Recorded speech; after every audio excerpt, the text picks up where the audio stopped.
Testing 1, 2, 3. Hello. Testing 1, 2, 3. Push those levels, that's fine. And just check, switch it off and switch it on for me. Okay, so if you see there's no green light, it means it's not on.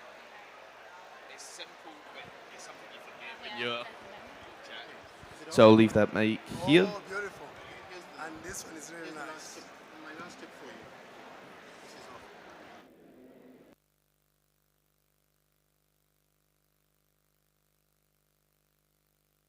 Testing 1, 2, 1, 2, 1, 2.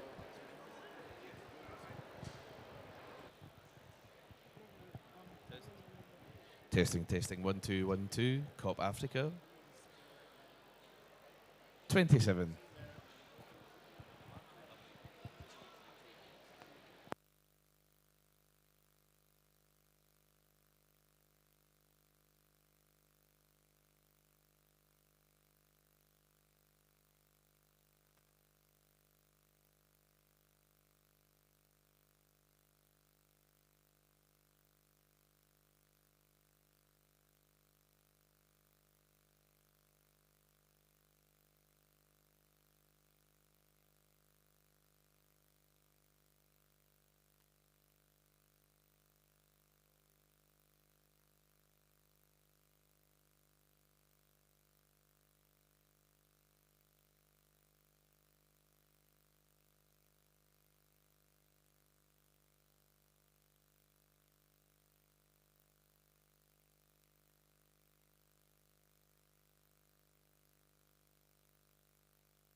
Hi, could everyone take their seats? We will be starting shortly.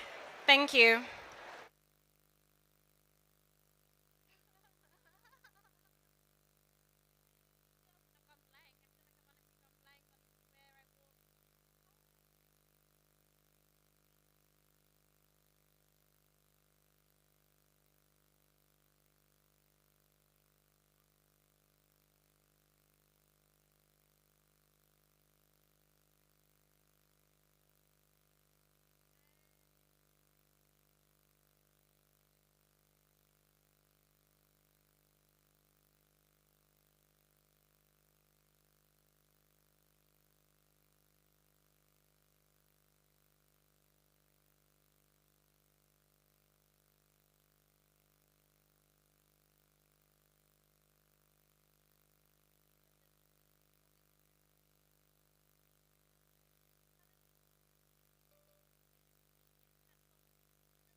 Testing, testing. 1 2 1 2 1 2.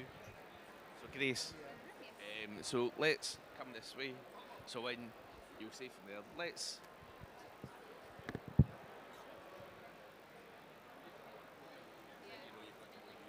Yes. So when you're like, so now we're going to ask. Now we're going to speak.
Hi, everyone. Thank you for your patience. We will be starting in 2 minutes.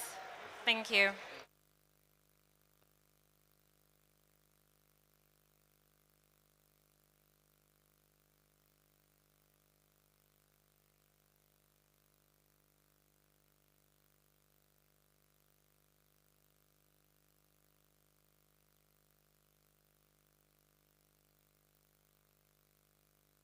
You'll be excellent. You look fantastic.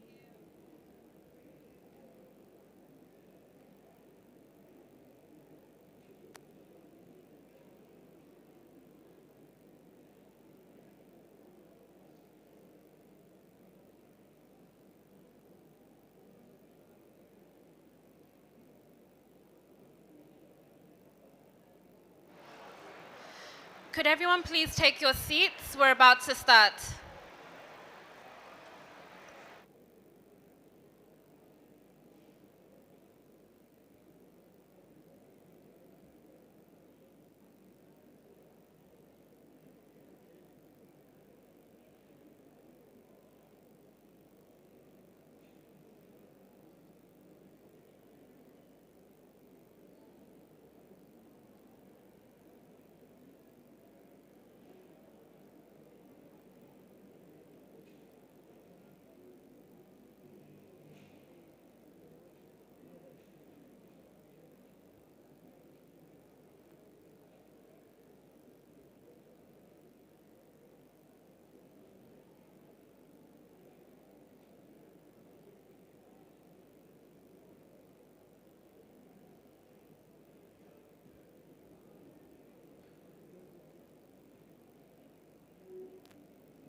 We need-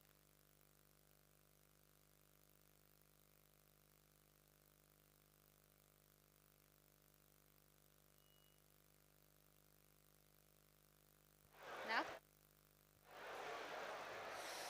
Good morning, everyone. My name is Grace Carey, and welcome to the African Youth Adaptation Solutions Challenges Award Ceremony. And welcome to our distinguished guests, Dr. Akiwumi Adeshino, President of the African Development Bank, Professor Dr. Patrick Verkoyen, CEO of the Global Center on Adaptation, and Ms. Anne Twinnerheim, Norway's Minister of International Development. I would also like to welcome Dr. Kevin Frey, CEO of Generation Unlimited at UNICEF, who will be joining the panel later. And I'd also like to welcome you, members of our audience, both in the room here today and who are watching online. Thank you for coming. Just some brief housekeeping remarks. This session is being live streamed, and there are a couple of hashtags. They are hashtag YouthAdapt and hashtag YouthAdaptAwards. Ladies and gentlemen, this is the second edition of the Youth Adapt Challenge, and this year we received more than 3,500 applicants from across the continent from innovative climate adaptation businesses. One clear takeaway from us this year is that the interest in this challenge is growing phenomenally, and the African Development Bank, in partnership with the Global Center on Adaptation and the Climate Investment Fund, are ready for the increasing demand.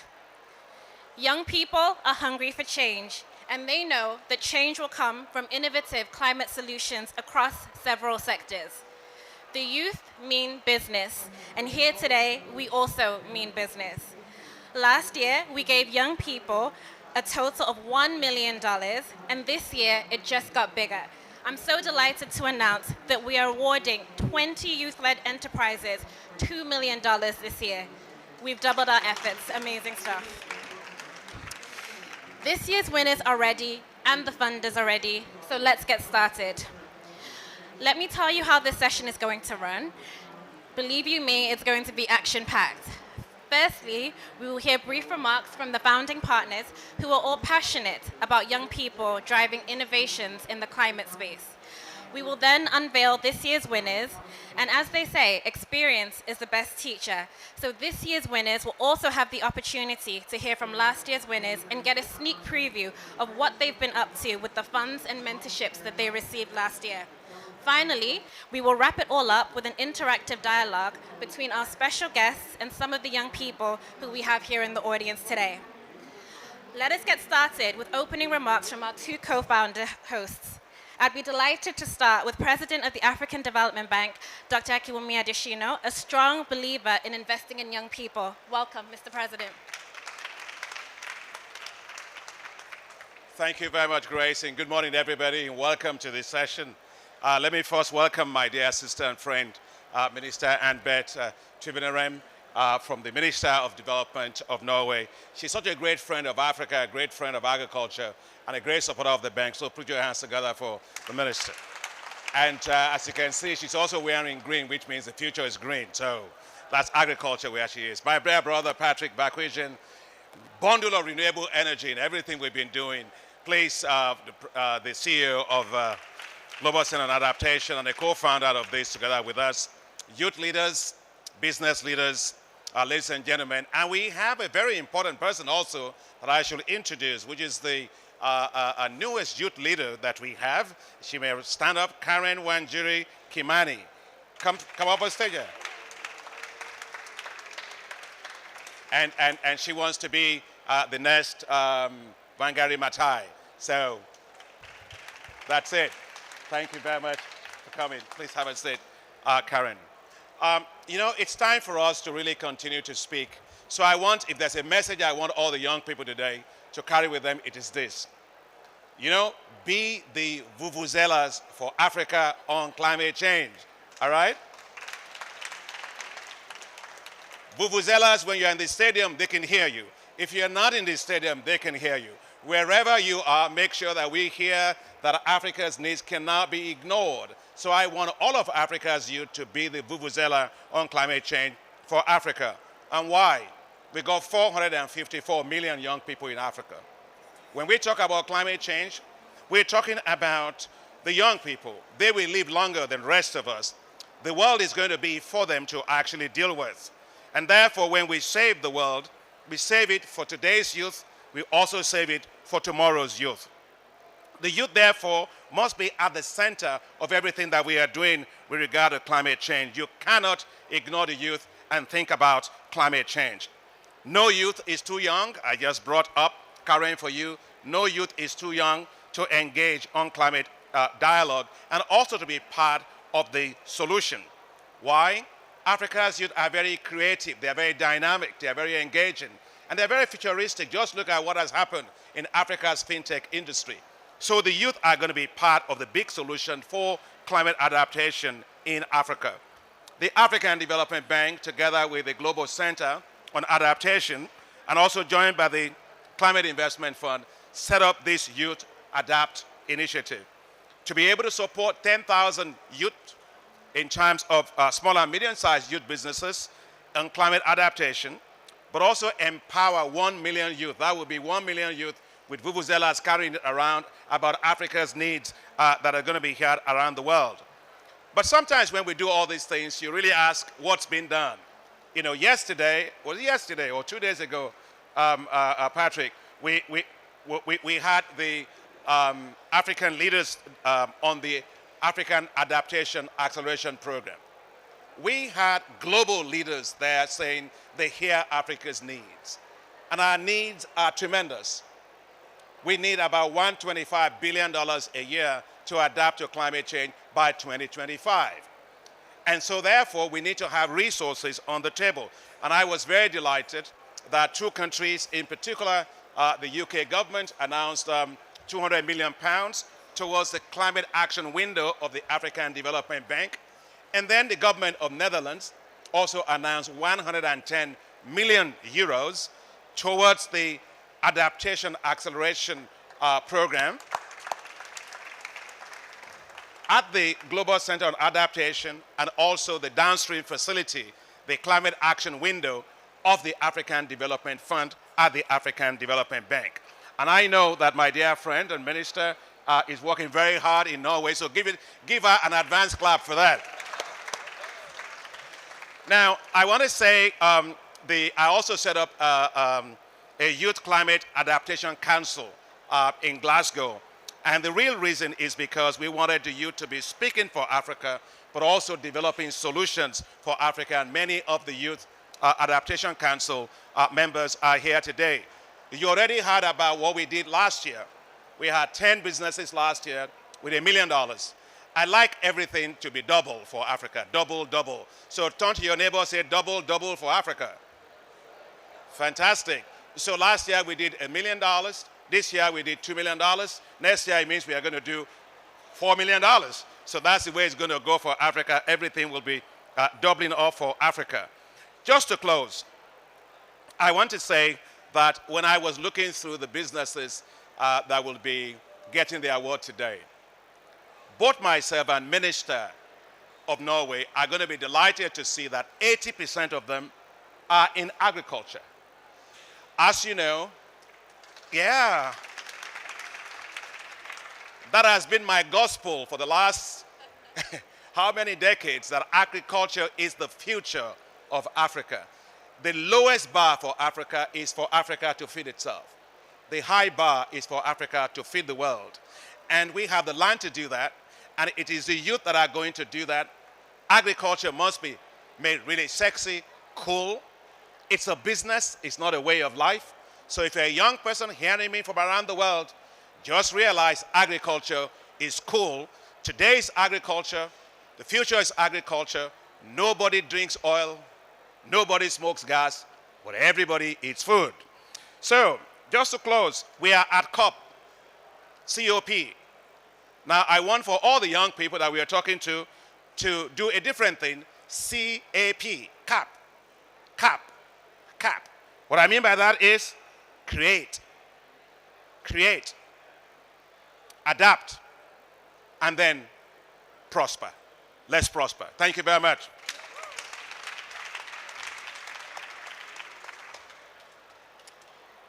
Thank you, Mr. President, for your important remarks and for always being a strong believer in the young people of Africa. Our next speaker has traveled across the continent and has witnessed firsthand Africa at the front line of the climate emergency, and is someone who has an abundance of energy and passion for young people. Welcome, Professor Vikoyan.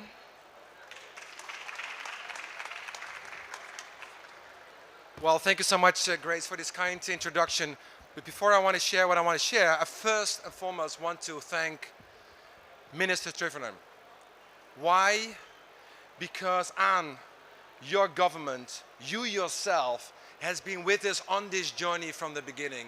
It's extraordinarily important that Africa leadership is there, but it's equally important that the global north is with Africa. 2 days ago, we saw it with your Prime Minister. We've seen it before with you on September 5. You have been with us along the way. In fact, you've been with the youth of Africa along the way. So thank you for Anne, indeed. And then, Mr. President, a little bit of confession time also is appropriate, I think, in this COP. Akin, if I may call you, Akin in public, you're pushing boundaries. You're pushing boundaries within the African Development Bank. You're pushing boundaries with your partners. You're pushing boundaries with the donors. The climate action window is the way to go. We've seen it earlier this week with France, coming on the record with President Macron, with the UK, and with the Netherlands. And I know, we know, there's still a journey to go to finish it, to bring it to the finish line. And I really count on all of us that this capitalization of the climate action will take place next month when it is I think in Morocco, when you convene all the donors. Because it's vital, money comes on the table. And President Adesina, as my big brother, you have often referenced my so-called renewable energy, my passion for the continent. And because why is that? Most of you here are from Africa. I consider myself now an African. Why? Because the impacts of the climate emergency in Africa will not stay in Africa, but will cross throughout the globe. During my travels in the last few months, I've seen, quite frankly, I mean, Anne, you've traveled a lot as well recently. It is shocking At these COPs, we talk, we babble, we come with commitments, we come with more commitments on top of the commitments, but there is a real tragedy unfolding on the continent, not tomorrow or the day after that, now. So there is this climate emergency unfolding. So my renewable energy comes from the necessity to invest in this agenda. Secondly, I also want to recognize Aramid. Aramid, are you here? Aramid is the one within GCA leading on this Youth Adapt program. She is banging my door every single day, and she should, because she said adaptation is good business. It's good business to invest in adaptation. And Akin and Ann, I want to share one story of one of the winners of last year, right? Last year, 10 winners, after 10 winners, 7 women, and it was Juveline. Juveline from Cameroon. She won $100,000. But then as a banker and as a CEO of a GCA, I would think, okay, where is that money going to go to? Is it really relevant? Is it being spent well? Is it being driven the agenda? Well, actually, Juveline has an extraordinary story. From Cameroon, at the age of 6, she started as a waste picker, together with her mother, as a waste picker in Cameroon. And over the years, given that Cameroon has free education, she went to college. Eventually, she did a master's degree online. And she started her own business, Bleakley Waste Management. So what did she do? Picking waste, selling it, making money out of it. This was before the Youth Adapt Challenge. Through the Youth Adapt Challenge, what she has done is extraordinary. She had the imagination, the boldness. She said, you know what I'm going to do, I'm going to buy not 1 or 2, I'm going to buy 4 drones. Drones. How much did they cost? $600 each. She managed to get the capital, and what do these drones do? They fly over the towns in Cameroon. When the rains are coming, the drones detect not only where the floods are, but where the blockages are in the drainage canals. And then she sent her part-time workers right there to pick up the waste, bring it back to her factory, separate it, sell it. That was her business model. And she said, I used the Youth Adapt program not to only buy the drones, I doubled. You like doubling? I like doubling. She doubled her factories. She doubled her trucks. She doubled her workforce. And now she's making money. So I said to Juveline, who is here at the COP, winning another award, winning another technological award. So I said, what did you get out of this Youth Adapt Challenge? Norway has funded. What did you get out of it? The Norwegian taxpayers pay for it. What did you get out of it? She said, well, I got the resources to think and dream big, but to deliver. I got a peer, a person I didn't even know in Cameroon. He had an innovation hub. He told me how to do my business. He told me how to go to scale. Right now, Juveline have on her labor force 200 people. Last year, how many? 45. I said, where are you going to go to in the coming years? What is next? She said, I go not doubling from 200 to 4. No, I go from 200 to 1,000 and very quickly to 2,000 workers in Cameroon. Because what I want Cameroon to be flood-free because of the garbage. Why? Not because it's only the right thing to do, it's the economic smart thing to do, it's good business, and that's why, Mr. President, that's why I have renewable energy. To have the Juveline and the Juvelines of the continent not only to prosper, but to thrive. So I thank you very much for coming forward with your nominations. This is the way to go. You have the full support of the African Development Bank. You have the full support of Norway, and you certainly have the full support of the Global Center on Adaptation. I thank you very much indeed.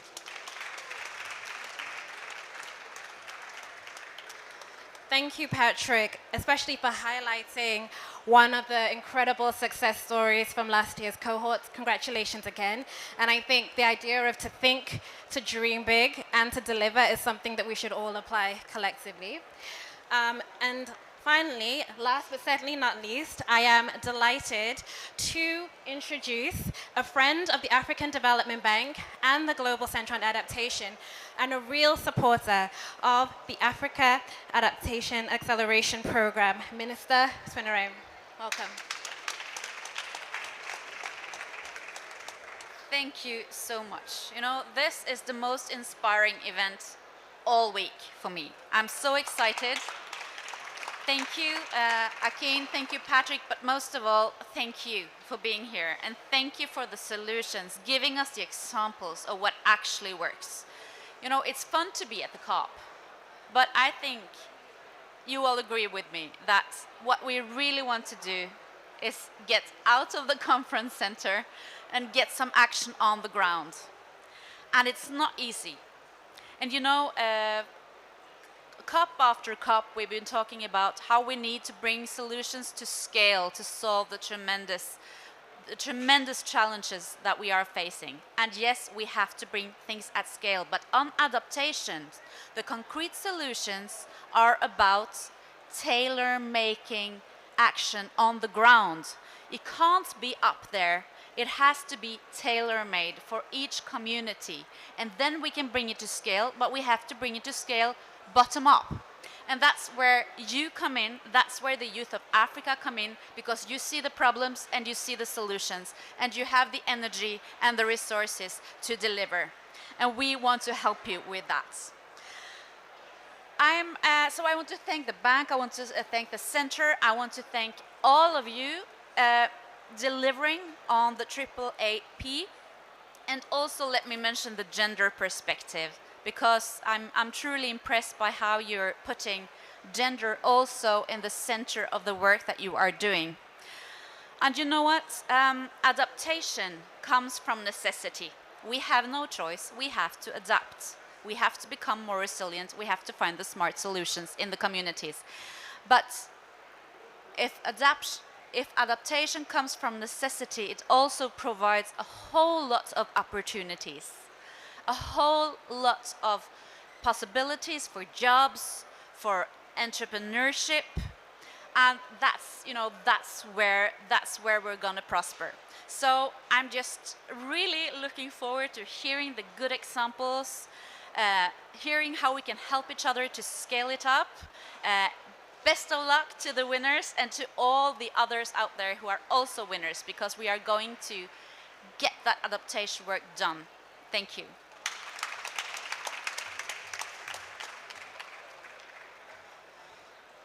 Thank you, Minister. What really stood out to me was your point about the tailor-made solutions coming from each community and leveraging on the expertise of the young people across Africa. Fantastic. So now we would like to welcome Professor Anthony Nyong, Senior Director at the Global Center on Adaptation, who will give a presentation of the AAAP program. Welcome, Professor. Thank you very much, Mr. President. Good morning, Professor Patrick, Honorable Minister. Thank you very much. I'm really quite excited. Last year, some people said they shed tears when they saw what young kids were doing. Not kids per se, but our young ones. This year, let's see how many more people will shed tears on this. So, the Africa Adaptation Acceleration Program, can we have it on? This is the largest, boldest adaptation program anywhere in the world. And it's a joint initiative between the African Development Bank and the Global Center on Adaptation. It's 25 billion. Billion. It's $25 billion. And the African Development Bank has graciously placed 12.5 billion on the table. I think the bank deserves a clap. We are mobilizing the remaining 12.5 billion. Why? Because it's the right thing to do. Africa suffers so much. when it contributes the least to global warming and climate change. So adaptation is really quite important for us. And what are we doing? We don't want to replicate, we don't want to duplicate what others are doing. We identified the niche and in fact the gaps that are yet to be filled in Africa. And we identified 4 key areas that we will intervene to scale up and accelerate adaptation on the African continent. 4 bold ideas. The first is agriculture, not because the president said it, but that's what everyone said they want. Agriculture. What about agriculture? In Africa, if it rains, we eat. It doesn't rain, we starve. And that's not the way to go. So what is missing is the introduction and adoption of climate-enabled digital solutions. And so that's the only thing we are doing, focused on that. And where this is happening, we're seeing increases in productivity income ranging between 40 and 70%. That's the right thing to do. The second is on infrastructure. 70% of Africa's infrastructure is yet to be built. And we believe it's better to do it right the first time than to retrofit later. We have abundant natural resources through the nature-based solutions that we can work on. So we concentrate on building resilience in and through our infrastructure, whether it's energy, water, transportation, ports, name them, we are there. The third is on youth. Like we've seen, innovative people. But median age in Africa, 19.7 years. This could be a liability or it could be an asset. At the AAAP, we've chosen to make it an asset. And what we're doing is every project that we intervene in must demonstrate how it's creating jobs. We need to create jobs for our young ones. But many of our young ones don't want our jobs. They're entrepreneurial. They want to do it themselves. They want to recruit people. Who is going to hire the lady we've just talked about today? She wouldn't even want your job. And we've said it. The president has mentioned fintechs. But I keep saying M-Pesa, that is the mother of all mobile monies, was not invented in Europe, somewhere in Africa. And in this same continent, there are still those can-do youths, can-do spirits that we will identify and bring up. And that's why we're here today. Finally, money. The present mode of financing climate change is not working. We need innovative solutions. And the AAAP is putting those solutions on the table. We cannot continue this way. So, but we're here because of the youth. But that's what we do for the continent. Just for those who don't know, this is the Africa Adaptation Acceleration Program. Thank you very much. The professor has spoken. Thank you, Professor. Before we unveil this year's winners, you must be curious about how last year's winners are doing. I certainly am, and I'd be keen to know what kind of impact they've had so far. We already got a snapshot earlier from Professor Patrick. So I would like to get more context from Edith Adera, the AAAP Secretariat Coordinator at the African Development Bank. Welcome, Edith.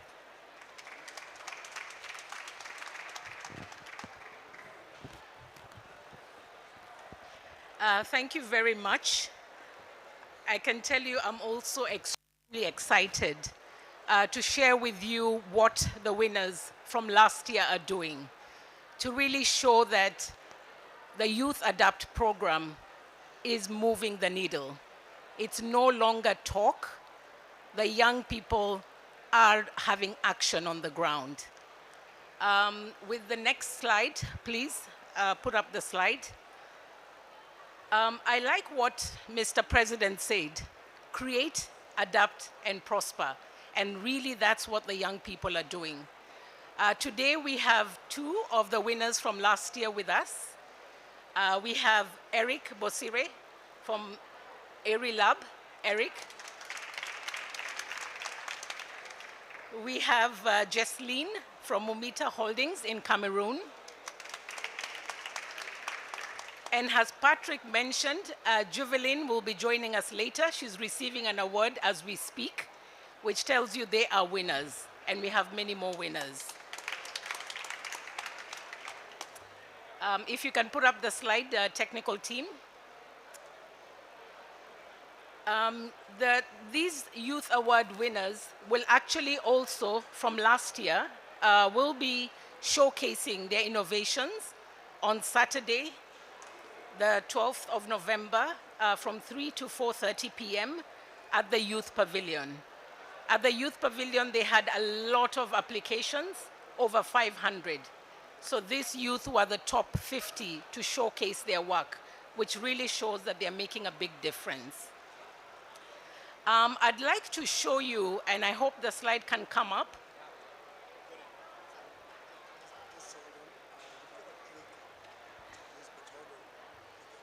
Okay, we'll give them a few minutes to bring up the slide.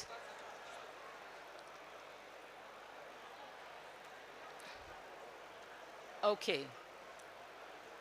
Okay, let me just go on if the slides are not coming up. What I'd like to tell you, which is to me absolutely amazing, the winners of last year were announced at COP27. They had 12 months of acceleration, mentorship, and support. In 12 months, what they've been able to achieve is incredible. Okay. Let me see if I'm able to control this. Sorry? The technical team, I'll need somebody to show me how to use this, please.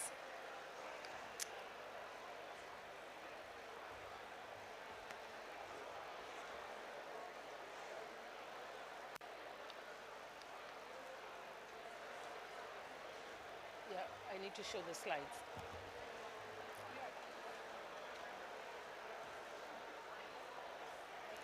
Okay, so they need to move the slides.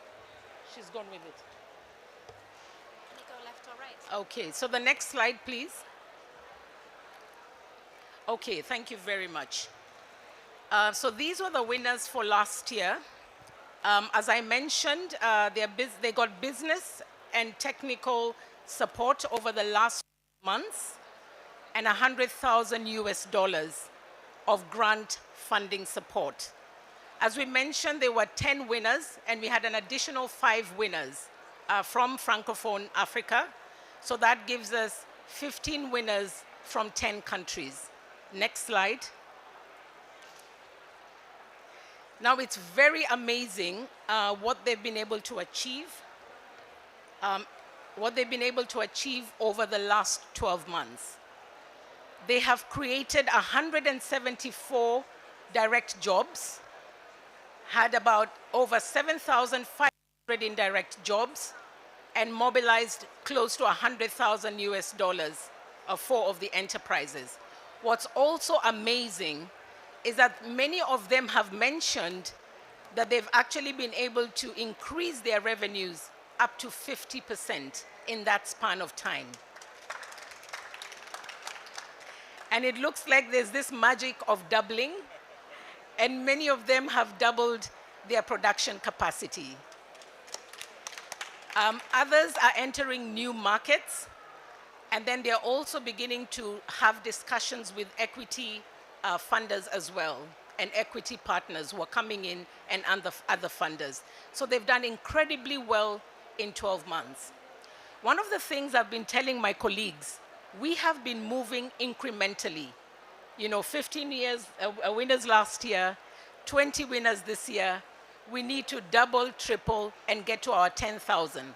I did the calculation. It will take us, I think, 500 years if we were to go incrementally. So we need to improve the scale and the speed of really getting to the 10,000 and more. My last slide, I'm going to give you a deep dive on one of the enterprises. If I can get the next slide. And this is a very interesting enterprise by Mumita Holdings. Jesseline is here with us. Jesseline works with farmers who are doing traditional vegetables in Cameroon. With the funding support that she's been able to get, she's been able to expand the greenhouses. She's also been able to expand the capacity of production. And now she's been able to aggregate production the whole year round. And this has allowed her to have product options. Either you can have frozen African vegetables, or you can have dried African vegetables. She does the packaging herself, and she's exporting this outside of Cameroon and exporting it internationally. So this is what our young people can do when they get support. I'd like to conclude by saying that we can see the African youth are leading the way. And they're not leading the way in talk. They're actually leading the way in concrete action on the ground as agents of change, as innovators, and as entrepreneurs. AAAP is leading the charge in taking these innovations to scale. I'd like to ask our partners to join us to actually double, triple, and really get to the target that we have on this program. Thank you very much. Thank you, Edith. You shared some really impressive figures there, which I'm sure will be very encouraging for this year's cohort. I would now like to call on the program lead for Jobs for Youth and Entrepreneurship at the Global Center on Adaptation, Aramide Abe, who will talk about this year's challenge. Welcome, Aramide. Thank you, Grace. Hello, everyone, and distinguished guests. So very quickly, I'll be speaking to the challenge, the process, because I'm sure a lot of you are interested in how we came about our winners. So just to take you through the process that we went through very, very briefly. Of course, we run a call for applications across the continent, for those of you who don't know, and so we'll be doing the same next year. After this process, we were then able to assess the applications that came in as a first level. And then we moved on to a jury evaluation process where we then identified the top 50. After this, they then had pitch days where they pitched to the juries, and that was how we were able to then summarize and get the conclusive set of 20 winners. In terms of key numbers, we had just over 3,500 applications, so 3,700 specifically. Applications came in from around the continent, 51 countries actually, which was great. So around North Africa, Central, South, East, West Africa. In terms of the gender split, there was a 55% female representation, and you see that in the winners that we will announce today, which is great because we have a mainstreaming adaptation target of 50%, so we went over our target, which is fantastic. We're very big on adaptation and innovation, digital innovation. So some of the sectors that were represented include agriculture, energy, of course, digital solutions, water, waste, and the list goes on. And you see that today. Finally, as you know, it's a youth adaptation challenge, and so the eligibility ranges from the ages of 18 to 35, and 80% of our winners represented that group, which is great. So now we're moving on to the unveil, and please sit back and enjoy. Thank you. Thanks, Aramide. So, ladies and gentlemen, you've heard remarks and you've seen presentations, and now is the moment that we've all been waiting for. Who are this year's winners? Well, your guess is as good as mine, but we are about to find out. Can we roll the video, please?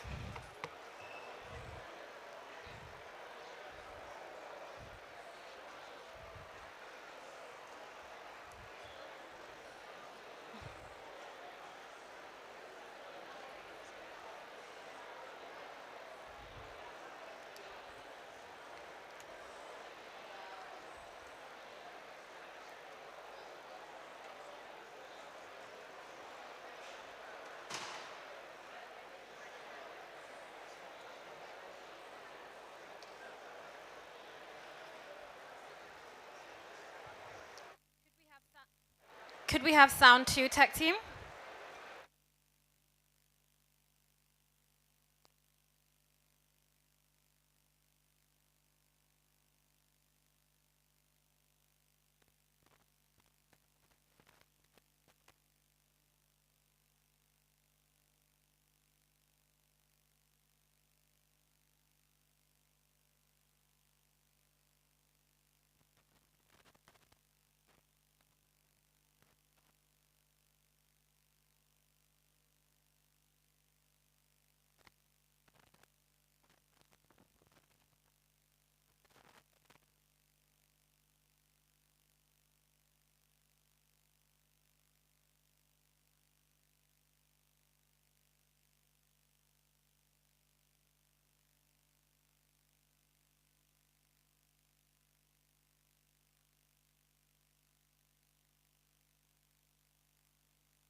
Hi guys, there is technical issues with the sound.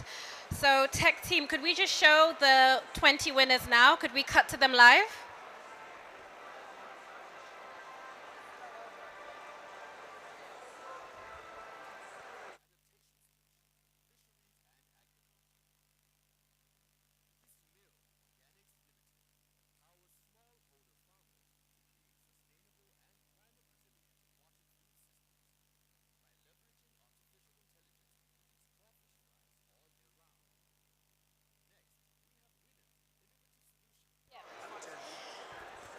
Tech team, can you cut to the live winners, please?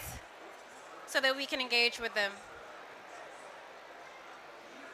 Okay, so while we wait for the tech team to load the 20 winners, we will be speaking to 2 winners. One of them is Yvette Ishimwe from Rwanda, and we'll also be speaking to Moussa Diouf from Senegal.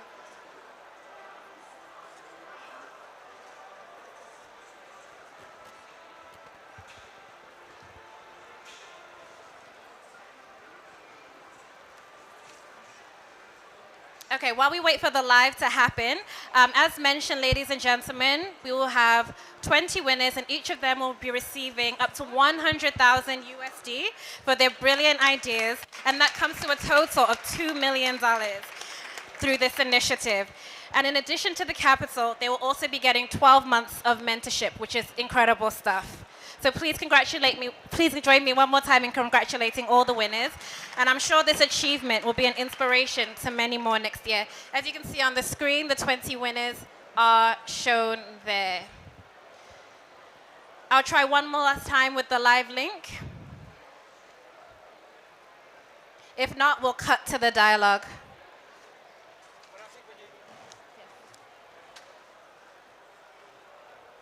No worries. So Grace, what I think what we need to do, why don't you list out the 20 winners, the names, and just their backgrounds, and then we keep going.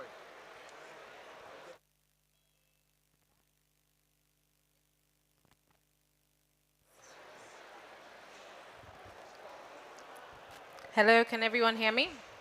Apologies. Oh, okay. We have the Zoom winners on as well, which is fantastic. Apologies for the technical glitches. We will be presenting our 20 now. If you just bear with me, and I'll read out their names and the countries and where they're from. And so here we announce our top 20 winners for the Youth Adapt Challenge for 2022, live from the Africa Pavilion at COP27 Sharm el-Sheikh. We have, to start with,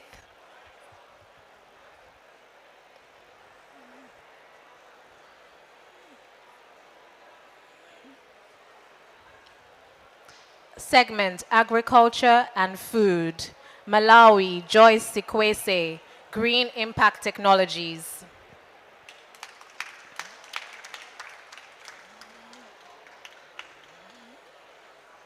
Second, from Kenya, Mariana Gichanga, Agri-Tech Analytics.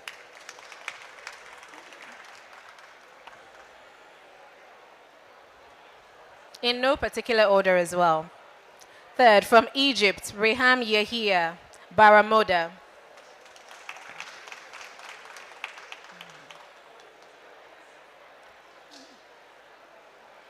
Fourth, from Cameroon, Pelkins Ajano, Casavita Limited. A round of applause for him. Kenya, Esther Kimani, Farmer Lifeline Technologies. A round of applause for her.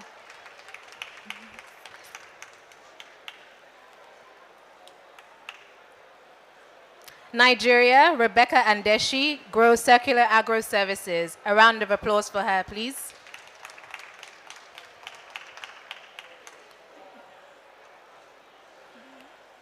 Botswana, Makwena Moesi, Viva Organica. A round of applause for her.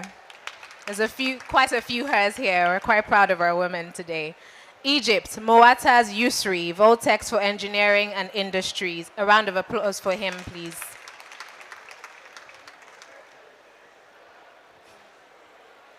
Ghana, Rose Noah, West African Feeds. A round of applause for her.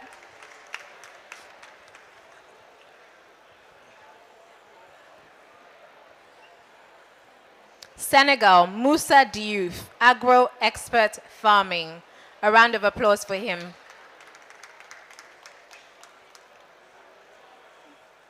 Algeria, Nassim Ilmani, Euro-Algérien des Industries Technologiques. A round of applause for him, please.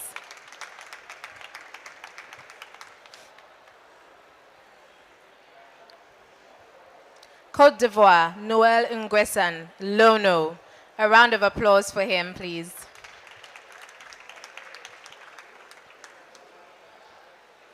Nigeria, Olowo Shinre Oluwadamilola, Peso Green Technologies. A round of applause for her, please.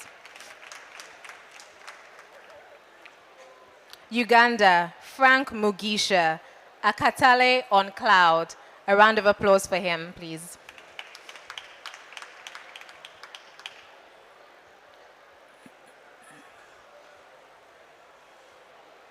Cameroon, Anna Ngweyi Mafor, Multi-Tech Sustainable Solutions. Can we give her a round of applause? Fisheries and aquaculture, moving on to the next segment. Kenya, Robin Ndungu, Kisimue Organics Limited. Can we give him a round of applause?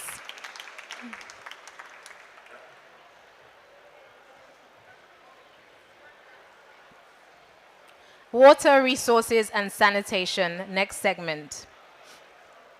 Namibia, Kaveto Chajare, apologies. Flush is the name of the organization. A round of applause for him. Nigeria, Rita Idehai, Ecobata. Can we give her a round of applause? Rwanda, Yvette Ishimwe, Iriba Water Group Limited. Can we give her a round of applause?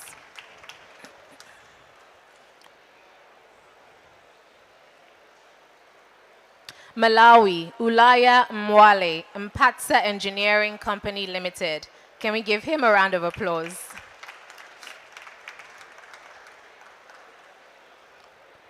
And that is our top 20 winners. I will now hand over to Grace to engage with some of our winners who are online with us. In fact, all of them are online with us, but she will engage with a few of them.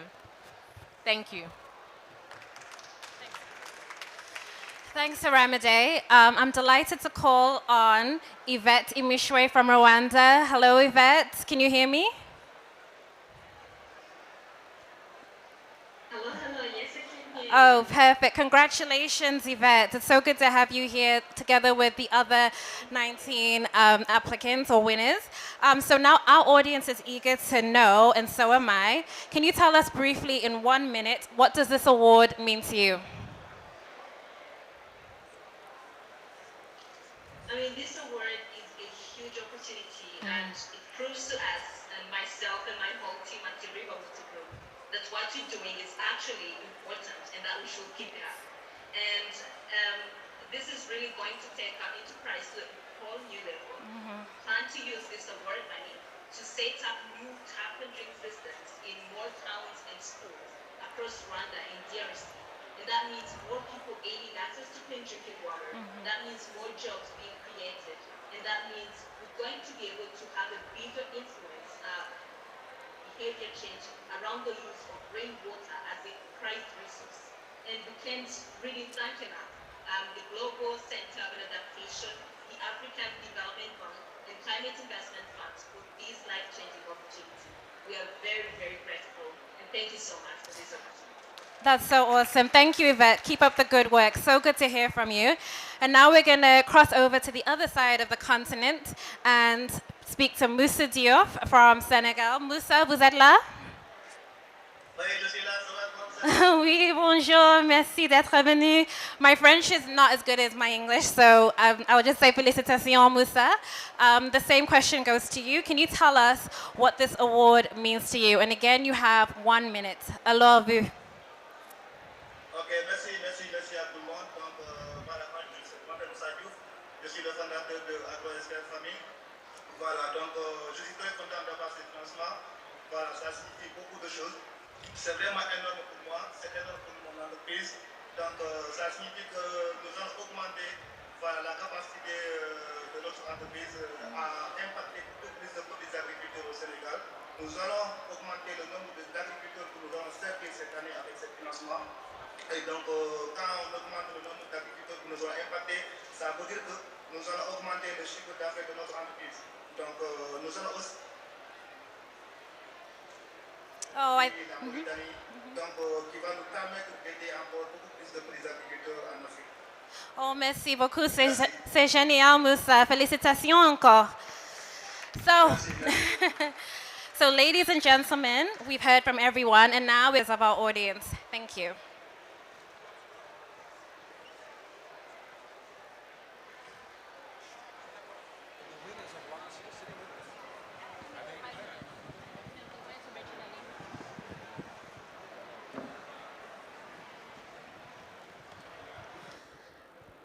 Thank you both for your time so far and for sharing your excellent insights. Before we open it up to the audience, it'd be great to hear your reflections on what we've seen so far and your ideas on how we scale up this excellent Youth Adapt initiative. Let's start with you, Dr. Adeshina, please.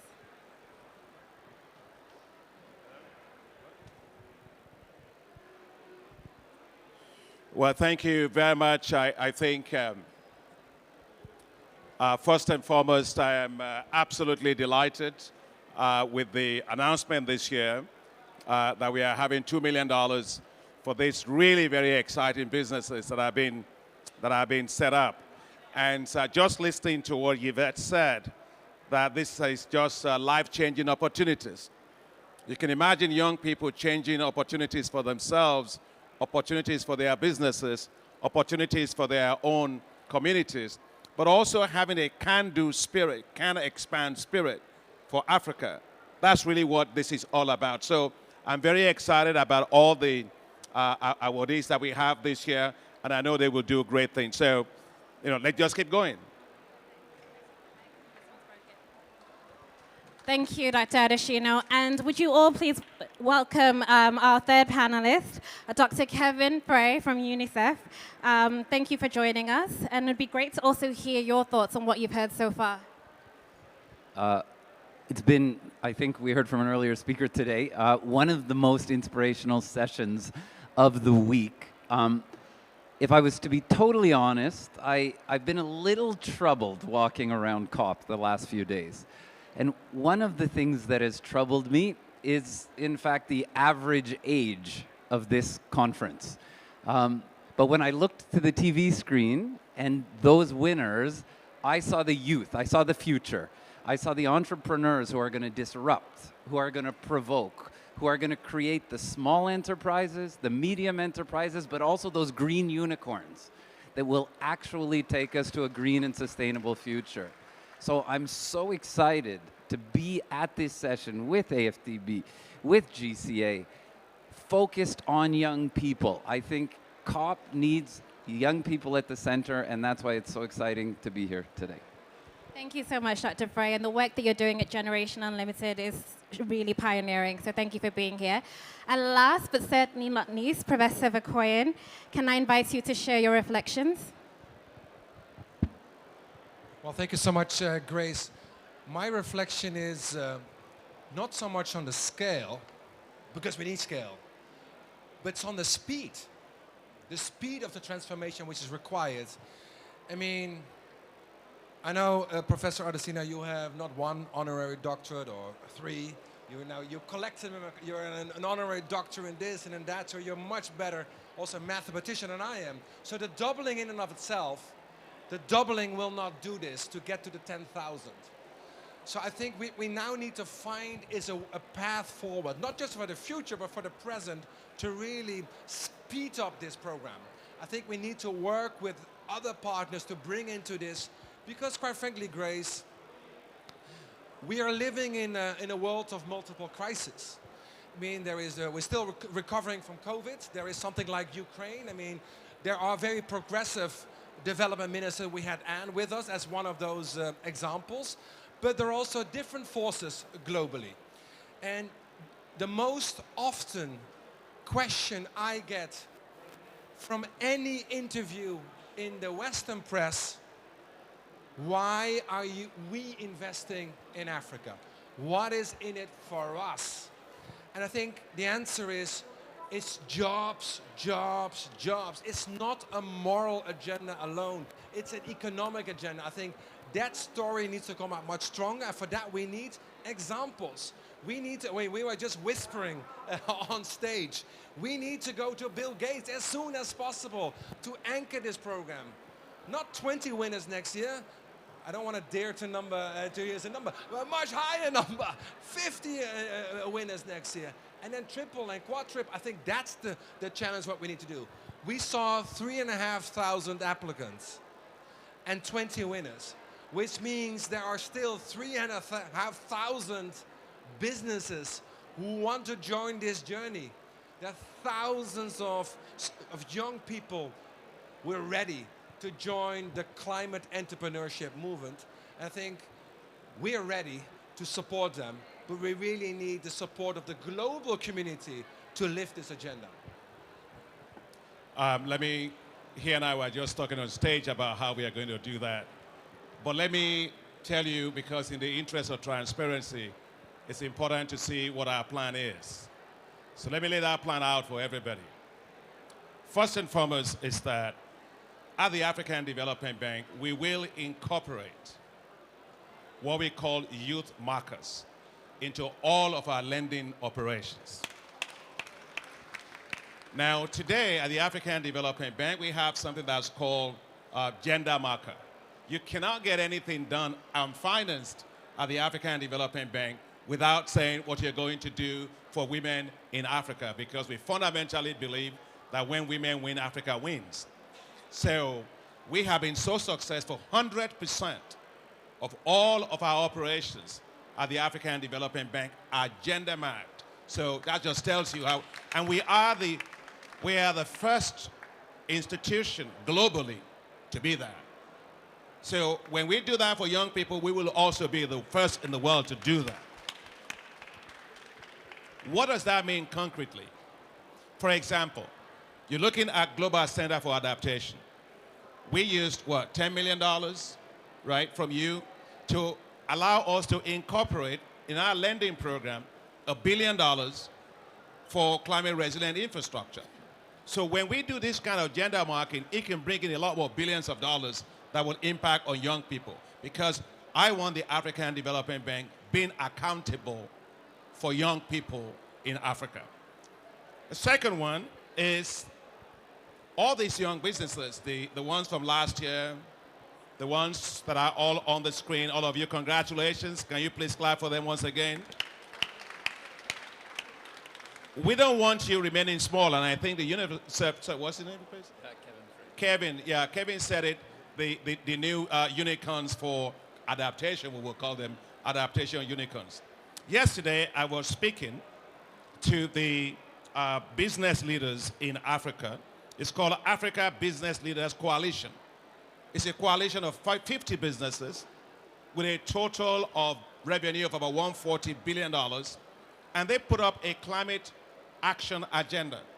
And so what I want to propose here is a deliberate program that will connect the businesses that we are giving today, all of you guys, and the ones that we already gave, to the Africa Business Leaders Coalition, because you got to grow your businesses. You got to be connected to the supply chains, right? We don't want you being small. We want you big.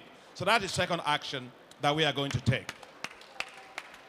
The third action we are going to take is a Youth Climate Adapt Acceleration Program. In other words, we have at the African Development Bank a Youth Entrepreneurship and Innovation Trust, which is right now about $40 million. But we want to use those things, part of that money, and Anne is not here. There is Norway, Denmark, Sweden, Italy, and Netherlands that are part of that. We want to use that youth entrepreneurship, youth innovation and entrepreneurship fund to be able to have an acceleration program that will continue to make these businesses to grow. The next one that I want to say is what Patrick just said about philanthropic organizations. I was just talking to him, or whispering to him actually, that we will make a big trip next year, knocking on the door of every big philanthropist in the world to invest in these young businesses for Africa. Because to get to the numbers that you guys are looking at, 10,000, will require literally $100 million. And I'm confident we can raise that money for these young people because you are investing in the future. You're also investing to also deal with climate issues, and I'm sure that they will take them. Last one that I want to say is the African Development Bank. We're currently developing what is called Youth Entrepreneurship Investment Banks. Look, we got 154 million young people in Africa. They are going to grow to 850 something million by 2050. That is our best demographic asset. But there are no financial institutions today around them. So when you find young people going to Europe, going to Mediterranean and dying over there and going, the future of Africa's youth is not in Europe. The future of Africa's youth is not in the United States. It's not in Asia. It's in Africa thriving, growing, able to create decent jobs for our young people. And it is high time that we take our financial resources and put them at risk on behalf of Africa's youth. Now, the Youth Entrepreneurship Investment Banks, you go around, we all go around Africa. What do you have? Youth empowerment program here, another youth empowerment program here. I can tell you, everywhere I've gone, I've never seen a young person come to me and said, I've been empowered, right? So it just sounds like the people wanting to empower them are empowering themselves. But if you're a young person who goes to a bank, what do they ask you? Now, I want to ask you, you take this microphone. Yeah. When you go to financial institutions, you walk into a bank and they tell you, you want to tell them what they tell you. Yeah, and it's true. When we go to institution banks, they need collaterals, which is really a big thing. They need collateral. They need to see, of course, your audited accounts and everything, but they're interested to see the numbers. They want to see some serious numbers. So they want to see the numbers. Yeah. Let me hear from her. She's one of our winners as well. Thank you. When you go to the banks, they check on your longevity. They equally check on the age of the youth and equally on the, as he said, the numbers. Okay, so when they look at your age, you're 21 years old, they ask you for your tax receipts for the last 40 years. They ask you for collaterals that you don't have. And as a young person, when the banks actually just see you, they see risk, risk, risk, and risk. And Africa's youth are not risky. I've never seen any African young person that wants to fail.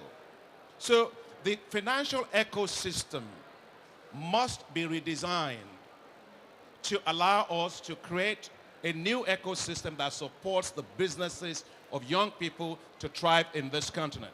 And that's why the African Development Bank is developing these youth entrepreneurship investment banks. What will they do?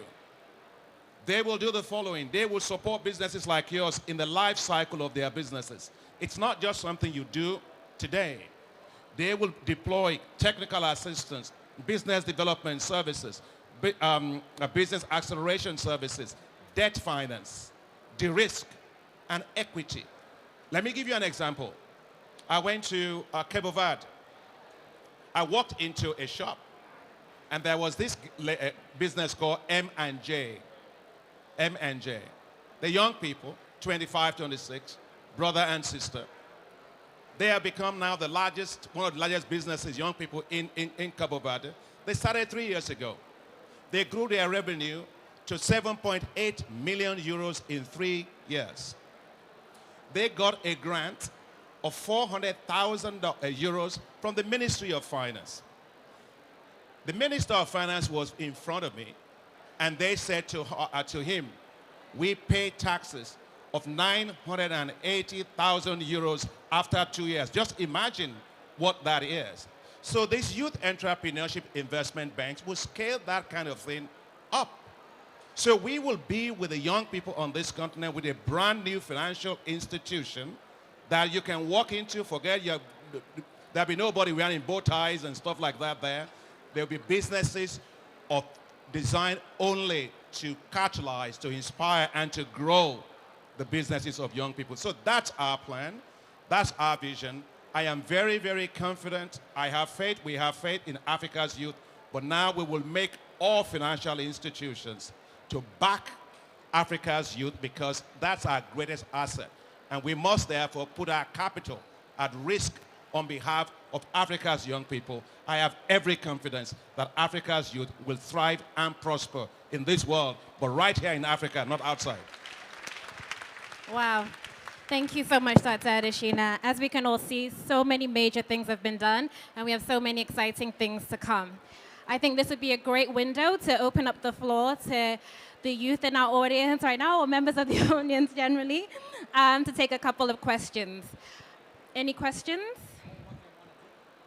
Or to explain or to share what you guys want to do. Yeah? I'll come to you. If you could say your name, where you're from, and who your question is directed to. Hi, everyone, and good afternoon. I think I'm Shiona Kediron. I'm an adolescent development specialist on the Generation Unlimited initiative with UNICEF. And Ekasonsa, I'm Nigerian. One of the things I would like to say is I commend your ambitions and your plans to support young people. You have that in common, and that would definitely help the young people, not only in Nigeria, but in Africa. I work on youth programs, right, to ensure that young people are skilled, to ensure that they have opportunities, rights, and access to financing, and also scaling the initiatives that they do currently. With what you've said about financing, for instance, with the Entrepreneurship Investment Bank, how would that relate with startups as well? We do know that the tech sector is growing across Africa, including Nigeria, but looking at agriculture and fintechs and all of that, how would that promote startups in Nigeria? Because we have a lot of them who collapse within the first year. And and this question is for everyone, what can be done and what advice as well can you give young people who are in that area? Thank you. Well, let me quickly just take that. You're from Nigeria. So in Nigeria, the African Development Bank just did a big program for Nigeria. It's called a support for digital enterprises and also creative industry. It's called iDice program, which we are supporting with about $170 million to support those digital entrepreneurs and others in Nigeria. Just 2 weeks ago, I was having a discussion with Microsoft. We have a memorandum of understanding with Microsoft on Africa technology transformation that they have. We are creating centers of excellence. We are creating coding centers. We're going to do 135 coding centers that will make Africa young people become world-class coders. If you take the case like in Rwanda, we have today Kigali Coding Academy, which is a world-class academy. Now, in terms of the private equity, the private equity funds don't like to come into green businesses, right? So you can have some venture capital for those, but what we want to do with the Youth Entrepreneurship Investment Banks is that once we've supported the young businesses and they've grown and they have a good revenue profile, then we can actually move them. The private equity funds can say, oh, that's a good business that can actually put money into it. So that's how we are going to transition into those kind of businesses, connecting the private equity at a point in time with the Youth Entrepreneurship Investment Bank. And I hope that answers your question. Great. We have a question at the front. Thank you very much. Oh. Maybe just very quickly to add, on the failure rate that you were talking about with startups in that first year where there's a very, very high failure rate, the key is to work with those incubators. So financing is necessary but insufficient. One of our big partners in Nigeria, as you know, is the Tony Elumelu Foundation, over 2 million entrepreneurs within that ecosystem. But the point here is that you need mentorship, you need internships, you need access to networks, partners, supply chains. So to surround them with a supportive ecosystem when the financing comes in, then we see significant reductions in that failure rate in that very sensitive first, second year. Thank you very much for the fantastic discussions. Thank you, Mr. President, for sharing not just the initiatives, but the passion for Africa that is clearly in there. So one comment, one question. The idea of having an entrepreneurship investment bank is absolutely fantastic. I admire the efforts that you've already undergone so far in order to crowd in private sector investments, investments from other development agencies in there, which is the way to go if we are to achieve the huge vision and objectives that you have in there. I'm here part of the technical discussions, mainly focusing on the implementation of Paris Agreement relative to building the capacity within the financial industry, within the technology area, as well as general capacity building, enabling markets mainly. One of the key issues there were the risk associated with African markets and the risk associated with the majority of African businesses. Do you see the African Development Bank playing a role in de-risking those investments in there, bringing partners from the banks, insurance companies, and the like, to have the sustainable infrastructure platform-like activity and initiatives to sort that out once and for all? Thank you very much. I will take one more question from a gentleman coming. Thank you so much for giving me the opportunity. My name is Dauda Cham. I am from the Gambia, a member of the UNICEF Africa Young Voices from the Sahel initiative, and also the Africa Youth Mobilization for COP. So the question I wanted to ask is, I've seen that I think all of these winners are people who have already started, or their projects or initiatives are already running. So in a case where somebody who is just starting or is at the ideation stage of their business, would they have the chance to win this initiative? Thank you for that brief question. Can we squeeze in one more? Thank you.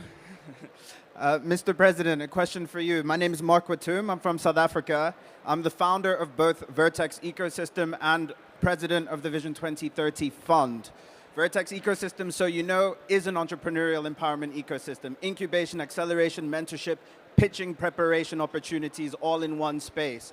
You said that you can't meet one youth in your life who says they've been empowered, but in our proofing stages, we have at least 1,000 entrepreneurs who would say otherwise. We have empowered them, and I invite you into our space to learn about that. My question is, from our fund's perspective, we've approached AFDB personnel to get support, and we've always been given the response that the impression is it's an exclusive club, it's very difficult to get the support we seek, it's hard to break into unless you're a winner of a challenge.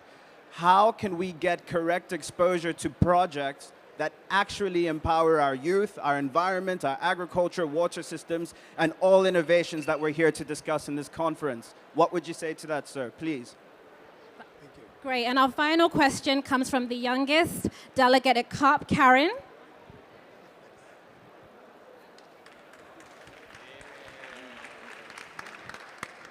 Hi, everyone. My name is Karen Wanjiru Kimani. I'm 9 years old, but I'm turning 10 on November 22nd. I come from Kenya, and I advocate tree for planting, and also doing recycling of plastic. My question is, when I went to Spain in 2019 and my monologue on the dangers of plastic, I won a silver award. I was very excited. I learned that people in Tenerife use biodegradable bottles, which is a very good for our environment. I have since then wanted to do the same in Kenya. My question is, how can you, my project, get funding to help me succeed with the idea since I am only 9 years old.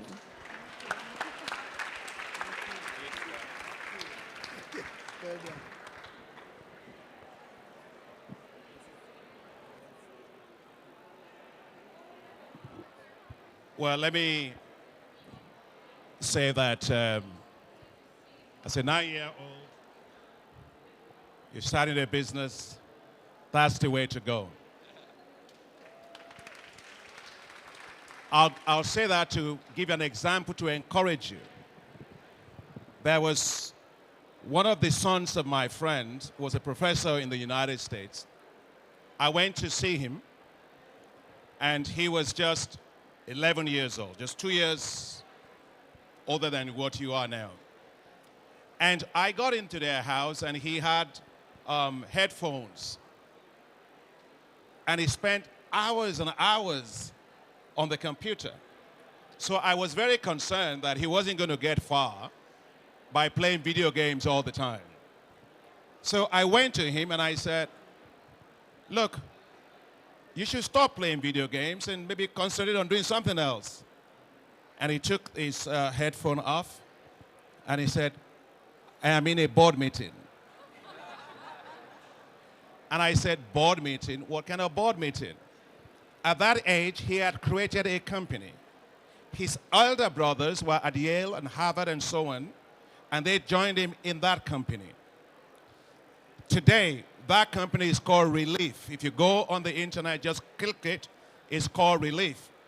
I brought them to Nigeria. I exposed them to the financial systems. I exposed them to technology. Today, they are running multi-billion-dollar business, starting from the age like you are. So I then gave him a name. His name was Toby. And when he wanted to go to university, he asked me to write him a recommendation. And I said, I'm president of the African Development Bank. I'm writing this recommendation not for Toby, but for Chairman Toby. And they took him. So your future is going to be bright. And just to make sure you do that, I have a foundation with my wife and I that I set up when I won the World Food Prize. You give me your proposal, you will get it funded next week. Secondly, on the issue of de-risking, somebody asked me to de-risk. I don't know where the person. Yeah, thank you. On the de-risking thing, and I'm glad that you asked the question as a woman also. When we talk about risk, there is the Africa risk perception. So I have a feeling that what we are really de-risking in Africa, it's not really the risk, it's the perception risk. And the data shows it. Moody Analytics looked at the cost, the default on infrastructure financing around the world for 14 years. You know what they found? That infrastructure defaults in Africa, it's only 5%. In Latin America, 12.8%. In Western Europe, probably about almost 6% or more.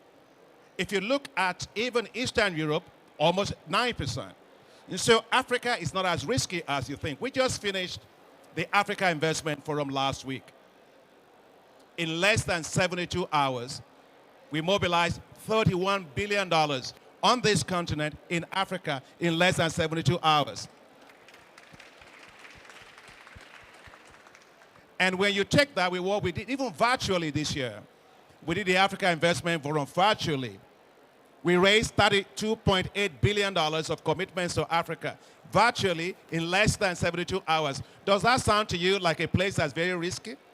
No, Africa is not as risky as you think. The second thing is, how do you de-risk businesses for women? We have a program at the bank, and actually the vice president is here, so I'm going to let her talk about it.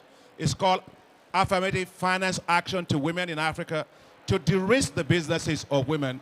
And I am actually a big supporter of that program, and it's delivering incredible results. But I'll let my vice president talk about it. Thank you very much, Mr. President, and greetings, all of you, especially the young people in the room. The Affirmative Finance Action for Women in Africa is really about, again, de-risking this bias against lending to women. And what it does is it works to give women the tools that they need to be able to access the formal financial sector, to help make women bankable, but also work with financial institutions to help them understand what women SMEs need and help them make products that are designed for women entrepreneurs, to make banks womenable. And again, we're on track really to have approvals to get $1 billion worth of financing out to women SMEs by the end of this year. Yeah. I just want to say that women, they pay back 98% of all their loans. So women are bankable. The remaining 2% is probably the men that tell them don't pay everything. And then, So, but as the Vice President was saying, we did last year for women businesses approval of $540 million. This year, we will do another $500 million to reach $1 billion. Now, the other issue that I want to talk about is you talk about the infrastructure, de-risking infrastructure. Yeah, multilateral development banks, we have the tools to de-risk infrastructure. We do that all the time at the African Development Bank.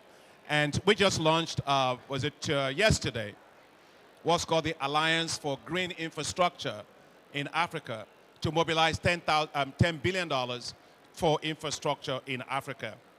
On the issue of Gambia, I'm going to let you talk about that because, go ahead and talk about that. Before I want to talk about Gambia, actually I want to come back to you, Karen. You're 9 now, and in 2030, you will be 16, perhaps even turning 17. Even before your productive peak. At that time, the world will be in a 1.5-degree warming scenario. But that means, that's on average. That means that's 3 degrees for Africa. So large parts of Africa will, quite frankly, will be uninhabitable if we don't act now. So Karen, I was in Kenya. I didn't see you, but I saw others. I was in Makueni. And in Makueni, I was met by women. They called themselves not climate entrepreneurs, but climate warriors. What did they do? They were building sand dams, so they didn't have to walk the whole day to fetch water, but to collect it nearby. They were building pasture farms. They said, we have the solutions, but it had to scale up. So I was there with them, Karen, for a day. And at the end, when I left, I think it's a Kenyan tradition, and your mother will perhaps even confirm that, they were singing a song. And that song, the lyric of the song was, if you climb a mountain, you find good things on top of it. And that's precisely with this agenda. Investing in youth, investing in the youth entrepreneurship banks, investing in resilient infrastructure, investing, quite frankly, Karen, in your business, which is now fully funded by President Adesina as of next week. That's exactly the way to go, because if you climb that mountain, there are good things to be found on top of it. Yeah, I just wanted to say for the Gambia, if you can, where are you? Yeah, so I think you were talking about whether this can support those that are just trying to, yes. All these businesses that you see here were not established businesses. They were all green businesses. And we actually look at their proposals, we like what they are doing, we like their vision, and we say, well, look, we will fund ideas. If you don't have money, it doesn't matter how much your ideas are worth, you will not be able to implement them. So yes, this actually funds green businesses. And to, sorry, what's your name, from South Africa? Huh? Mark, yeah. Now, what I was talking about empowerment, what I mean is this. Africa's youth need investment. It's not about whether, 100 here, 1,000 there. No. We got 454 million young people. What they need, in my view, is not empowerment. What they need is investment. Create the opportunities for them. Give them the skills, the capacity, the ecosystem to thrive. But my goodness, give them the money that they need to turn their ideas into great businesses. My friend Bill Gates, if he was in Africa, maybe he might not have thrived because the financial system may not have supported his ideas as a young person. That's why I'm saying that we need to put our capital at risk on behalf of the young people in Africa, turn their ideas into world-class businesses. And so the other thing I want to say is that I think you should connect also with our team. The Vice President is right in front of you to make sure that we are able to see how we can support the great work that you are doing over there. So I think that's pretty much wraps up the questions for us. But thank you very much, and keep up your good work on that. So Patrick from the Global Center on Adaptation has to leave right now. Thank you so much for your time, Patrick. And thank you for your insights.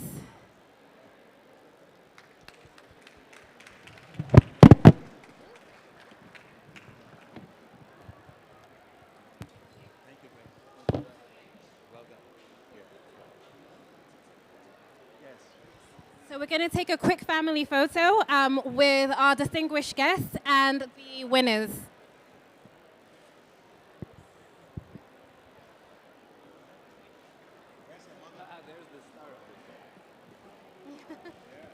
Yes, of course. You can leave it up here.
Hello, taste.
Five countries around.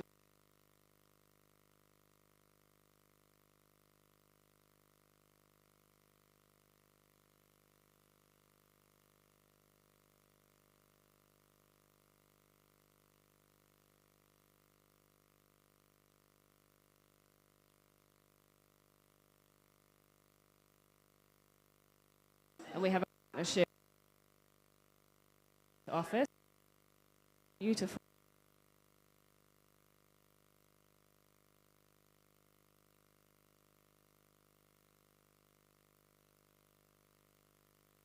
For a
I mean, yes, I agree.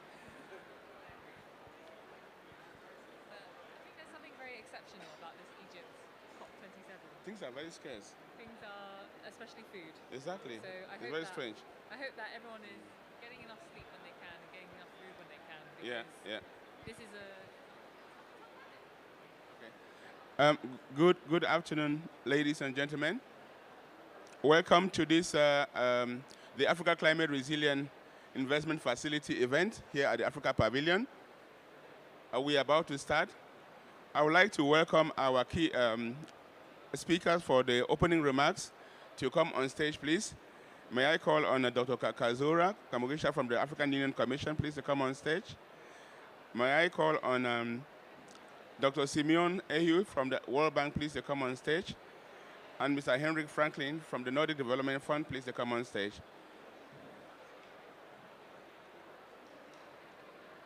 Yeah, just in a way, it's all right, yeah. So the way we are going to do this event, ladies and gentlemen, is that we're going to have two segments. We're going to have the first segment on the Africa Climate Resilient Investment Facility. Then we're going to have the next segment on financing green and climate resilient infrastructure for trade and development by the African Union Development Agency, NEPAD. So we'll start with the Africa Climate Resilient Investment Facility, and we're going to have welcoming remarks from our partners. We have also our partners from the African Development Bank and also our Acting Executive Secretary who will be joining. But for now, we can start with the opening remarks from you, Dr. Kazore.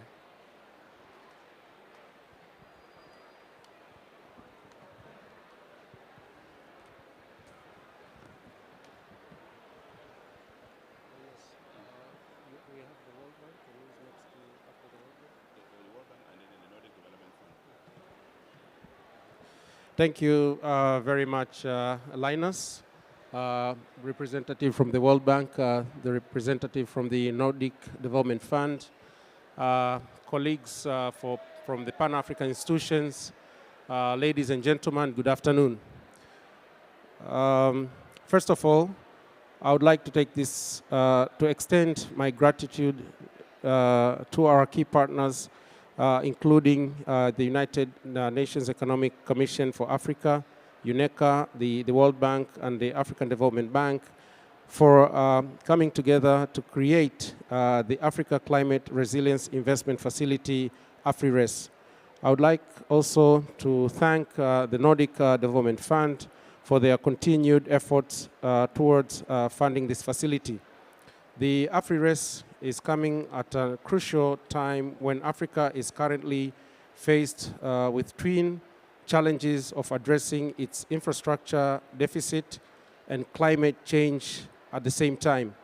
For Africa to develop robust, long-lasting, and sustainable infrastructures across the continent, climate resilience needs to be mainstreamed into the existing and future designs and projects.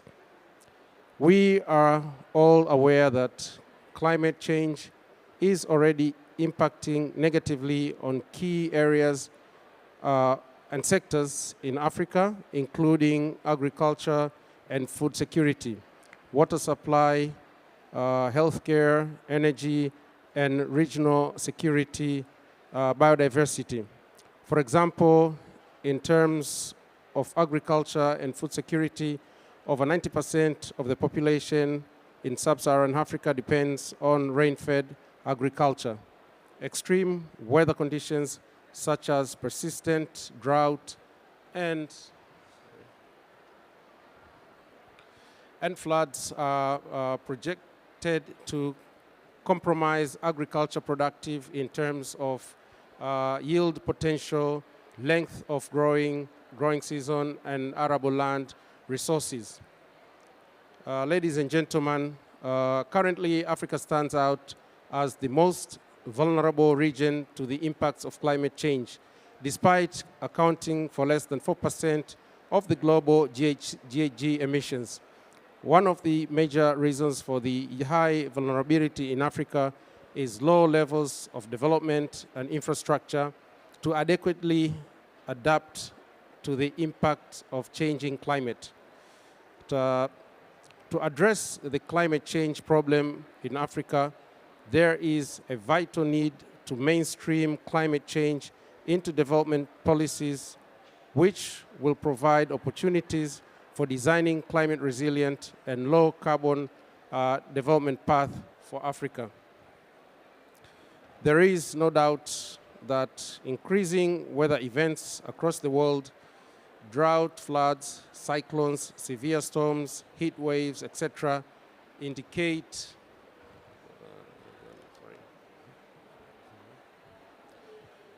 that climate proofing of current and future infrastructure is utmost importance, and it also provides a sustainable and cost-effective option in the long run. In Africa, vital infrastructure includes power system, roads, rail, and communication, buildings, etc., are clearly vulnerable to weather events. There is a great need to take into account climate change in designing buildings and managing our infrastructure. Climate proofing our infrastructure will also ensure environmental and social benefits. The current plans will, within the Program for Infrastructure Development in Africa, Priority Action Plan 2 framework, calls for the development of 69 large-scale regional projects that will cost billions to implement within the long term. It is therefore crucial that these investments are protected through the integration of climate resilience into all the projects. For example, the previous studies carried out by the World Bank and UNECA on the enhancing the climate resilience of Africa's infrastructure shows the huge potential impacts on African hydropower infrastructure if no action is taken to mainstream climate resilience. As we are all aware, hydropower will still play a huge role in Africa's future energy systems, with a planned installed capacity of over 50,000 megawatts by the end of the implementation period of the Program for Infrastructure Development. This calls for urgency to ensure climate resilience is mainstreamed early into all projects. For Africa, ensuring climate-proof and sustainable infrastructure will entail the following aspects. One, integrating climate change resilience into the design, planning, and implementation of projects. Two, repositioning current institutional frameworks and policies to stimulate adoption of climate change strategies and opportunities. Three, mobilizing financial capital markets to leverage financing for climate resilience infrastructure. And four, enhance technical capacity of institutions on how integrating climate resilience into projects. The AfriRest facility coming at an opportune moment for Africa, as the facility is designed to strengthen the capacity of African institutions, including public, private, and regional institutions, to plan, design, and implement infrastructure investments that are resilient to climate variability and changes.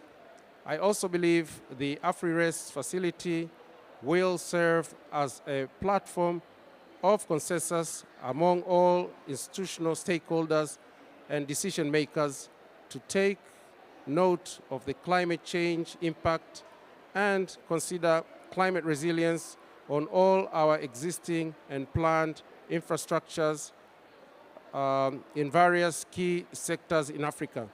Going forward, I would like to call upon all stakeholders, especially the Program for Infrastructure Development stakeholders, to support the facility at all levels, including technical and financial, which will be crucial to changing the pathway towards a low carbon and climate resilience development on the continent. I am looking forward to fruitful deliberations and discussions on how to move forward with this facility. I thank you all for your attention. Thank you very much.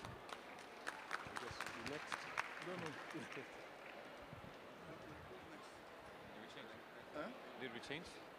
Is it my turn now? Or?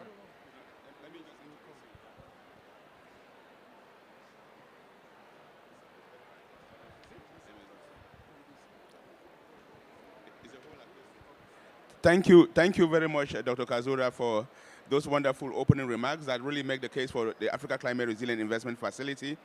Ladies and gentlemen, when I started, I didn't tell you what the AfriRest is because we're going to make a presentation about it. But Dr. Kazura, in his opening remarks, has really framed what it is all about. Africa is the continent that is suffering the most impacts of climate change. It is also the continent that needs the most amount of investments in critical sectors like agriculture, energy, water, and so on. And then how do you balance the idea that you can attract those investments without the fear that those investments could become stranded? And Dr. Kazura, you've made those points very well, and that is really the essence of the AfriRest program. So I want to thank you very much for those wonderful remarks. I would now like to call on Dr. Simon Ehiu, from who is the Regional Director for Sustainable Development, Africa and West Central and West and Central Africa at the World Bank, for your opening remarks, sir. Thank you very much. I hope you hear me very well. Okay, I need to raise my voice because of the noise around. So thank you, Moderator Linus, and distinguished friends and colleagues, Linus, also my friend from the NDF, the Nordic Development Fund, distinguished guests, ladies and gentlemen, good afternoon.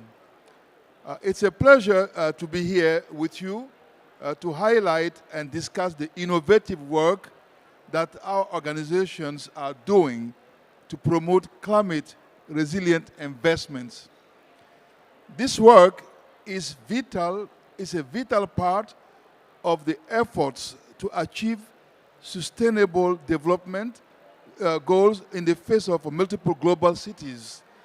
A crisis, not just the climate crisis, but all the crises that the countries are facing. Financial flows must be steered toward activities that build climate resilience rather than detract from it.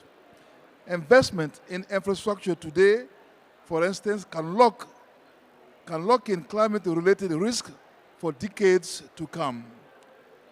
It is also true that even when physical assets are constructed to the correct standards, they may contribute to systemic risks if built in locations highly exposed to climate hazards. Let me tell you that the World Bank has found that investments in resilient infrastructure in developing countries could deliver some $4.2 trillion over their lifetime.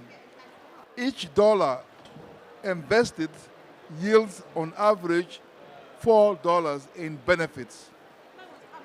We can't just think of the resilience of physical assets. We must also consider how investment can impact the resilience of our communities. Activities that lead to deforestation and erosion of natural capital can seriously and irreversibly undermine the stability of communities. At the same time, more investment in social sectors such as health and education can play a critical role in strengthening their resilience. How and in which sectors countries can make investment varies because climate change affects each one differently. Approaches tailored to the local context are critical in this regard. That's why the World Bank is stepping up its commitment to financing climate action and ensuring that it is customized to each country in our climate change action plan. As part of this, we launched a new core diagnostic called the Country Climate and Development Report. And we have completed 8 CCDRs covering 12 countries in the Africa region alone. These diagnostics take an integrated look at the development and climate and provide options and recommendations for how government can meet their growth and climate objectives in a Paris-aligned manner. We have also developed a resilience rating system that helps mainstream resilience consideration into our projects and investment. The urgent need for this kind of tailored greening of world economies is more pronounced in Africa. Countries have been facing significant climate impact like increased floods in Western and South Africa and extending droughts in Horn of Africa. These significantly impact the livelihood and assets of millions of people. That's why resilience of climate change is central to our engagement in Africa. Much of what we have done in this regard has benefited significantly from being a partner of the Africa Climate Resilient Investment Facility, the AfriRES. Because of this facility foresight, AfriRES has helped accelerate the operationalization of climate resilience and adaptation actions while supporting communities and enabling institutions to navigate future climate shocks and stressors. It has done this by building capacities and providing guidance on how investment can be designed to enhance resilience through multiple avenues. The tools, knowledge, training, guidance notes, and practical lessons from real-world projects across high-impact sectors. As an implementing partner, the World Bank is committed to the objective of the AfriRES and continuing the collaboration to facilitate climate action now. The challenge of climate change is in much of Africa underscores the need to build resilience and advance adaptation as a cornerstone of climate action. The AfriRES provides a robust platform to step up and scale up our engagement, working with the partners and stakeholders. Thank you again for inviting the World Bank and myself to this session.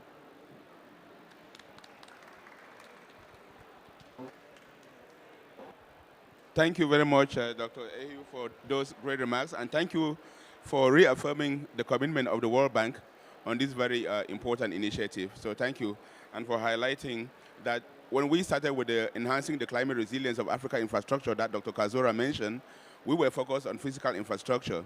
But now we've gone to AfriRES where we're now looking at resilience in everything. And I like that you mentioned about health and education, because as we will hear in the presentation later, this is a very strong demand that is coming from the products of AfriRES. I also want to take this opportunity to welcome our Executive Secretary, Dr. Antonio Pedro, to the stage, and also to welcome Mr. Henrik Franklin from the Nordic Development Fund, who have been generously supporting the AfriRES program, not only AfriRES itself, but the landmark study that led to the AfriRES, and it was all because of Nordic Development Fund. So we really appreciate that, and thank you, and welcome you to make your opening remarks. If you want to use the podium or you want to use the microphone, which one is better for you? Okay, thank you. Thank you very much, ladies and gentlemen, dear colleagues. The Nordic Development Fund is pleased to welcome you to this event jointly with the World Bank, UNECA, the African Union Commission, and the African Development Bank. And I don't know if you know, but the Nordic Development Fund is the joint international finance institution of the Nordic countries with a focus on addressing the nexus between climate and development in lower income countries. With a primary focus on sub-Saharan Africa, so that's why it's great to work on this project, and also an emphasis on early stage and catalytic finance. And NDF is owned and also funded by the 5 Nordic countries, so Finland, Sweden, Denmark, Norway, and Iceland. And as has been mentioned before, Africa is the continent that is most affected by climate change. The recent IPCC report indicated that African countries can lose between 5 to 15% of their GDP per year due to climate change compared to a situation without climate change. And governments and investors and both private and public in the region have 2 options. One is that we continue as business as usual in a normal pace, hoping that our current standards and procedures and capacities will be enough to work in this context. But of course, there will be high maintenance cost. Or the other option is to integrate climate resilience and sustainability into all decision making and feasibility studies and planning to make sure that the investments and the infrastructure is more resilient. And I think evidence has shown that the doing nothing approach or continuing as business as usual is extremely costly. Munich Re has estimated that natural disasters increased with about 27% in costs in the last 1 or 2 years. So it's very much an economic issue. And the African Development Bank has also estimated that the infrastructure needs in Africa are between 130 and $170 billion per year, which is a huge sum. So just to get that money for investment is, of course, a primary focus, but to make sure that investment is done in a climate resilient manner across the whole project cycle, from identification to planning to investment decisions, is key. And given all the uncertainty on the climate, it's very important to build in flexibility so that we don't lock ourselves into certain situations. And also really harnessing and using nature as much as possible, by integrating nature-based solutions. But what underpins all of this work is, of course, access to reliable basic weather and climate data. So I don't know if some of you maybe joined yesterday. We had an event on the Systematic Observations Financing Facility, which NDF is funding together with the World Meteorological Organization, the UNDP, UNEP, and others. And this is really to bridge and narrow the gap in basic information, which is underpinning all our work on climate action. So I encourage you to look into that as well. And NDF has been a proud supporter of AfriRes since 2017. We provided a relatively modest grant of €5 million, which has come a long way, and really together with the World Bank, the African Development Bank, UNECA, the African Union Commission, has established AfriRes as an African Center of Excellence in the area of improving the planning, building capacities and technical expertise, both of public sector but also of private sector actors. And the idea, of course, is to use this to leverage additional financing for infrastructure in the continent in a sustainable manner. And AfriRes is, from what we've seen, is really at the forefront of developing cutting-edge approaches, but also capacity in public institutions.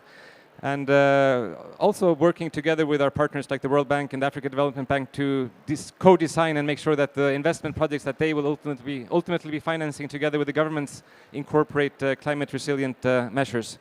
And AfriRes over the years has also trained a lot of people. I understand that in the last year, about 400 people have been trained and certified in building climate resilience in different sectors, from agriculture, cities, ecosystems, transport, energy, among others. And NDF, as I said, has a focus on Africa, and we work with different countries and institutions on infrastructure development. And one of the things and the tools that I've found very useful in this context is the Resilience Booster, which is an interactive tool that AfriRes has promoted, whereby practitioners can develop projects and basically have a step-by-step approach for integrating resilience attributes into these projects.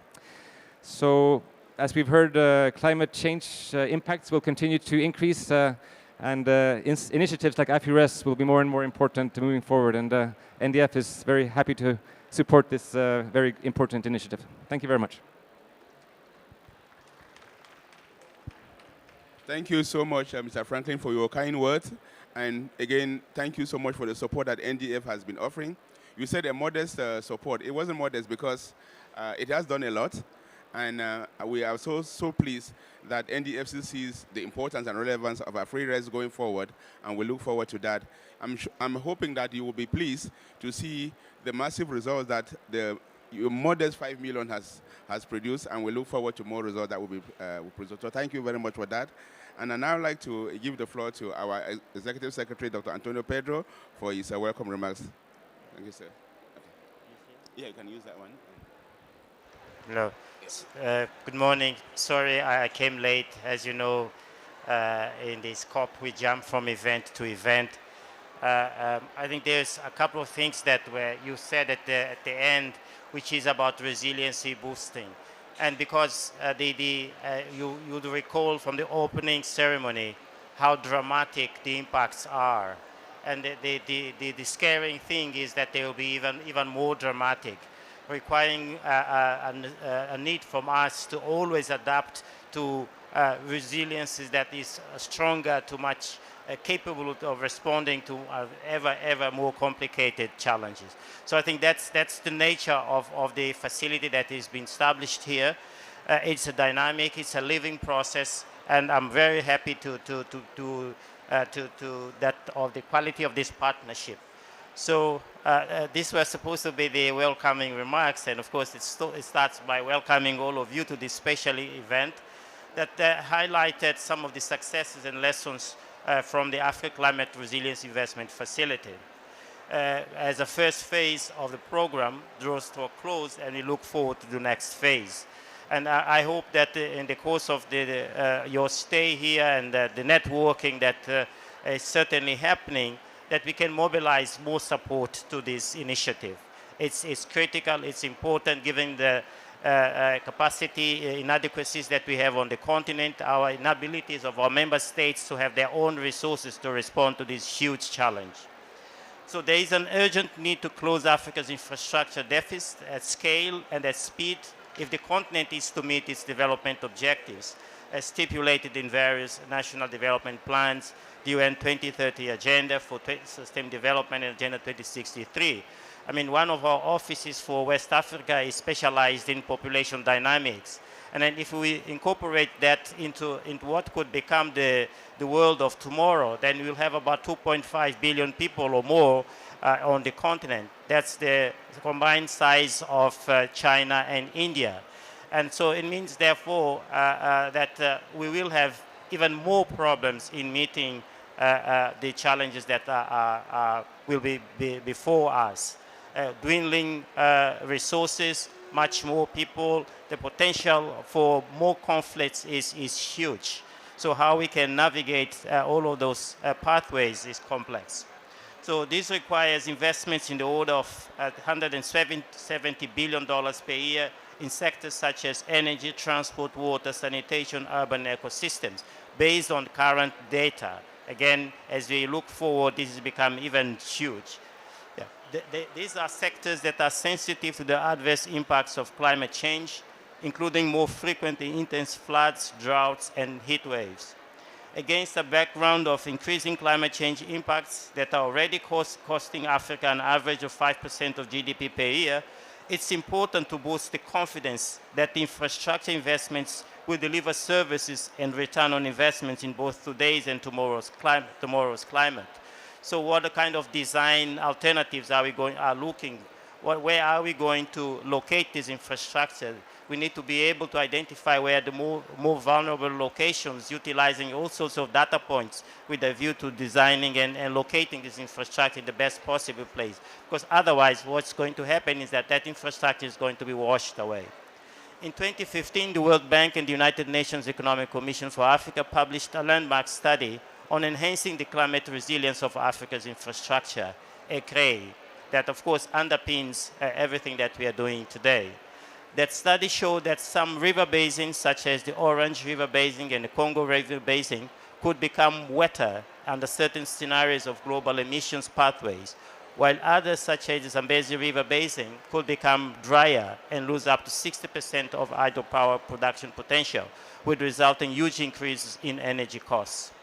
And we saw that this in 2016, when the Kariba Dam on the Zambezi, which supplies most of the electricity consumed in Zimbabwe and Zambia, almost shut down as the volume of water in the reservoir dropped to about 12% of capacity because of the unusual El Nino and La Nina events of 2015-2016 attributable to climate change.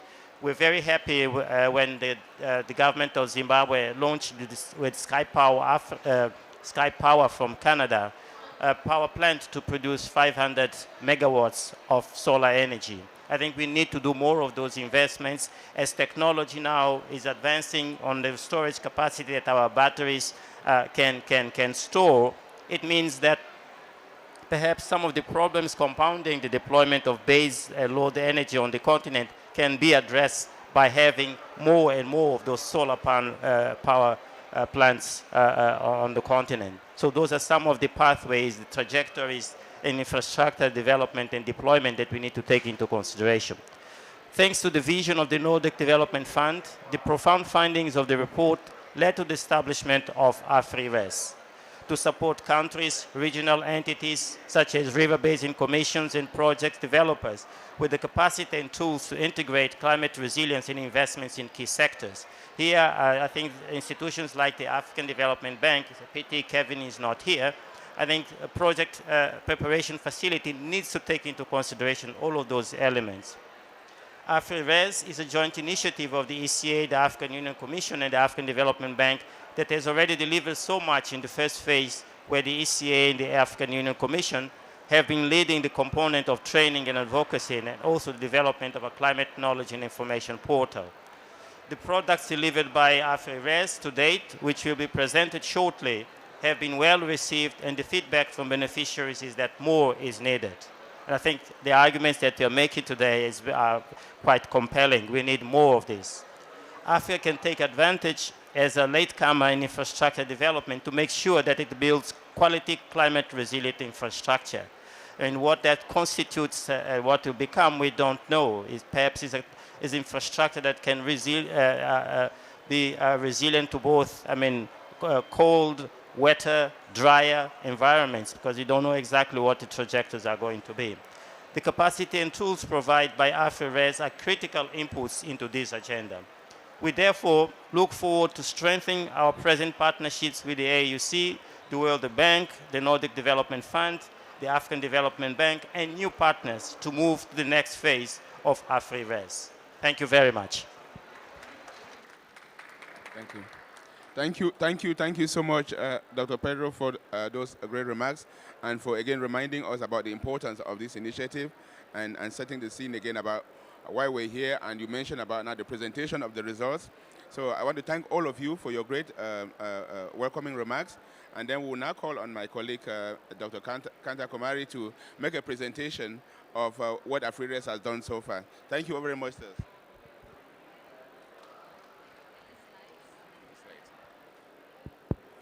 Thank you all very much, and I think we've heard from our esteemed panelists about the importance of resilience.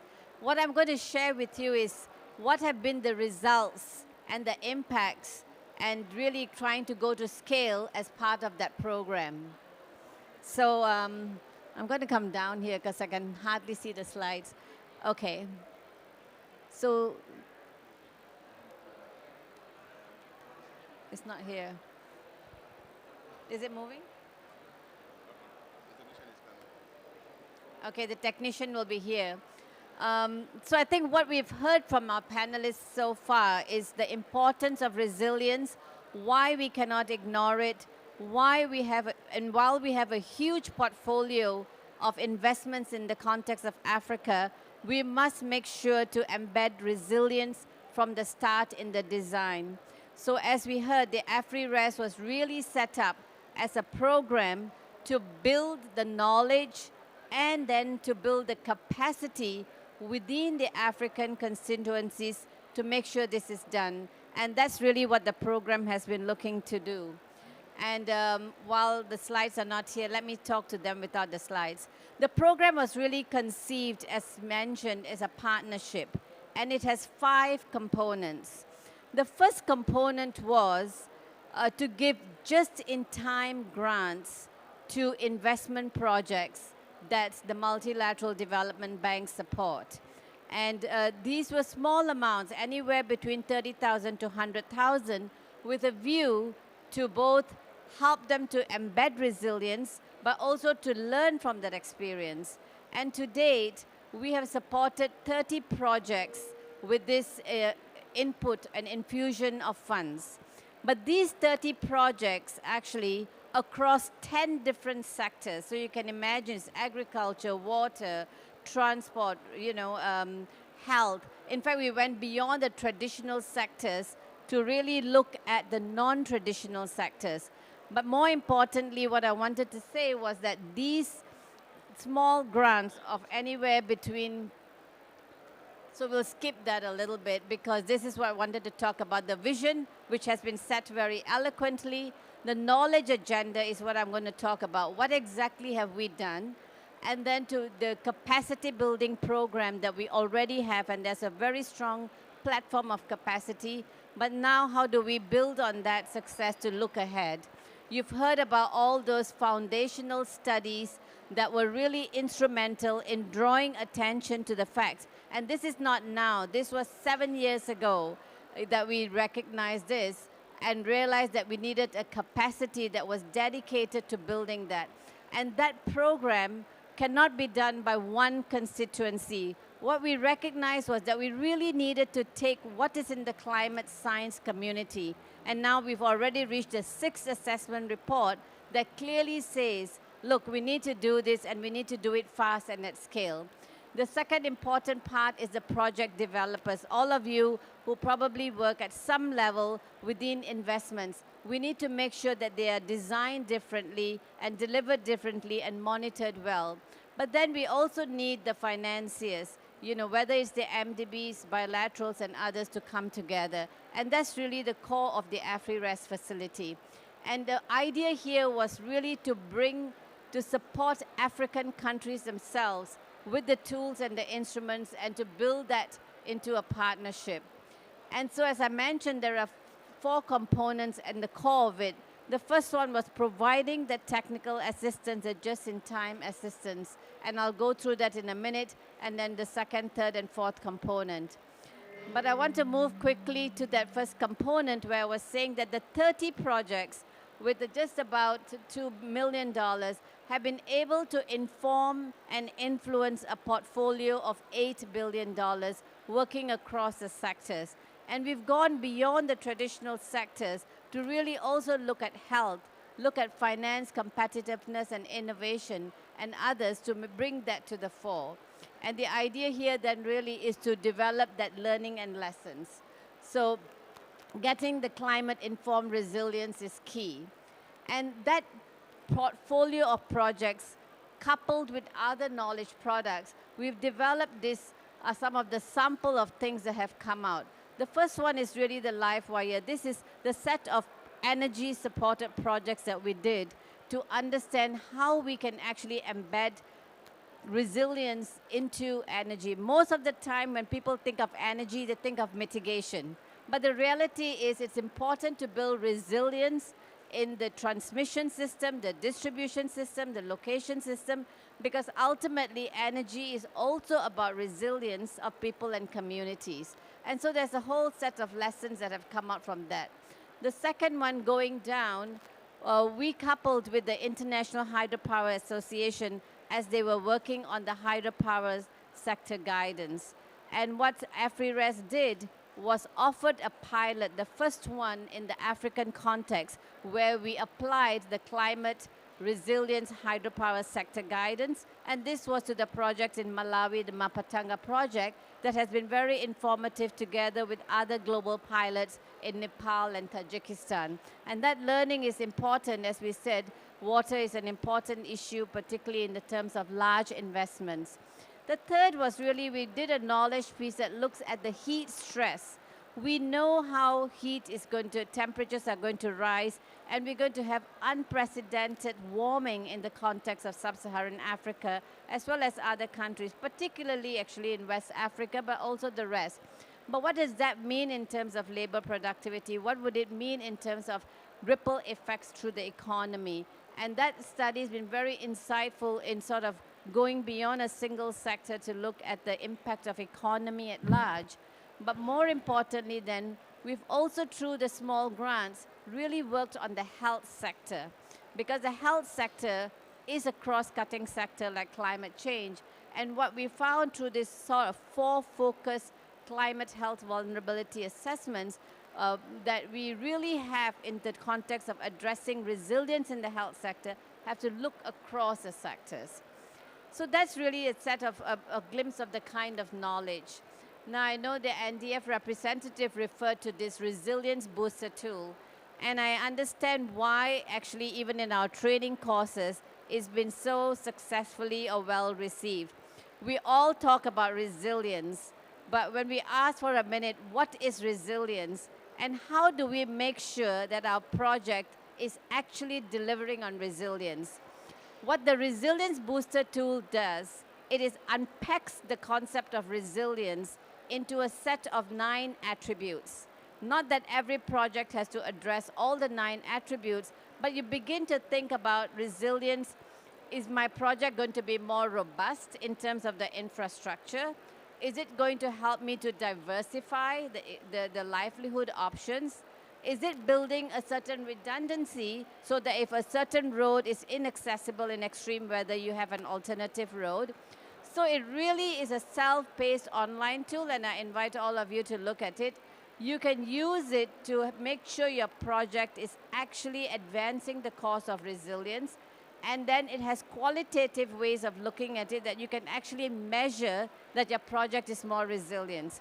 And this is important because this is the core of what AfriRes is. But more importantly, we want to be sure that we're not just using the buzzword of resilience, but making a difference. And in fact, at COP26, when they look at some of the breakthrough products that were out there, the World Economic Forum and the COP26 actually identify the Resilience Booster as one of the breakthrough products. So really encourage you to look at it. But so what we have learned in all of this component 1 and the knowledge out there, we want to translate that now into broader sector guidance notes. I think if one thing we commit to this COP, building off the back of the IPCC, is that we really have to do this for every investment that we do, and we need to do it also at the systems level. So what is AfriRes doing? We're developing right now, and these notes will be out by the spring of next year, what we call climate resilience sector guidance notes. These go back to what I think our executive, UNECA representative was saying about the uncertainty that exists.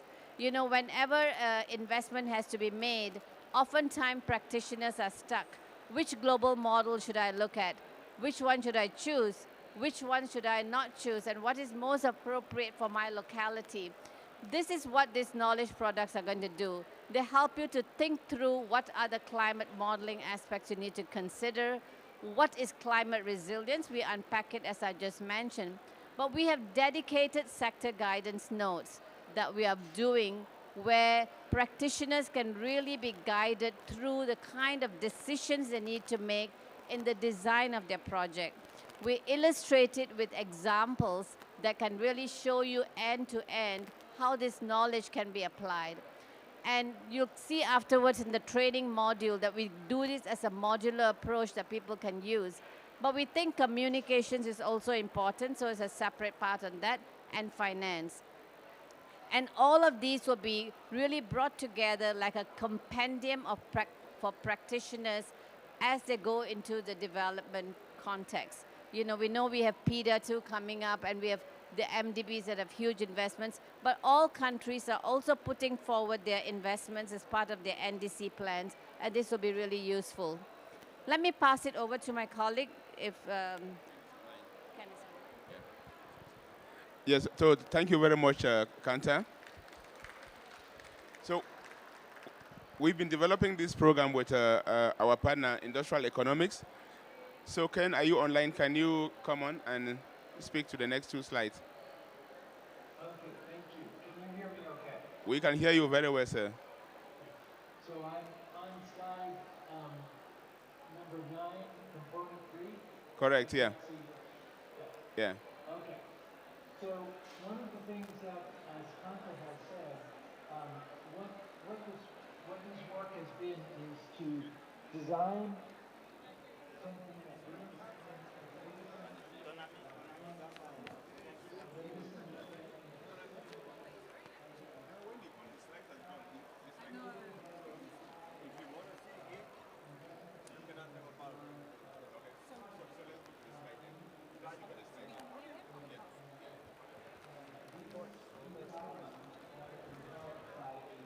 team of world and African experts that were selected have developed these tools and have come up with a framework that helps you work through your project.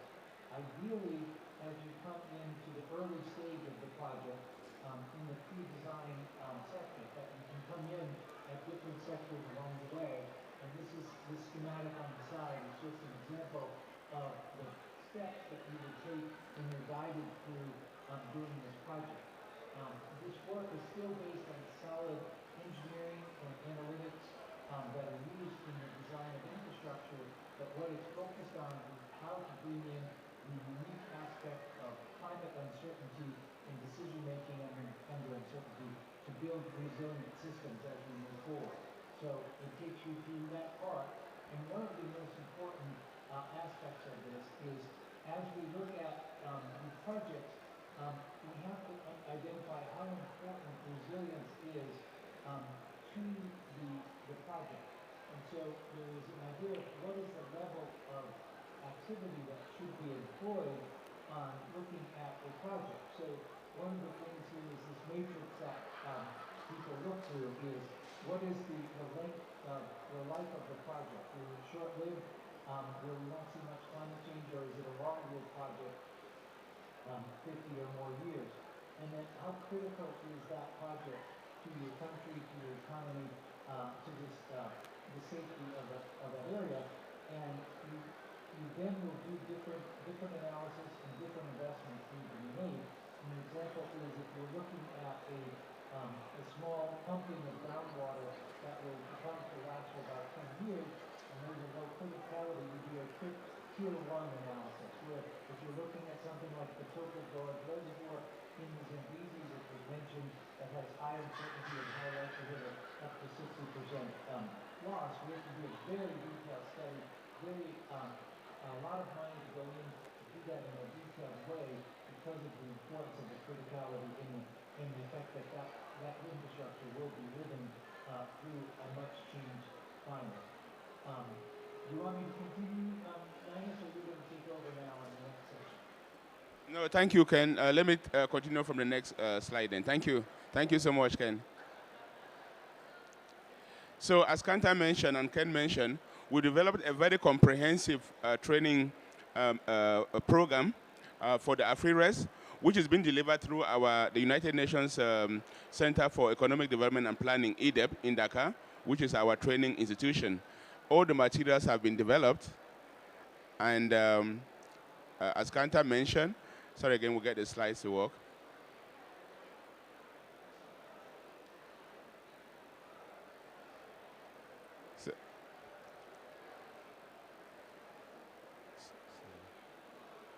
The slide, yeah. So we developed a comprehensive training material under 3 training packages. Training package 1 is based about understanding resilience, what resilience means, uncertainty, how you make decisions under uncertainty, and so on. Training package 2 goes, and that training package 1 is for policymakers, it's for the media, civil society, and technocrats. Then we have training package 2, which goes into deep dives into the different sectors: energy, water, transport, agriculture, ecosystems, and cities. And then training package 3 is how you communicate resilience and how you also talk about finance and how you can use the idea of resilience to do what the AfriRes value proposition. And I want to thank Mr. Henrik Oge, Mr. Oge Jorgensen. We discussed this over and over, and we came up with a phrase called resilience dividend. That if you're going to design a project and you're going to be sure that climate resilience has been integrated into the project, it means that there is that assurance that the project will perform into the future. And therefore, that assurance and the return on investment could be a way of leveraging climate finance, because the incremental cost that you might need to integrate climate resilience in your project cannot be used or can be mobilized through climate finance. So the resilience dividend concept is really important going forward, and we feel that comes through. All these training materials are free. All the different people, Mr. Henry mentioned about 400 people who are subscribed to the program. It's all free. It's done online and also in person through our training program in EDEP in Dakar. You do the first training package online, and then the second training package, which is on the technical sectors, you do part of that online, and then you also do part of it in person. You also do part of it in person at the training center. Then training package 3 is done fully online again. And there you have on the screen some of the feedback coming through. There's a lot of demand for us to translate the course materials into French. So far, we've only been delivering in English, so we're working on that. And the picture you have there are the first cohort of people who went through the program, successfully finished the online, and then went through the in-person training, have now completed. And you will see that the majority of the people so far have been from West Africa, and also Central Africa, Eastern Africa, but mainly from West Africa. But the next cohorts of the courses will be coming, of course, depending on how we take this going forward and how we build the new partnerships going forward. The next component is about this climate knowledge portal. That is very important. How do we have a one go-to place where people can come and find out? For example, we'll be hearing from our director of AGMAT, the Meteorological Center later. Mr. Hendrik mentioned about the importance of CIS, who is providing climate information, how can you get it, and how can you use it in your project. This portal will be able to provide all of that and support the integration of climate resilience in the investments in projects. And of course, another training, sorry, 1 minute, I just go back a little bit. Another very important training we will be hearing in the next segment of the presentation here about the PIDA program. Another very important part of this training is integration of climate resilience in PIDA Phase 2. And when you hear from our PIDA colleagues immediately after this segment, you will also be hearing on how that then links to the bigger program for infrastructure that PIDA is doing. And I think I pass back now to Kanta to talk about this before we move to the next. So one other important component of the AfriRest is the fifth component, which is really about strategic engagement with the public and private sector. One thing that we've done very well, I believe, under AfriRest is really had this, we've had 5 actually, even to COVID, we managed to have what we call the Africa Climate Investment Summits, Resilient Investment Summits, where we bring together a lot of the practitioners and ministers and others together with the private sector and really discuss the context of the resilience in terms of the nature of investments that are ongoing in the country. This is really a platform that has served us well as a fora of exchange, a fora of communication, but also a fora where one can move forward with the kind of areas of investments and really sort of participate and get introduced to the private sector. And we see this as an important one. We hope to have one next year, which is really as all of the knowledge products will come together, we will be able to move on. I don't know where. So looking ahead, right? I mean, so we have been 3 years odd into this program with, as we said, a modest grant from NDF.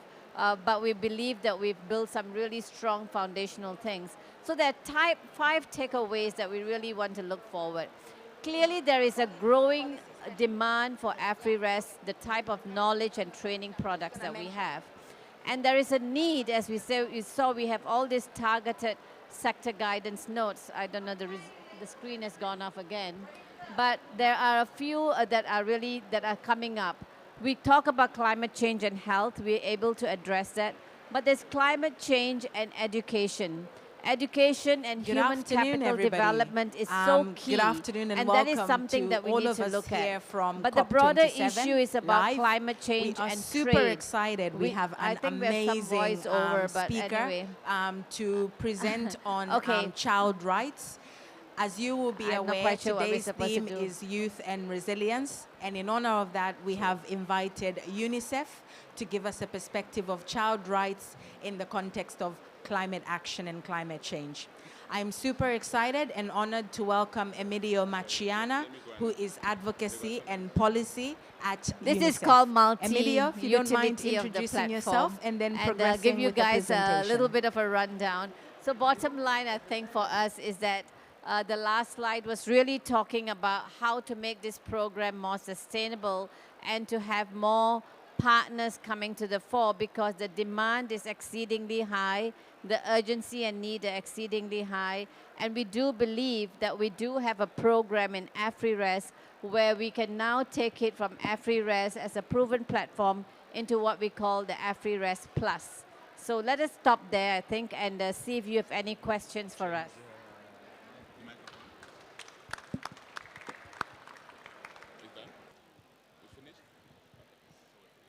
I everything is live, I must mention that. And so if anything happens technically today, please note we are live. And we we're doing our apologize very because there best is to a bring crossover you of microphones everything in the- live from COP27. So in the Emilia, pavilion. looking that is forward why to your we're hearing sounds from presentation. different areas. So,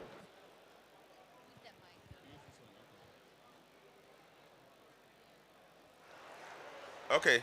So thank you again, Kanta, very much for that. Can we now ask Dr. Andre Kamgab to please give us a quick feedback about how the role of climate information services and institutions like yours are important. And then after that, now we will switch over to the PIDA program and looking about how we invest in green resilient infrastructure. Good. Thank you. As you noted in the previous presentation, one component of the program is the knowledge portal. So the starting point to assess exposure and vulnerability is the availability of climate information services. Secondly, the presentation indicated resilience in the design, but we will have in the future to consider resilience in the building, because in our countries we are seeing roads being built during the rainy season, and those roads generating problems just after the rainy season. So we have also to emphasize on building resilience, on developing resilience during the building phase of the infrastructure. Then after the building, we have the operations and maintenance of the infrastructure. So these are ideas that we would like to work with AfriRes actually to put it in the next phase of the program so that we integrate all the phases. Our work is actually to walk you through this big data with climate information all across the world, which has to be validated and verified to be used in a local area in Africa where we want to build a dam. And this process of validation, verification, and generation of tailored information to support design, building, operation and maintenance of the infrastructure have to involve historical records on climate of the local area from the countries. And we are in the process of actually linking with AfriRest to make sure that infrastructure building and even infrastructure operations, current infrastructure operations in Africa, include the use of this climate information in building resilience. So that was let's say, those were the main aspects of the discussions I wanted to put forward. Thinking, integrating design, build, operation and maintenance in the InfraRes program, and then working with us to make sure that when we have located where we want to build infrastructure or where we want to make an existing infrastructure more resilient, when we have identified those, we work together to include the historical records that we are working with the European-funded Copernicus program to collect and rescue historical records that can be used in this process. Thank you.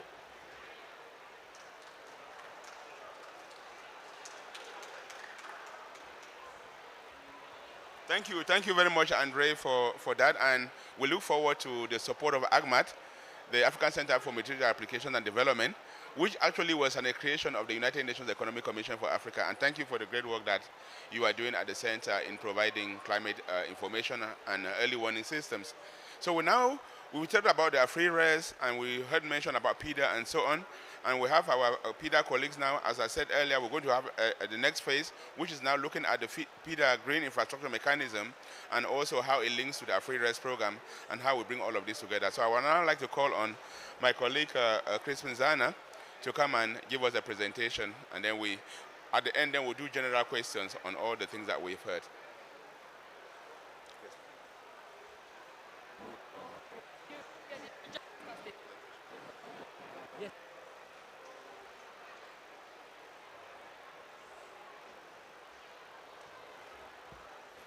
Good afternoon.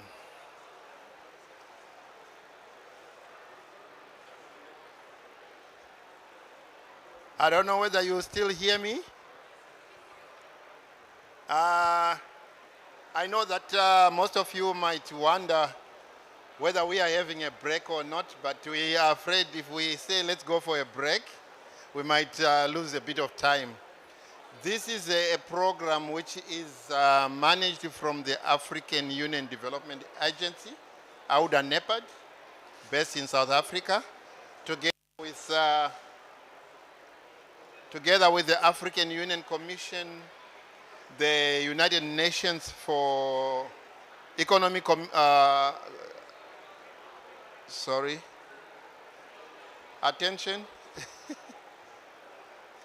together with UNECA and the African Development Bank.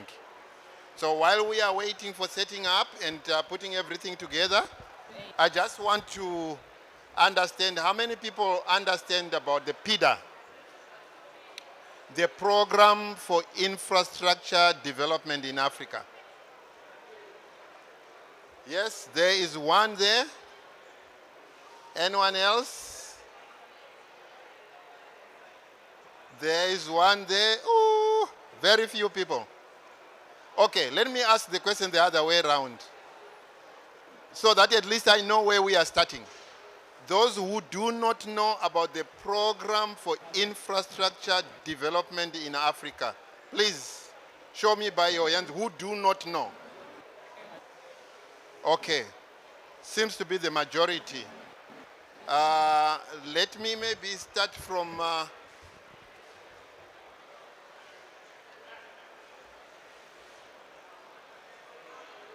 that's why I'm taking more time so that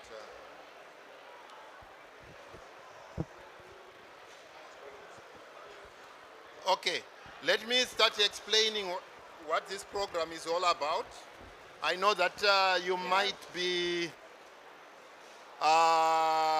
overwhelmed by so many presentations, so many words, so that let me make it very simple. Africa connectivity is a challenge. Some of you coming to, if you fly from wherever you are to come here, you have to go through Europe. Some of you have to go through very far away. If I want to travel from my home country, Zimbabwe, to Egypt, not to Egypt, to Algeria, I have to go to France first. If you are coming from West Africa, something you have to go to Europe, which means you lose a lot of time in connecting within Africa. So this program is there.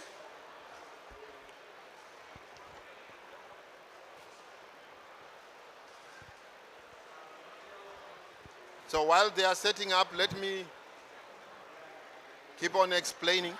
So there was decided in 2012 to improve the connectivity within Africa, whereby we have regional programs which are interconnecting highways, railway lines, air transport, electricity, ICT, water programs within all the 5 regions of Africa.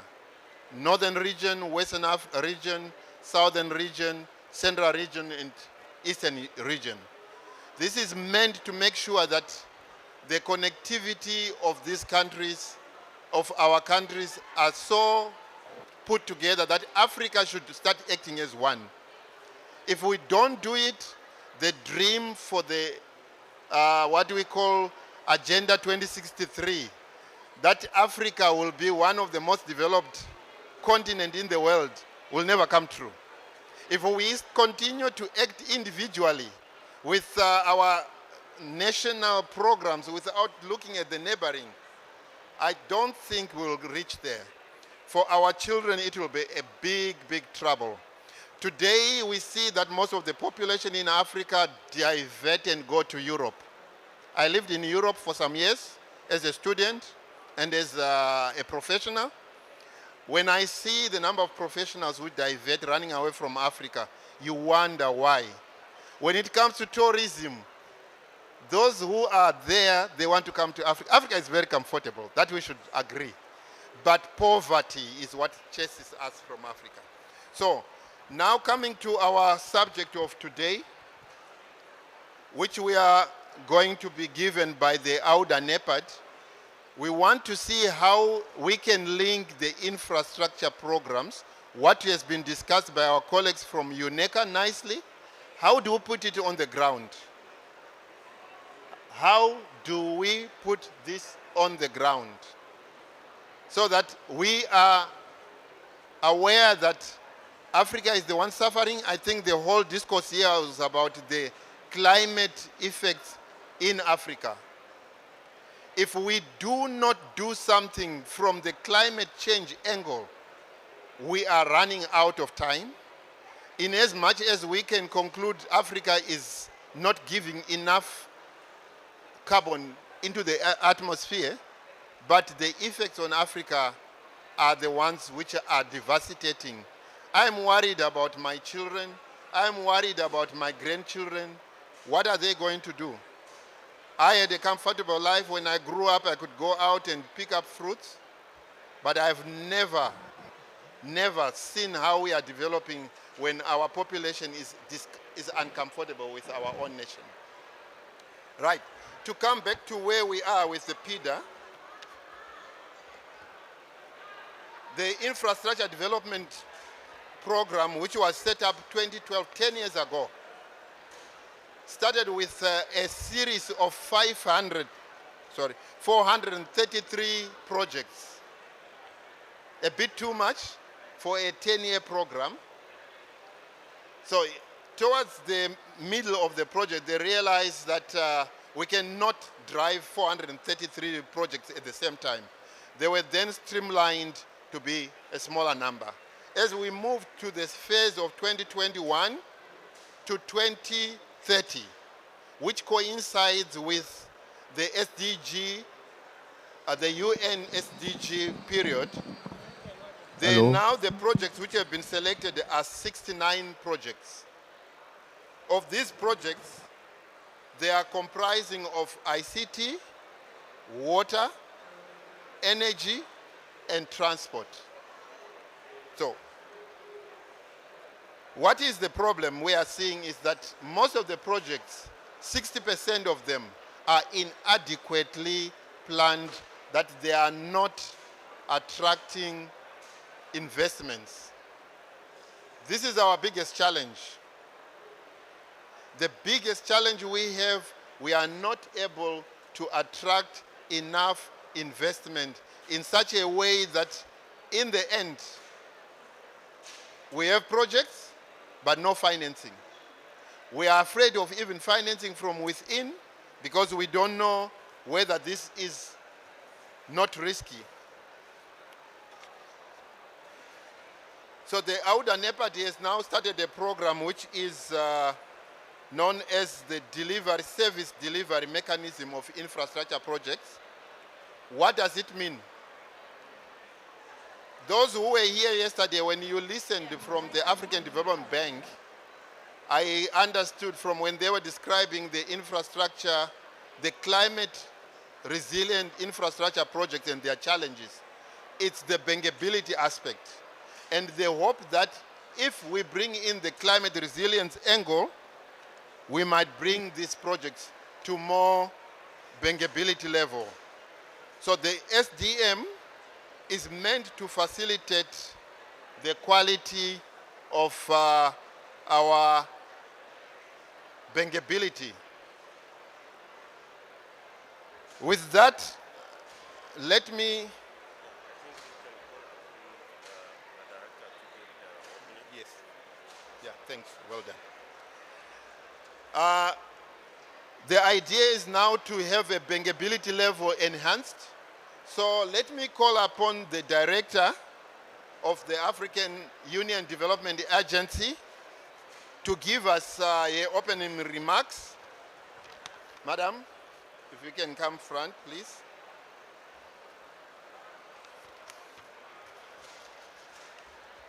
So. Hello. I hope we are not going to have interference in the speakers, which we had before. because now calling upon my boss, I don't want my boss to be embarrassed. The Director of Program Planning and Innovation, who is representing our Honorable, our Her Excellency, the CEO, Director Madam Estherine Fortabong, will give us the opening remarks representing the CEO. Thank you.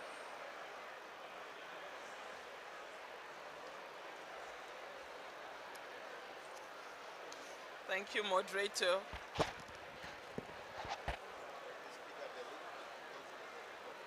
Yeah. Thank you, moderator, and good afternoon, everyone. And thank you for being here. We appreciate your presence as this important side event on financing green and climate resilient infrastructure corridors for trade and inclusive growth in Africa. I think the last several days, we've had a lot of conversation about climate finance and a lot of references to critical sectors in the continent that are impacted by climate change and for which we have critical needs for investment. So as the moderator announced, on behalf of myself and of the CEO, Her Excellency Nandos Bikele Thomas, we are very delighted to welcome you to what we consider to be a consultation dialogue session on the financing green and climate resilient infrastructure for trade and inclusive growth. So we will really like to have an interactive conversation as the session moves ahead. This dialogue is part of our ongoing work to support African countries in implementing the Program for Infrastructure Development in Africa, PIDA, which I'm sure most of you are pretty aware of, as this is the continent's blueprint to interconnect, integrate, and transform African economies. Distinguished participants, allow me to just recall some of the alarming trends on climate change and its negative impacts that hampers Africa's journey towards economic development. What a fantastic presentation. According Emilio. to the If I could just Intergovernmental repeat Panel some on of Climate those Change, statistics. the 1 billion IPCC, children in 33 Africa is one of countries. the most vulnerable 59 continents million children in high the world with frequency respect related to the negative countries in impacts terms of climate heat. change. 48 In fact, million the carbon brief world-related of child 2022 placements, not forgetting investigation human shows the rights following. and several And other I issues think that we have are been as a hearing about result this of the last 2 days environmental anyway. and social challenges. That drought and famine have it is killed very clear to see from the more than presentation that 2,500 people climate change in is Uganda a child and affected rights 8 issue. million Now, in if you Ethiopia don't mind, just this Emilio, year. I may have just some More than questions 600 related to people have died in not just your Nigeria presentation, but as a to get result your of the thoughts. worst floods that they've The had first one is in the last how decade. do we give children In the Southern voice Africa, to several countries, including share Madagascar, about, Mozambique, climate have change had severe and storms this topic. this year that have killed how can we at least amplify their 890 voice people. in this really big In Tunisia, ecosystem of we have had stakeholders? temperatures that have reached 48 degrees centigrades or Celsius, and that have resulted in extreme wildfires in the country. So besides this human cost, climate change is costing the African continent between 5 and 15% per capita GDP growth. We at the African Union Development Agency, NEPAD, and in partnership with our colleagues of UNECA, AUC, are implementing or are facilitating the implementation of PIDA projects in the area of energy, transport, ICT, and transboundary water resource management. The overall goal of PIDA is to promote socioeconomic development and poverty reduction in Africa through improved access to integrated regional and continental infrastructure network and services. 2 rounds of projects in the following sectors: energy, transport, information and communication technology, have been prioritized by African heads of states. This portfolio has seen a significant shift towards addressing some of the infrastructural vulnerabilities that the continent is exposed to. In the implementation of the PIDA portfolio, 2 significant challenges emerged.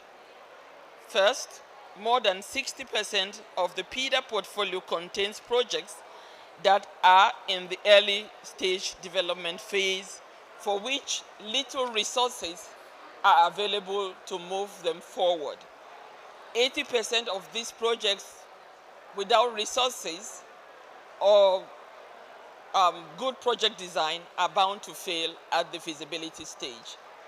This means that projects are deficient in one or more of the following areas: project ideas, project concept that is clearly articulated, pre-feasibility reports and feasibility studies, and the most common is the confirmation of lack of regional cooperation to move these projects forward.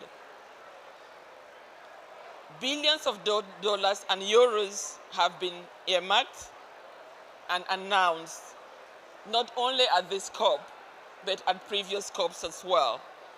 However, our assessment of the current PIDA portfolio indicates that the barriers to entry to access of these funds are extremely high.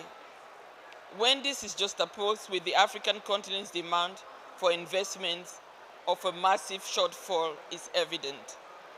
Africa's USD 2.5 trillion of climate finance needed between 2020 and 2030 requires an average of 250 billion each year.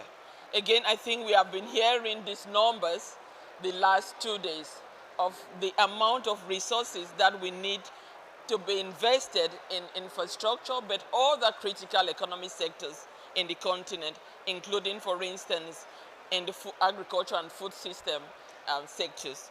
So there is a significant shortage in the resources that are needed to be able to move PIDA to the stage where we can say we are getting into implementation.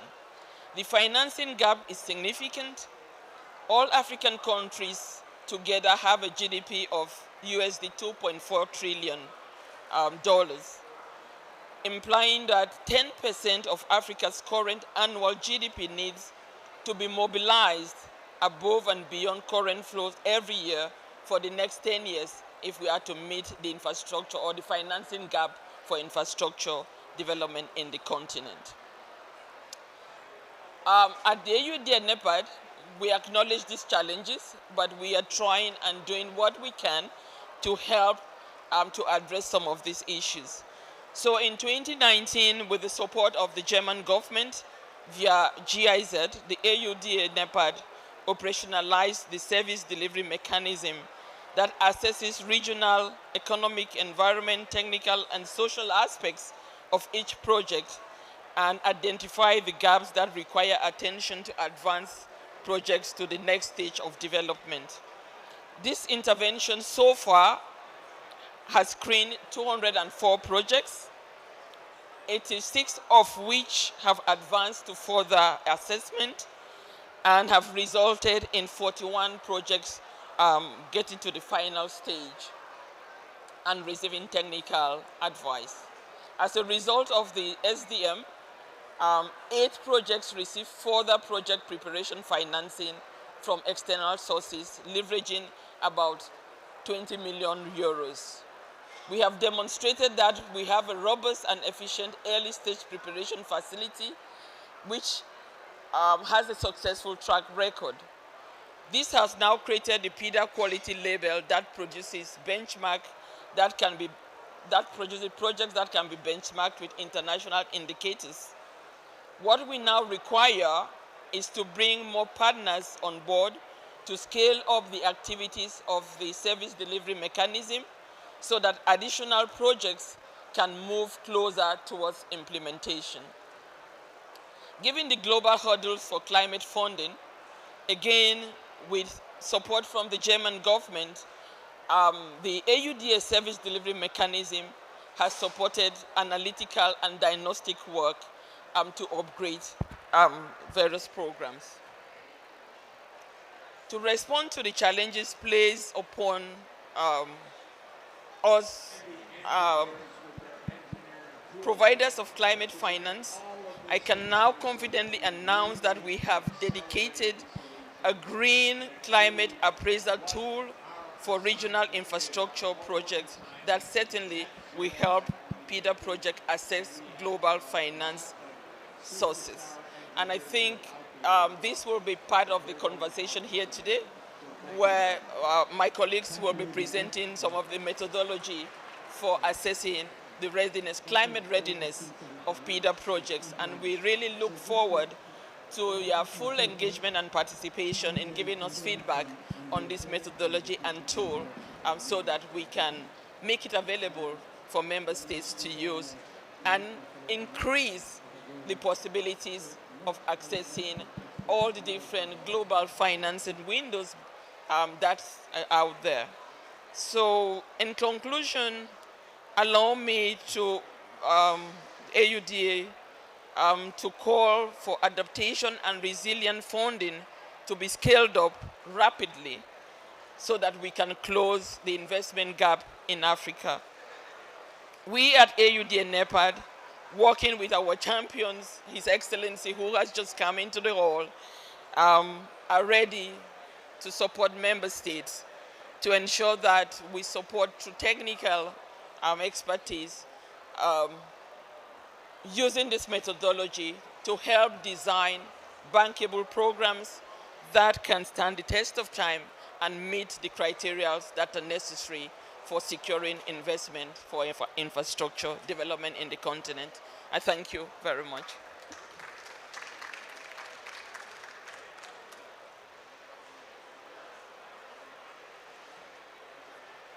Oh, thank you very much. Let me try to speak a bit louder so that I can overrun the other sounds coming from outside.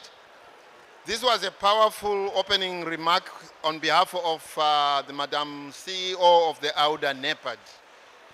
And as we conclude this remark, I think we are honored to receive Honorable Raila Odinga, former Prime Minister of Republic of Kenya, who is now the champion of the program for infrastructure development in Africa. I have followed him up since many years. First time I met him was in Victoria Falls about 5 years ago. And when I listened to him talking about the development of infrastructure in Africa, I followed him even to Kenya, Nairobi, and he showed us around, showing us what was happening. So let me call upon Your Excellency. Can you come and deliver your opening remarks? Thank you. Thank you.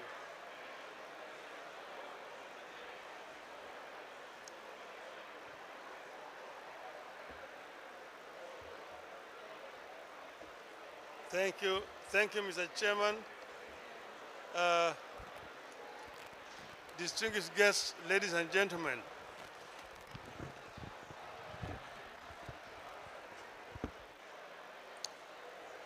We, for the last few days, have been talking generally about the global crisis that we have today.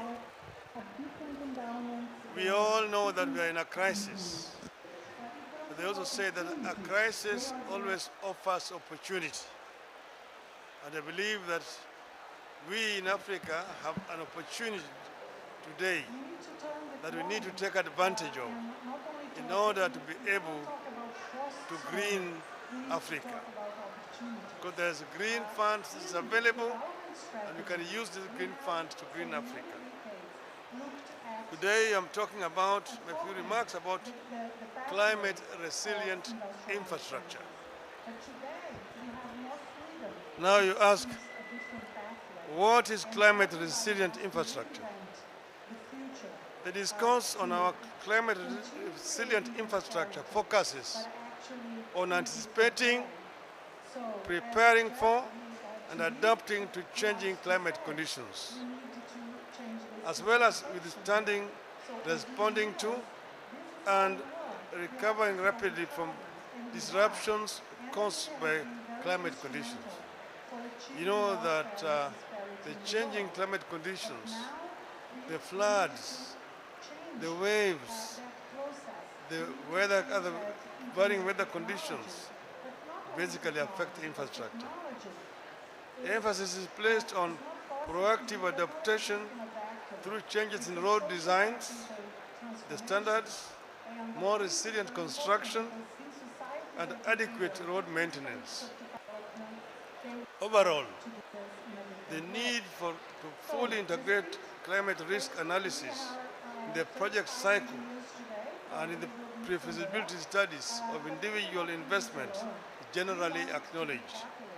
You've seen roads being damaged through landslides. You've seen bridges being washed away through flooding and so on and so forth.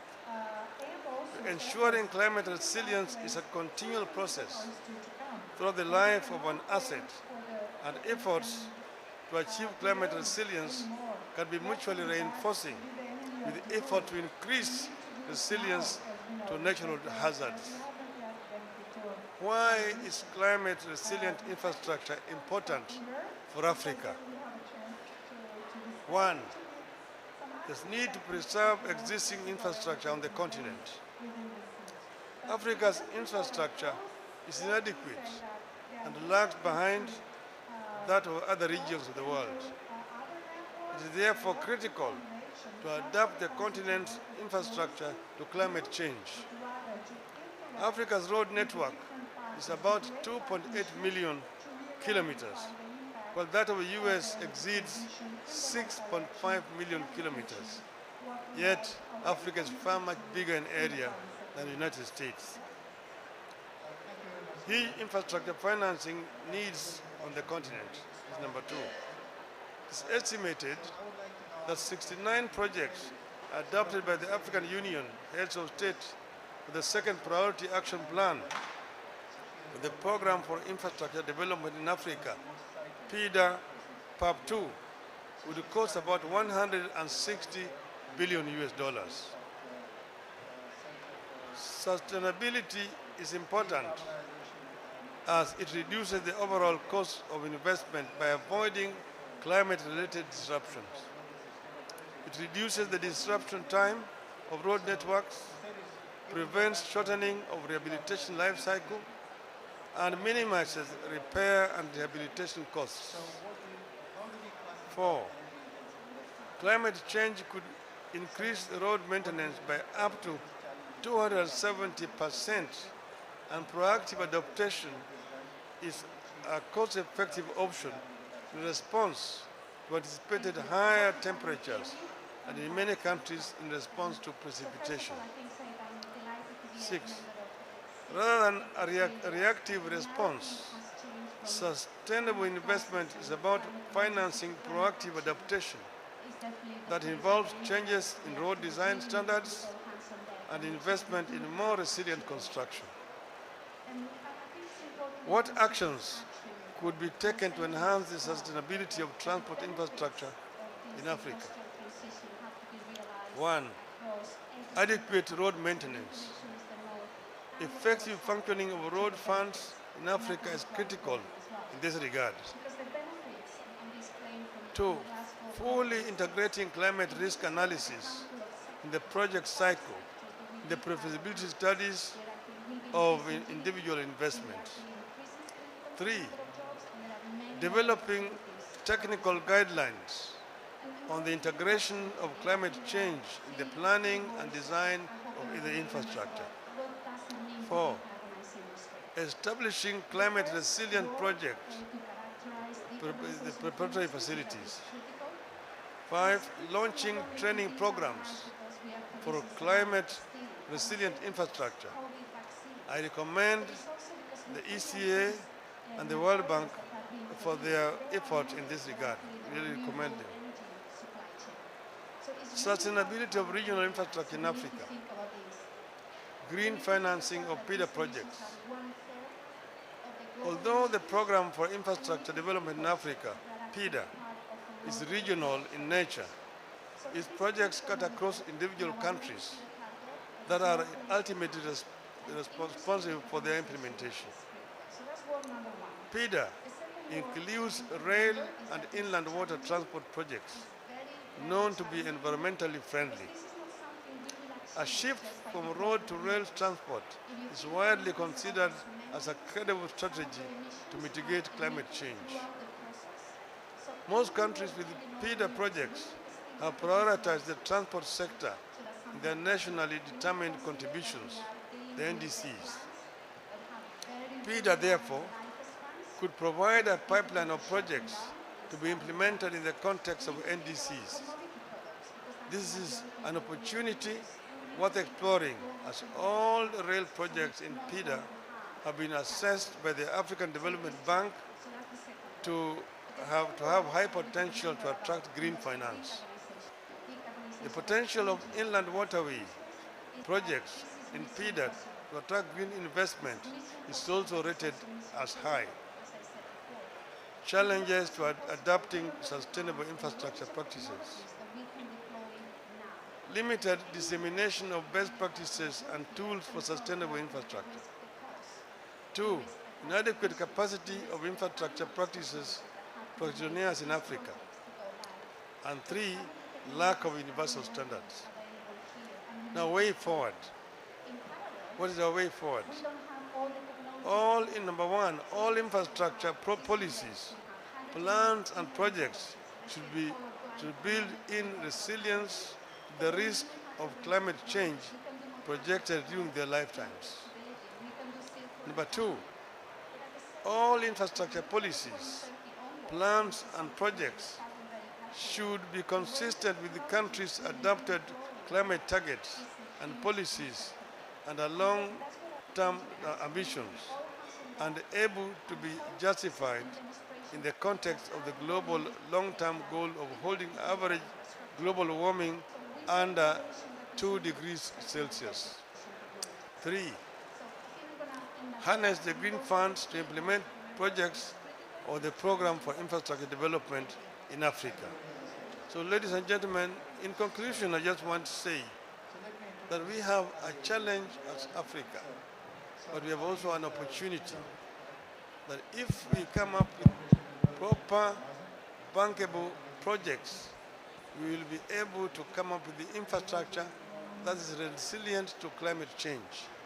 We will be able, therefore, to also expand our infrastructure. Because as you know, that Africa is trading very little at the moment with itself because of a lack of adequate infrastructure. We have said that we want to increase the intra-African trade from the current 15% to as higher than 30% by the year 2040. Europe trades. Thank you, Jadip. 70% is hearing me well. My is not too high. So maybe to leave any doubt about the fact that renewable energies are the right answer to the climate change and to the carbon emissions. Let me set the scene by just recalling some figures that we should recall more often. If you take 1 kilowatt of electricity coming from coal, it generates almost 1 kilogram of carbon. If you take it from gas, it's around 400 kilograms. If you take it from solar, it's less than 100. But it's only coming from the construction phase, not from the operation phase. If you take it from wind, it's around 20. If you take it from hydro, it's around 6. So it's like 1 to 40 between wind.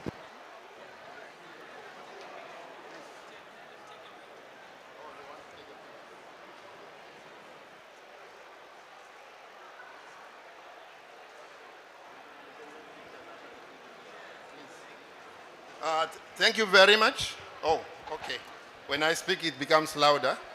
Thank you so much, Honorable Odinga. And we are honored also to receive a delegation from IGAD. Please take seats. This was supposed to be my beginning. I did not greet you guys. I did not greet you all. Honorable visitors, honorable guests from the REX, all guests from the member states. My name is Chris Benzana. I did not introduce myself before because I was waiting for the high level to come so that I introduce them first. I am just here. My share responsibility is moderating. I'm moderating this session in order for us to understand where we stand with the program for infrastructure development in terms of climate resilience. So I apologize also for our colleagues with their technology, which is for me, you know, I'm from BBC. I don't know whether you know what BBC is. Born before computers. But now I see now struggles with the computers and the microphones. So I get more shaky when I see this happening. When we used to do these things without all this electronics, it used to be much easier. We could just tell someone, please speak louder or reduce your voice. But we are fine. We'll get along. So I would like us now to call upon the youth, because the old we have spoken. We have told the problems, which we are aware of because we have been carrying these problems for many years. And we are looking for solutions. Now I call upon my young man, Ibra Wanabu, who is the head of unit for infrastructure connectivity at the African Union Development Agency, to give us a presentation of where we are now with the tools in order to really make sure that we bring infrastructure to a level where it can be bankable because of the climate resilience tools which we should apply. As we all know, most of the money remains with climate financing, isn't it? So let's hear from Ibra's presentation. You want to present from here or? Yes, ma'am. I can see.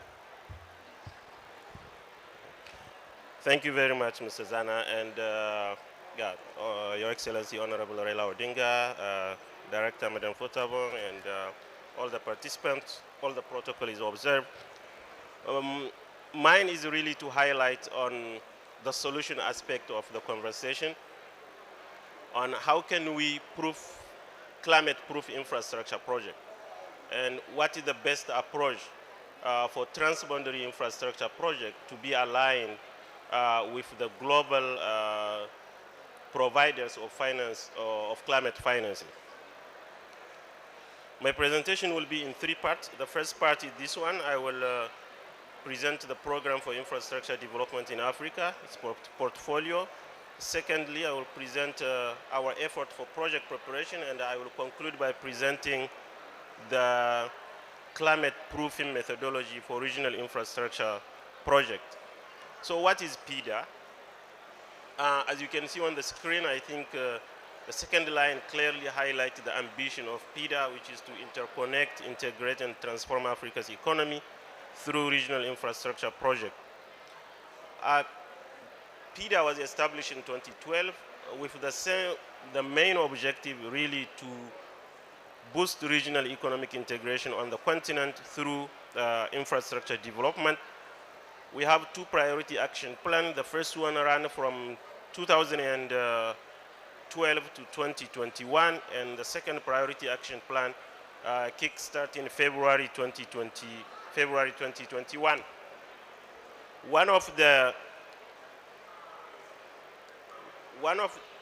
This is the breakdown of PIDA in terms of investment that is required. We need $160 billion investment by 2040 to implement a pipeline of 69 projects to make PIDA a reality. As you can see, the real challenge and priority of the continent is really in energy and transportation. And of course, you have ICT and water resources. one of the challenges for PIDA project is really ensuring the bankability of the project and then the project mobilize financing. Now, how do we select these projects? This project was selected on a bottom-up approach.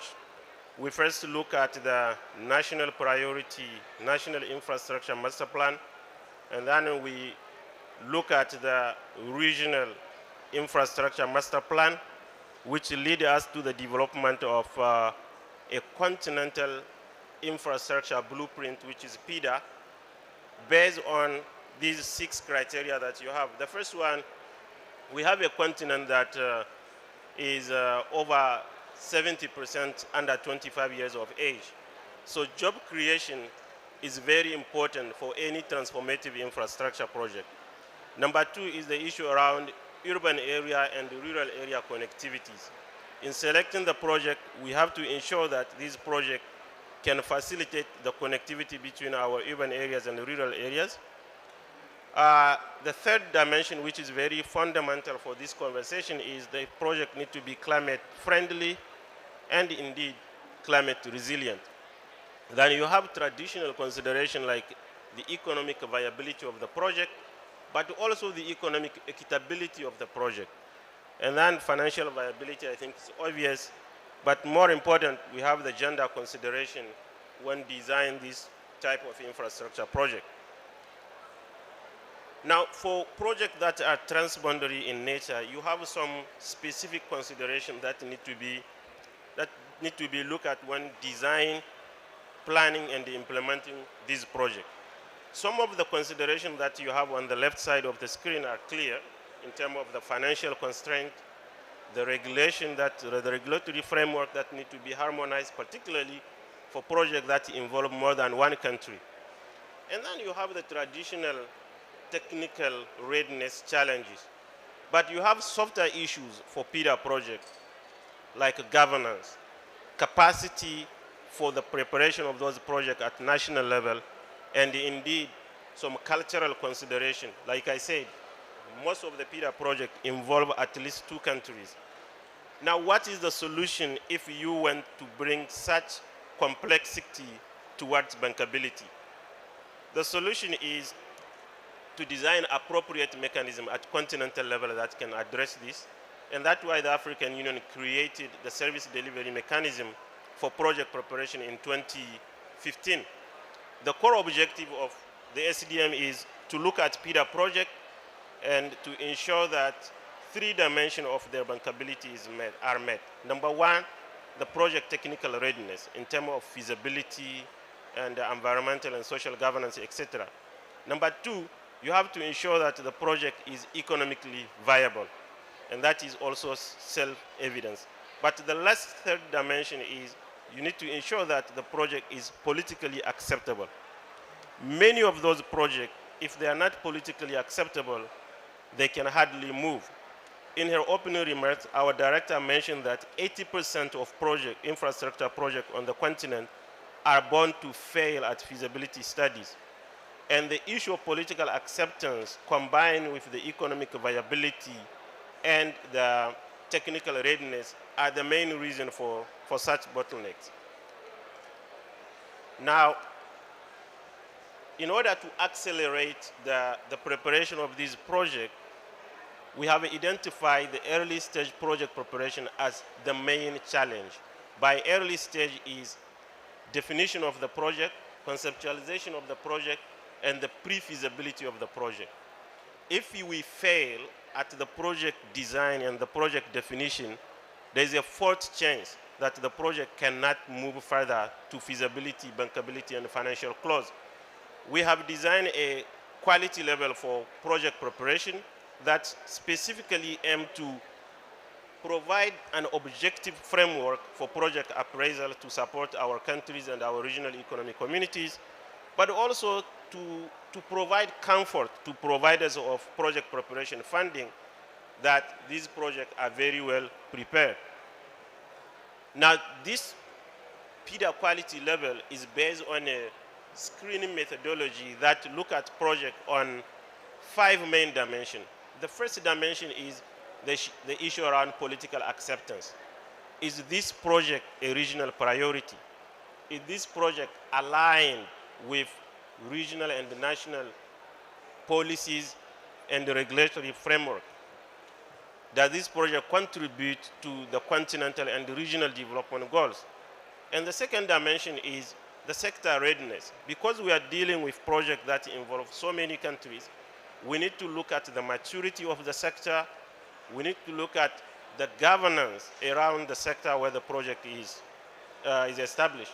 The third dimension is, of course, the interest of private sector.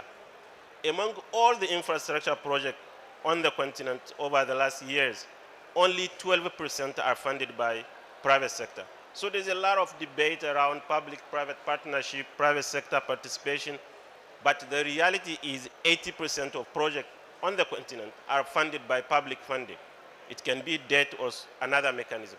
So it's very important that we ensure that the project demonstrates private sector interest.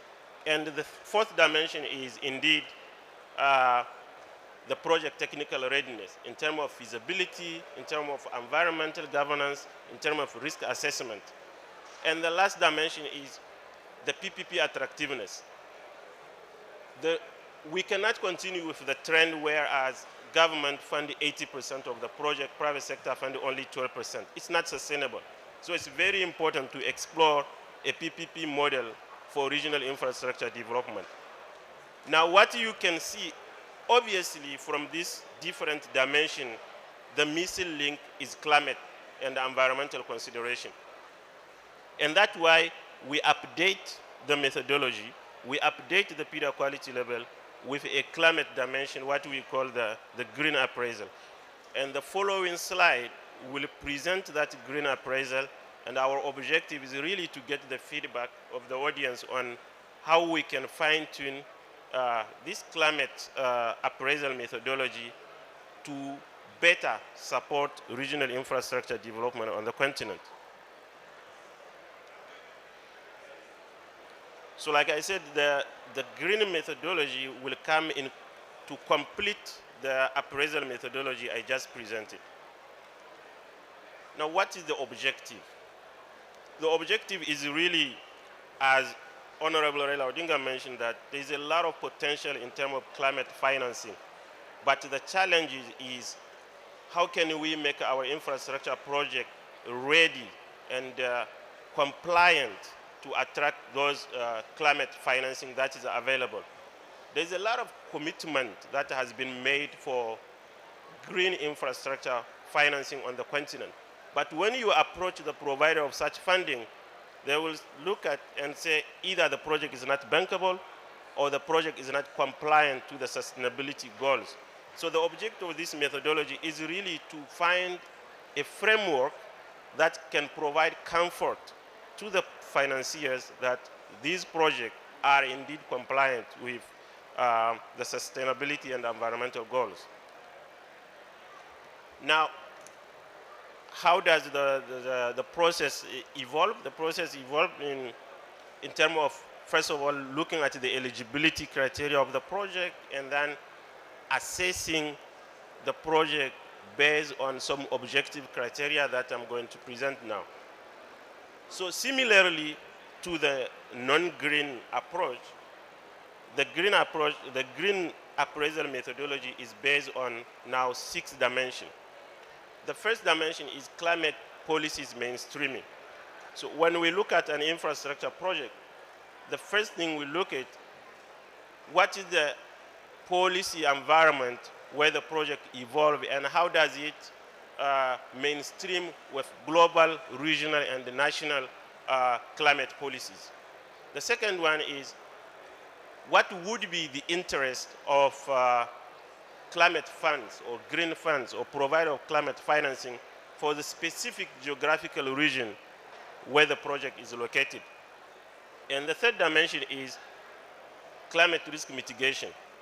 And on this dimension, what we do specifically is we evaluate the project conditions in terms of CO2 emission, in terms of quantifying or monetization of the GHG, as well as the dependency or not on renewable energy to implement those projects. And then, of course, the fourth dimension is what we have been saying and what Africa have been calling for scaling up funding is climate adaptation.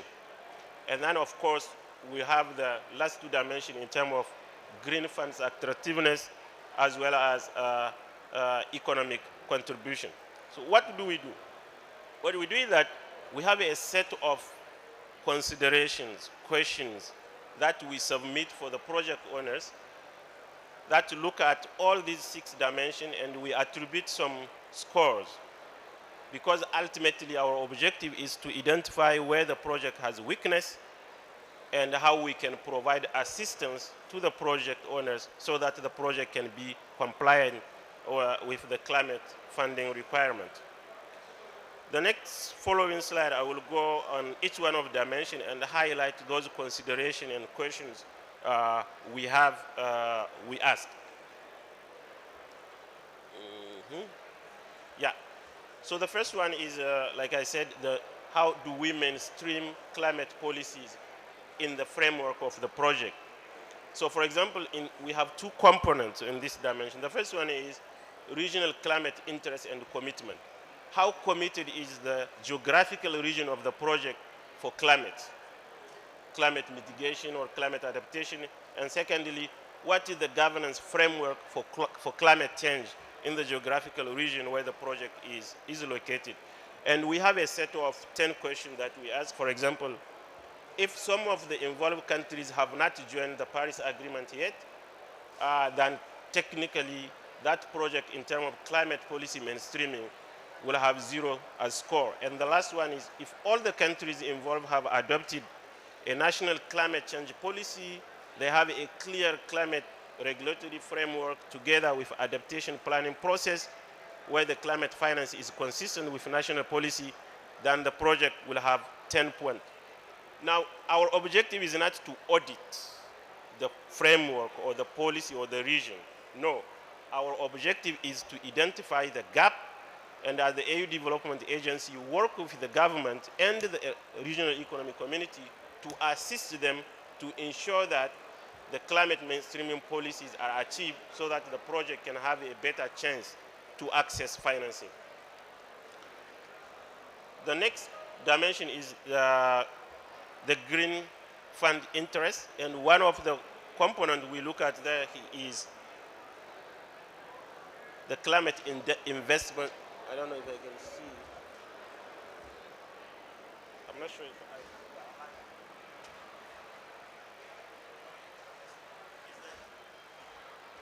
is the climate investment landscape harmonization. And some of the questions we have, some of the consideration we have there is in terms of the main beneficiary countries, because I said it involves so many countries. The main beneficiary countries has no plan on establish its own national climate change fund, etc., etc. And for example, another question that if local climate finance institutions have already financed similar projects, that clearly demonstrates how easy already is it for in such country to attract green funding. Which dimension is this now?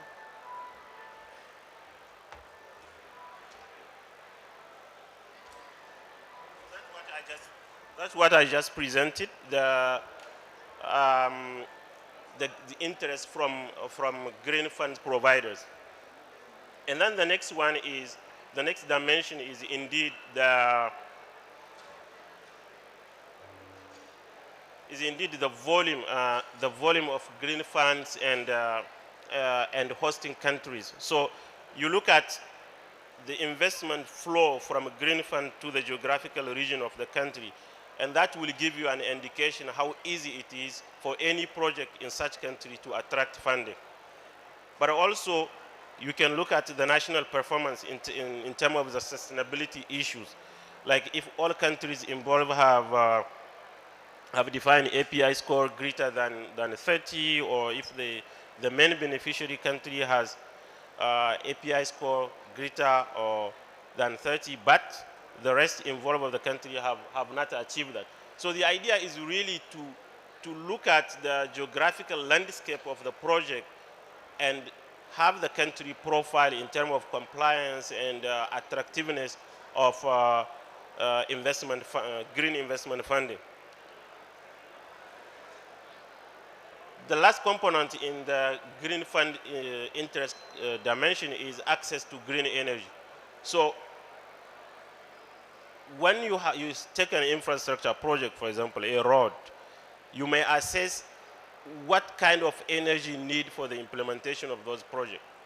Because, for example, there's some comment, if you want to have a solar project and then you have to use energy generated by coal to produce the battery, then you may wonder what's the balance.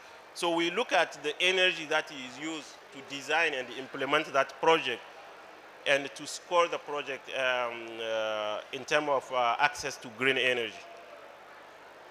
The climate mitigation dimension, I think we will go, I will accelerate. Basically, we have a number of components. The first one is carbon footprint, absolute estimation. I think this is very much standard. And then the next one is the relative estimation of the carbon footprint on the specific project. The last one in terms of climate mitigation is sustainable infrastructure operation potential on the project, which leads us to the climate adaptation dimension. There we have two components. Number one is the vulnerability assessment. So we assess the project in terms of its vulnerability and how it can adapt for climate change. And finally, the climate risk assessment. And then the before last dimension is the interest, or how can the project at itself attract green funds investment. The first component is alignment with climate international goals and principles. So we have the SDGs, we have the Agenda 2063, we have a number of global and continental principles and goals. So we look at the project and how much the project is compliant to such goals, because, as I said, the objective is, or the idea is that if the project is compliant, then it has more chance to attract climate financing. The next one is in terms of the green fund attractiveness is the main issue to be addressed in the environmental assessment according to the Ecuador principles. And then we have a description of the meaning of the different principles. The last dimension is, of course, the economic contribution. So the economic contribution, we have we have two components. Number one is in terms of employment creation. Like I said in the opening, we have a continent which is 70% under 25 years of age. So the issue of employment will always have a special consideration whenever we are talking about development policies. And at the end of the day, infrastructure project, compliant or not to climate, is really a means of achieving economic prosperity. So that's why we have a specific component on employment creation and indeed intra-African trade and industrialization impact of the project. This is the methodology we would like to share. What I want to emphasize on is that the objective is really to say a project is bad or a project is good. No. Our objective is to reinforce the capacity of our countries. So we look at the country, we look at the project, we look at the region, and we screen and diagnostic the project and the country profile. We identify the problem, and we design a specific intervention to assist the country or the region in meeting this gap we have identified. If you have further feedback that you may not be able to provide in this meeting, please, you can write directly through this email address, and then we can continue interacting with you. I thank you very much for your kind attention. Thank you. Thank you. My honor to the young people And I see that our Africa ahead is Africa indeed. We don't want to go backwards, we want to go forward. We have the leadership. I would like to call upon Honorable to come to the front and call my boss, the director, come to the front. Now we want to interact with our audience. And I want to call also the young men, if you can come to the front. And let me call upon our UNECA boss, come to the front. Why I'm bringing this to the front, you see that we have had these two sessions which have gone very well. The first one was presentations, now the second one was remarks, and then presentation. And as the young man has said, Ibra, thank you very much for this elaborate presentation. I think we should take it further. This teaching explanation of what is there for the member states. What he has been talking about is not for AUDA NEPAD, is not for the African Union Commission, it's not for UNECA, it's for the member states and the RECs to be supported technically from the African Union Development Agency to see that the projects they have already put into the program for infrastructure development are going to be successful. Because the success is in getting the finance. So if you have been listening like me, I've been listening like a student, and I could pass the exam. Now I want you to react. Please, for me, there's no question which I say is a wrong question. There's no wrong question. Ask any question of clarity. Ask a question of remark or comment. Feel free. This is the Africa we want. We don't want people to feel restricted by saying, oh, I'm not part of that. Be part of what we are doing in Africa. So over to you as our audience. Please react. Many things were mentioned. Job creation. If the tool and the projects can create jobs, what else do we want? Number two, rural connectivity. I know that Africa has got a challenge. When I ask many people, where do you come from? I hear only urban names. No one wants to talk about the rural origin because it's even difficult to get there. Some villages don't even appear on the Google map. Climate friendly. We are here to really talk about how do we come back to the climate friendly. Gender. I would like you to respond to us, ask all these questions. Financial viability. There are many projects which have become white elephants. Do we want that? No. We want projects which generate then employment, which generate really the objectives. We have gone, the young man has also gone into the specific considerations of connectivity between two countries. I am now engaged in a project which is supposed to come from Cairo to Cape Town in terms of electricity. Please respond and give us your questions along those lines. There were illustrations about the dimensions of the green financing. Please pose your questions. Over to you. Who can help me with the microphone?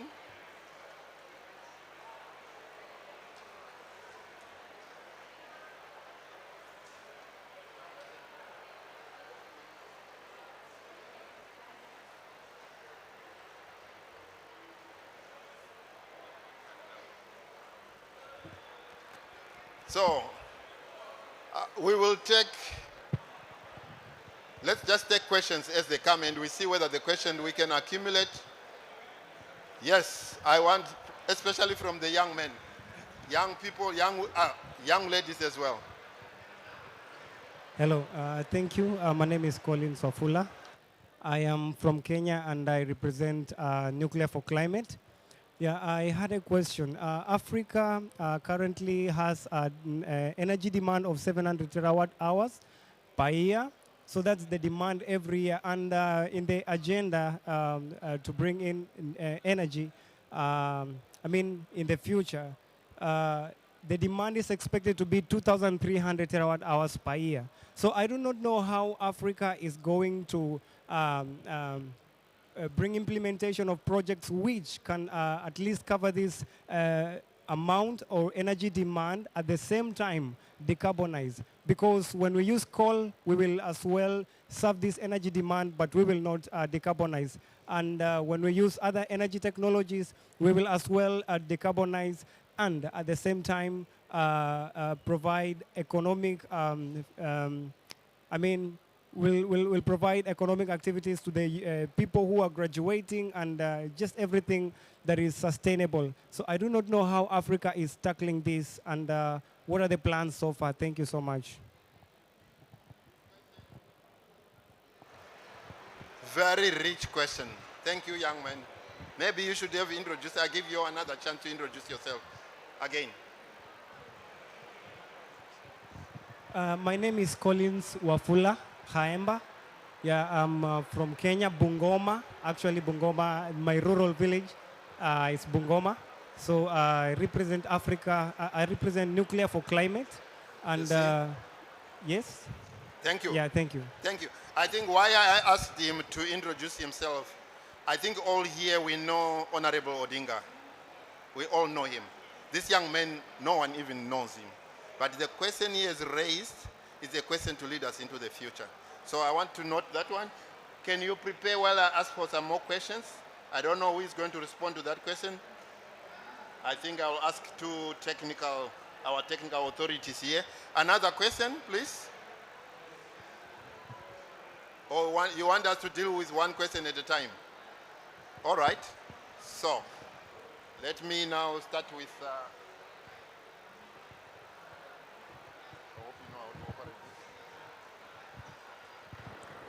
Yeah. No, thank you, sir, for your question. It's a very, very important one. Energy deficit in Africa is the biggest problem, right? As you rightly say, although the average normally says around 600 kilowatt hours per person, but if you exclude North Africa and South Africa, we're at around 200 kilowatt hours per person. In the North America, it's 12,000 plus kilowatt hours per person. We cannot develop if we're still consuming that small amount of energy. But you're also right. There's a temptation then to say, because we have such a deficit, there is a temptation to say you want to close that gap as quickly as possible with anything necessary. That's not good, because we have a lot of clean energy resources. What we need, and His Excellency, the Right Honorable Raila Odinga was talking about how you interconnect Africa. If we were able to connect, for example, there is an interconnector, Crispin, the PIDA interconnector, Zambia, Tanzania, Kenya. If that interconnector is working, you basically connect Cairo to Cape Town. Then you can generate renewable energy, wind, solar, geothermal in Kenya, solar in North Africa, in Southern Africa, biomass and hydro in Central Africa, West Africa, and the continent is interconnected with renewables, and we can close that gap with renewables. It is possible, but we need the critical investments, and those critical investments are in interconnections and in transmission, but also in distribution, because as you already know, there are also some countries where the energy access rate is so low, but the country is generating more than they can consume because there's no infrastructure to take the energy from where it is generated to where it's needed. So we really need a lot of investments in that area to address that problem. Thank you. Well, I just want to compliment what has already been said. One is that, yes, the generation is low, and the consumption right now is just about 200 kilowatts per person, per head, compared to nearly 13,000 in the USA, 6,500 in Europe. The thing is, and of course, this itself talks about the standard of living of people. So if we want to increase it, we can. Because one thing, we have abundance of resources in terms of green energy, the wind, the solar. Africa is the home of solar, sunshine. Then the geothermal and even natural gas is all available in large quantities in the continent. The issue is basically trying to tap on these resources, get the finances, and be able to tap on these resources. Secondly, complementarity. You've got what we call the power pools. There's Southern Africa power pool, which brings most of the countries in the SADC together. Then there is East African power pool, bring the countries of Eastern Africa community together. You've got the Central African power pool, and then there is the West African power pool. Now these power pools exist independently in isolation to each other. What you need is to do interconnectivity, to connect these power pools together, and then also find a major source of generation. Like we have got the Grand Inga project, the DRC, Congo. In Inga, you can generate up to 10,000, 1,000 gigawatts of electricity. And this itself could help to really power most of African economies. If you connect Inga to the rest of the continent. But our problem is basically lack of initiative. It takes too long from conception to development. And then the issue of feasibility studies. Feasibility studies in the continent have become projects themselves. A feasibility study, then you come to a review of that feasibility study, then you come and say, oh, that one is now discarded because it was done by another developer. Another one comes and has to do their own feasibility study. So the amount of money that is spent on feasibility studies is much higher than the amount of money required to implement these projects. So again, that is something that we need to move away from.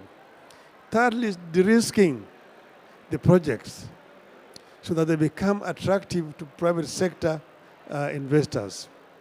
They can be able to come to the continent. And the other one is dealing with this elephant in the room called corruption on the continent. If we deal with these issues, we'll be able to attract a lot of investment in the continent. Because this is not charity. The people are not coming there because they love you. They're coming because they want to make money. But if they make money, we'll also be able to make money and develop our economy at the same time on the continent. Thank you.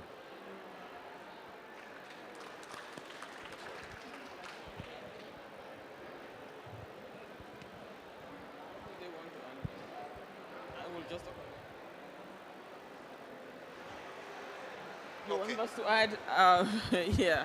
We were, I think the conversation so far has been really interesting, and we are looking at investments in infrastructure as a whole, and the angle of within our own countries looking at the urban-rural divide in terms of infrastructure development is also critical, particularly if we talk about energy access. We see the inequalities existing between urban and rural areas. And while, of course, this conversation about looking at climate finance is really looking at big investments coming in, we really also have to question whether this kind of investment we are talking about will address the rural infrastructure that is needed to bring access to energy in our countries. So the conversation have to be equitable and look at the different windows of funding that will address access to energy and building the necessary infrastructure that is needed, not only to address the shortage in the urban cities, but rural communities as well. No. Thank you very much. I mean, for me, 2 points mainly. The first one is, in terms of the potential for energy on the continent, I think we have exhausted that debate, in my opinion. There is a potential, there is a potential. On the second point is, whenever you go in terms of the conversation on financing infrastructure project or bridging the energy gap. The real question is who will put the money? And then those who will put the money, they will only put the money in project that is financially viable and economically sustainable. And that's the issue of project preparation. We do not have bankable project. And of course, people will ask, but this issue of bankability is also exhausted. Everyone, what is bankability? The problem is you need to find a way to appropriately allocate the risk around the project so that those who will put their resources will see clarity on how the risk will be mitigated.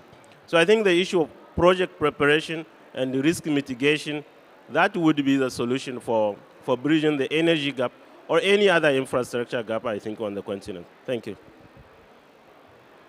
Thank you very much. I think we have exhausted the question from the young men. Thank you. My name is Sophie Mbogwa. I'm Sophie Mbogwa. I'm the founder of Africa Climate Conversations, and I also work as a journalist and a media consultant. Whenever we talk about energy in Africa, I think of the vast minerals that we have, the resources that we have, both energy, renewable and non-renewable. But then we keep talking about the issue of financing.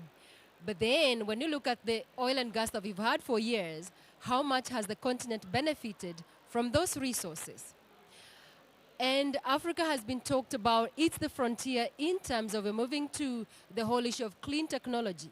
Look at countries like DRC, look at countries that have a lot of green hydrogen. When you talk about when you talk about the resources, the minerals that are very important for the green and clean technology. How is Africa preparing itself? That is where we could actually look into contracting that we've done and leveraging and making sure that we've learned from the mistakes that we've done in terms of oil and gas, in terms of conflict, and in terms of not the continent and the countries benefiting from those resources, and ensuring that coming in the future, Africa does not become the continent. We're here, but the whole song has been about money. But we have the resources that we need, but they're not benefiting us. And even the contracting that we are doing, already, when you look into the next frontier and the minerals that are required, the West countries have already, like in terms of coming up and making sure that they've contract, and a contract that has locked a country to 25 years. By the time those mineral resources have gone and then back to your country, you have nothing. But how can Africa make sure that it learns from the mistake that has actually happened and what has happened before, and make sure that the mineral resources the continent has, it benefit from those resources? This is where we can actually get the money that we require for building resilience, the money that we require for infrastructure, and the money that we actually require for adaptation. Thank you, thank you, thank you. Dynamic. I think pass on the microphone to, you are now inspiring more and more people to speak. I see hands are coming up. So we are collecting questions. Please be ready to respond to some of the questions. I'm not going to be writing. You write your questions and keep them. So over to you. Yeah, can you introduce yourself and then go ahead? Please just speak and speak loud.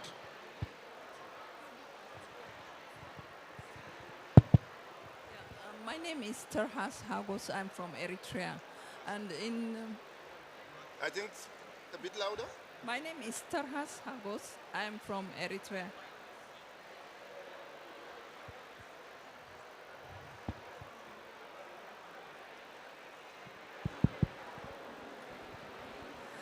My name is Terhas Hagos, and I'm from Eritrea.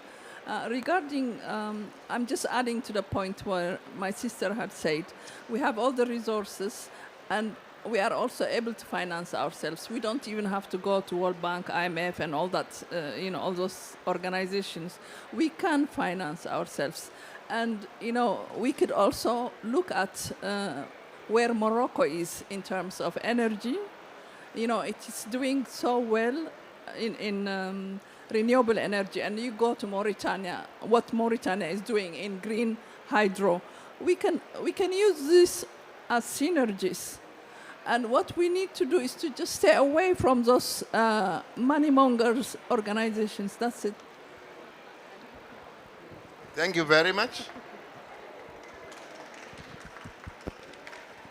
I think let's respond to this because I see more and more hands up. But in the interest of time, I would collect all the questions. then we have response at one go. Please.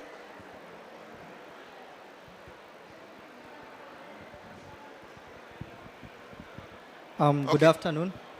My name Just is... one more question, Yes. because I'm being told to stop. My name is Ali Galgalo from NEPA DPRM, Kenya.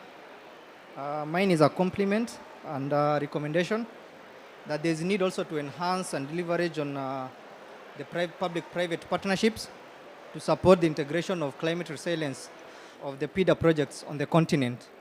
Secondly, most infrastructure investments on the continent are by the African governments. So there's need to leverage on the public-private partnerships so as to broaden the scope. Thirdly, we have the Dakar Financing Summit, which is upcoming, and there's need to also include the private sector in this, and it should not be the head of states-centered summit. Thank you. Thank you. I am now getting between two jaws. Time is not on our side. Questions are flowing. So do we agree we close? Thank you very much. So I give over to, can we have the microphone here? Oh, you have one there.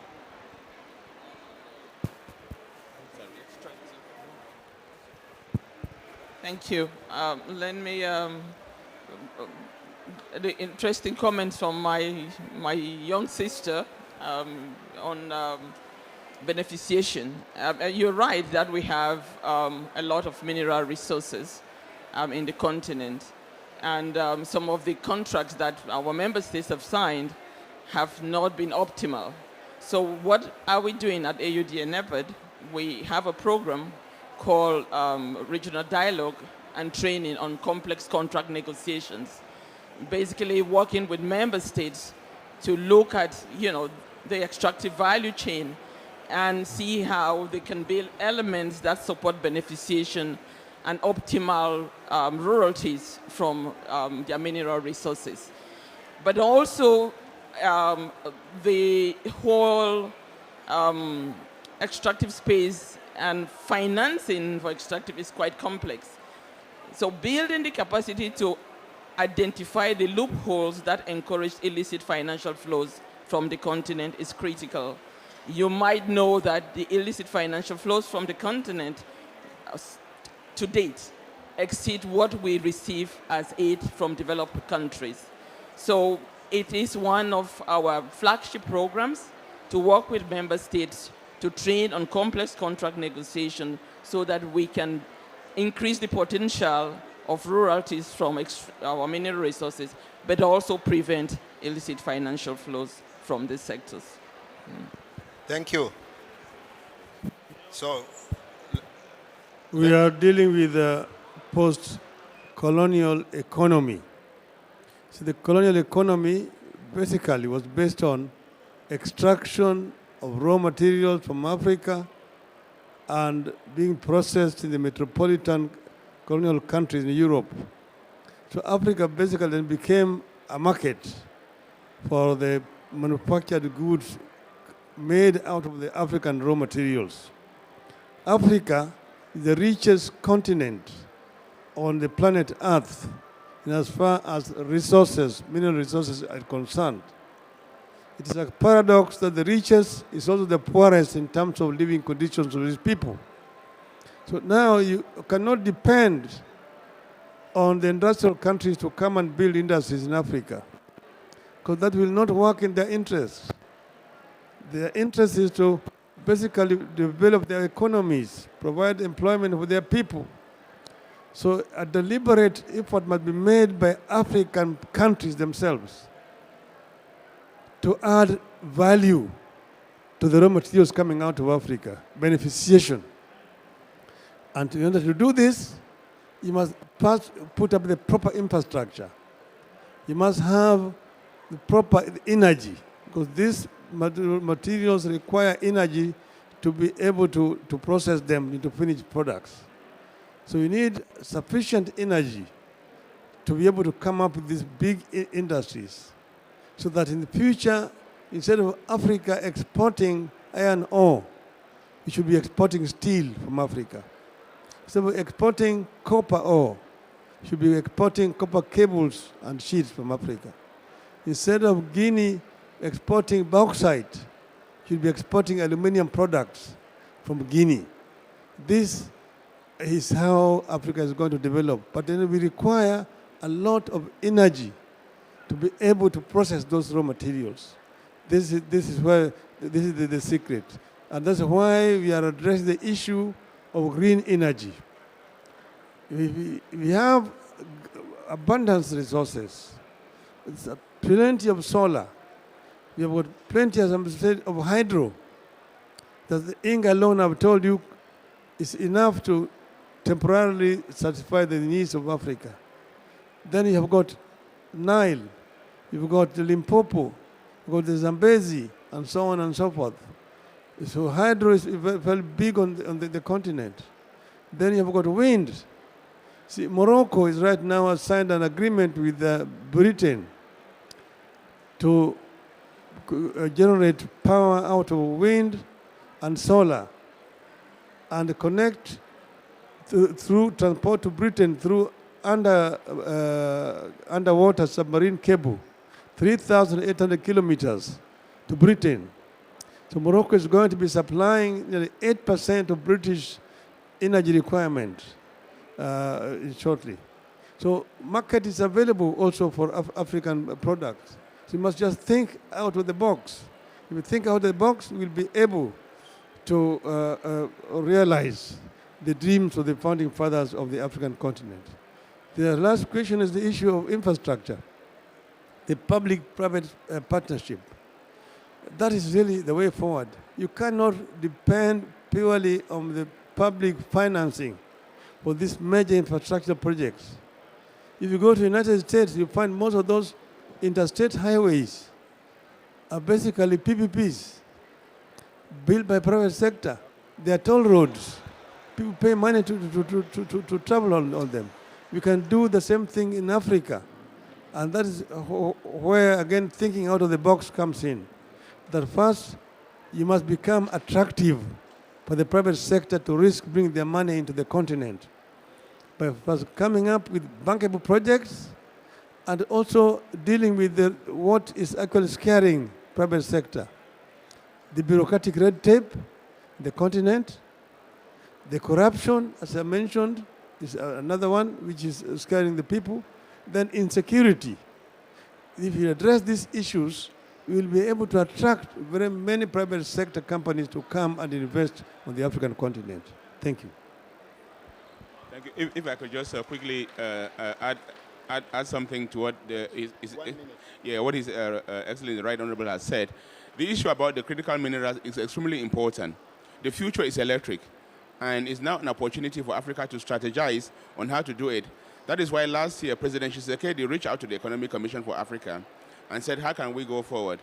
Together with Afrexim Bank, African Development Bank, Africa Finance Corporation, we convened with the Democratic Republic of Congo, the DRC Africa Business Forum, on exactly on how can Africa make use of its energy, leverage the Africa continental free trade, because we have manganese in, let's say, Madagascar, we have copper in Zambia, we have cobalt in DRC. You bring all of that and you start producing battery precursors in Africa. All these institutions will commission Bloomberg to do a study. And it was very interesting because the study showed that we can produce battery precursors in DRC 30% cheaper than you can produce in America, 30% cheaper than you can produce in China. President Tshisekedi invited the president of Zambia, and they established the Zambia DRC Battery Council that is basically going to set up a company to start producing battery precursors in DRC. And if you look at what the Inflation Reduction Act of the Biden administration is doing, it is actually saying that electric cars produced in America that have battery components from adversary countries will not get subsidies. This is a huge, big market opportunity for Africa because those battery precursors that cannot come from adversary countries can come from Africa if we get our act right. So this is a wonderful opportunity for Africa. Thank you very much. I think here, I'm not going to ask anyone to make closing remarks. This has already served as closing remarks. What we have understood here let's deal with corruption. Let's deal with local financing. Let's deal with regional dialogue, which makes people understand that we have to deal with any illicit outflow of funds out, so that we have our African financing for resilient infrastructure, full stop. So young people here, I thought you get the message. Is that true? It's your work in the member states. It's not going to be the work of the institution at the African Union level. It is the work. Request their support as technical advisors. They will come to you. Just request. DRC has requested. Other countries are requesting. It is for you to request. The tool which was demonstrated by IBRA is for you to request, and IBRA will come with a team to teach or to discuss or to go forward with the project you have already put forward. So with that, I want to tell you one thing. This is the beginning. It's not the end of this presentation of IBRA. It's the beginning, the way forward as we go, because the projects are marked to be the projects up to 2030. And we want to achieve the SDG goals so that we go into achieving the Agenda 2063. Can you help me to thank the panelists, especially His Excellency Honorable, and those who want to make pictures, I call you to come to the front before we are thrown out. Please come and stand with the Honorable and with the Director and make picture. Yeah. I don't understand. Please. What is? You want photos? Yeah, come for photo. Okay.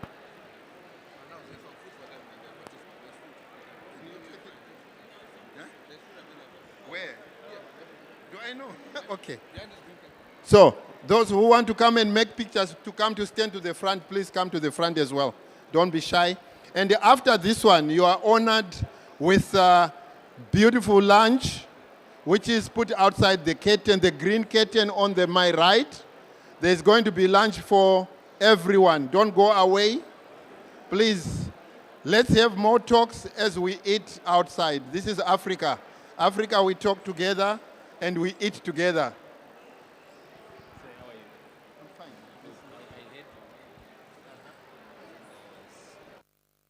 So and Government of India has now launched a program called Lifestyle for Environment Life. So I think this needs to become a global movement. We need to bring down our carbon footprint across the world and not just in India. Lastly, about 15, which is about land use and forest. This is another area which is one of the NDCs in India. This is about,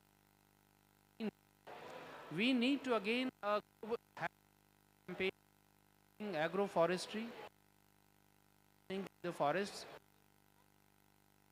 We cannot actually make investments because the forest laws which state this, but the forest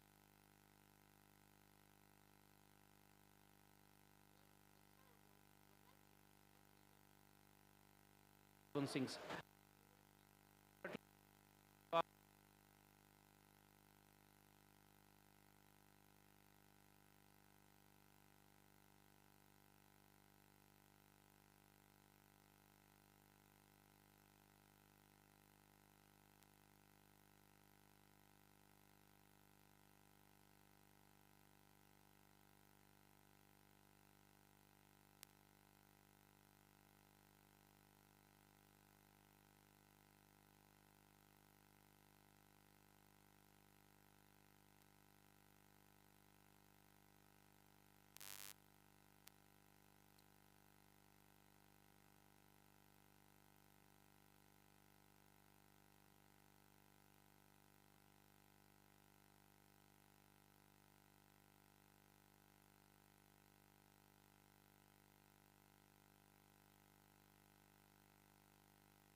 resilience and secure sustainable food and energy system.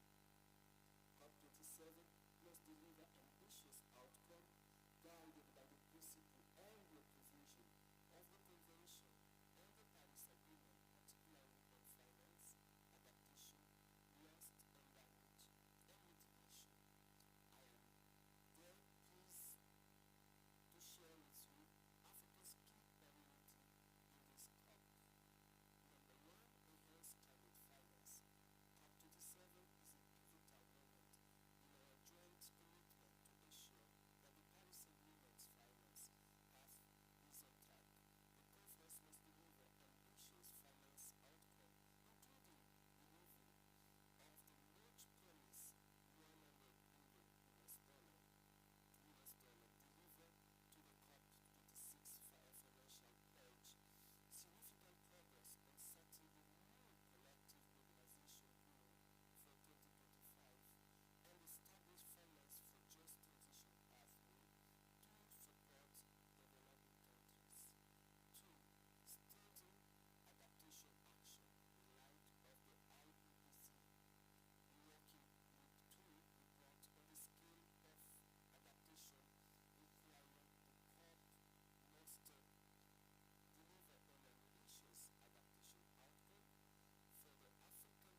Hello, test, test. Hello, test. Hey, test. Hello, test, mic, test, test. Hello, test, test, mic, test, test.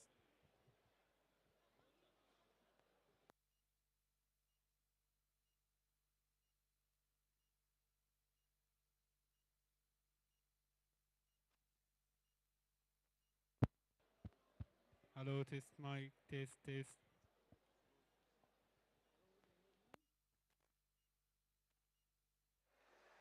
Hello, test mic. Hey, test. Hello, test mic.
Good afternoon, everyone. Welcome to today's side event organized by Awuda NEPAD in conjunction with Afrizem Bank and our host, Egypt. Today's event, we want to engage with the policy makers and the youth on things that affect all of us, which is the climate crisis. We are here to exchange views to try to find some common understanding and solution to what all of us are facing here on the planet. The youth empowerment, okay. Thank you very much, Chair, and thank you very much. We have English and French translation. Statement from the youth. So, ensure. Sorry for technology hiccups. Statement by our Secretary General, the Guterres. Last September, there was a huge conference on transforming education science in New York. It was coincided with the General Assembly this year. He said, youth involvement, they're first to ignore the youth, which happened in the past. Second,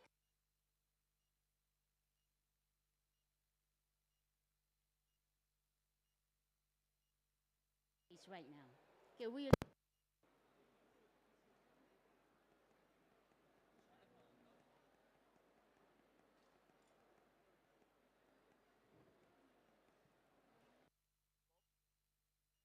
they want to do and what kind of future they want.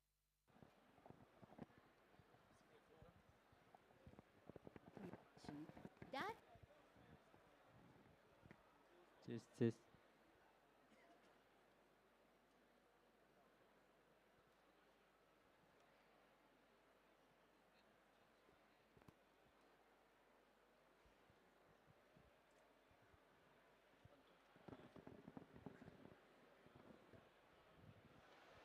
Testing the microphone. Okay. Okay, we're back online. Sorry for the technological hiccups. So today's event, we'll be having briefly discussions on the climate solution, engaging the youth and policymakers. Can you hear?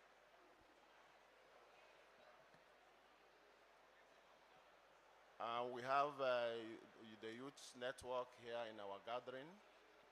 They will be part of the panelists. But before I call on my director of programs, Madam Esther Fatabong, I wanted to give a few highlights of what we at the African Union Development Agency are doing to support the youth.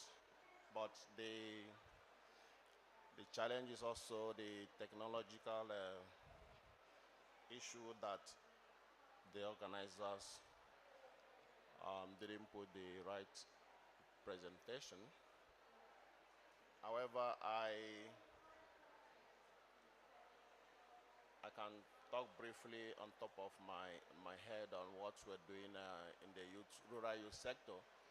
We've been having projects on the rural youth sector since 2017 in partnership with FAO and IFAD, of which the objectives of the project is to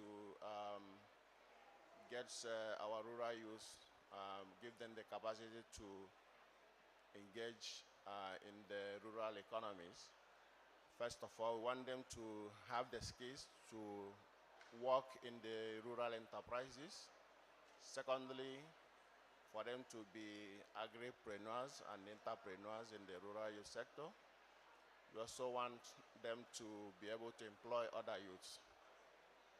In terms of key results, we've had over 1,800 youths that we have capacitated, over 500 startups established, and we have exposed about 500 youths also to policy engagement and exhibitions across the continent, as well as we produce about 48 curriculums along different agriculture and agribusiness value chains. So part of those results is also to work with the TVET institutions and trainers of trainers to give them the capacity to also know how to execute projects of those nature, because we in the past have some experience whereby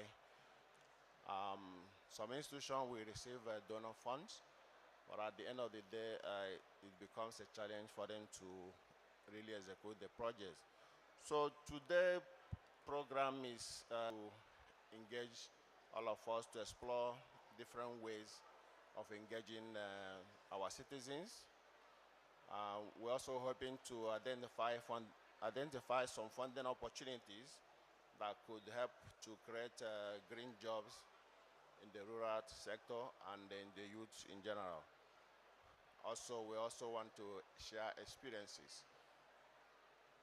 At the end of the day, we hope that we'll be able to share and broaden our knowledge on climate solutions, citizen engagement, and what are the funding opportunities that currently exist globally and especially in Africa. I would like to call now on my director of programs, Madam Esther Fatabong, who will be moderating this section, to the stage.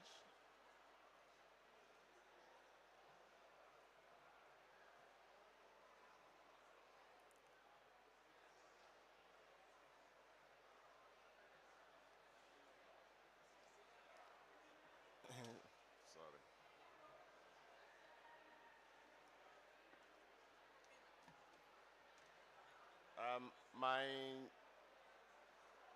My director of program wasn't here when I mentioned her name. Madam Esther Fatabong is here now with us, who will be moderating the session. So, Madam, over to you.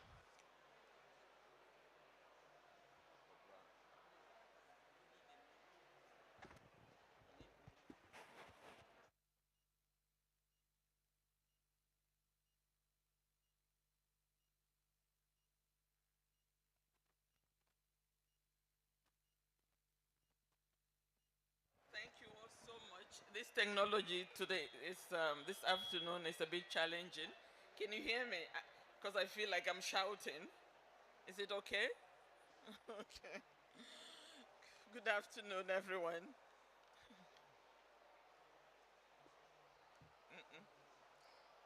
We are so pleased to have all of you here this afternoon to this important side event on innovative climate solutions through citizen engagement, youth participation, and digitalization. My colleague, Mr. Opara, just gave some highlights on what we have been doing with regard to youth engagement. And we have a session that we will hear from high-level speakers. But before that, we will hear some introductory remarks from Her Excellency, the Minister from Uganda, Honorable Beatrice Atim. And then we will also hear from Mr. Donald Brown from IFAD, who is the Vice President. I don't know if I do not. Thank you. So after those two remarks, we will have our high-level panel discussion, which I will moderate. So without further ado, let me welcome Her Excellency, my dear sister, Honorable Minister, to come up on the floor, and also invite Mr. Donald to come up to the stage.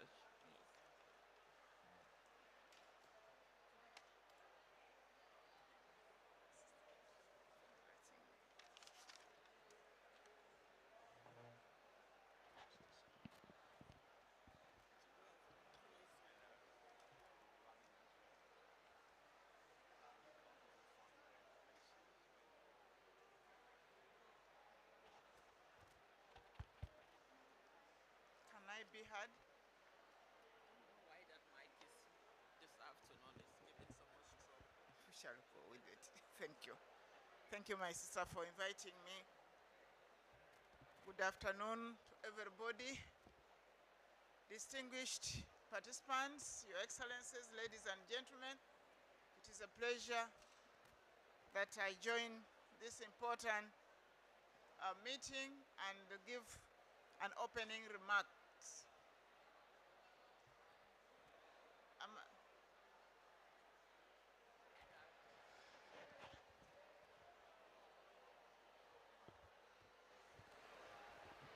Hello?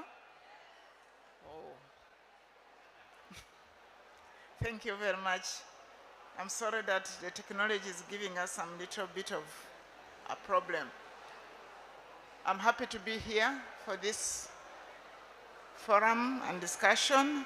Distinguished ladies and gentlemen, Your Excellencies, it is my pleasure to deliver this opening remark at this very important event on the innovation, climate solution through citizen engagement, youth participation, and distinguished organized and digitalization organized by the AU NEPAD.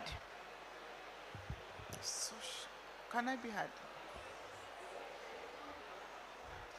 African countries are experiencing the harsh reality of climate change, especially among the poor and the vulnerable communities.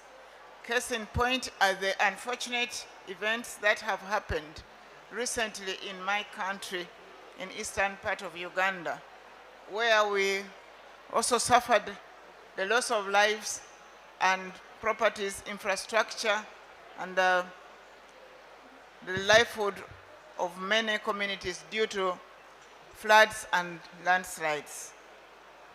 Responding to the interconnected challenges of poverty, inequity, nature degradation, and climate change requires mechanisms that enable people to engage actively and freely as agents in policy and decision making.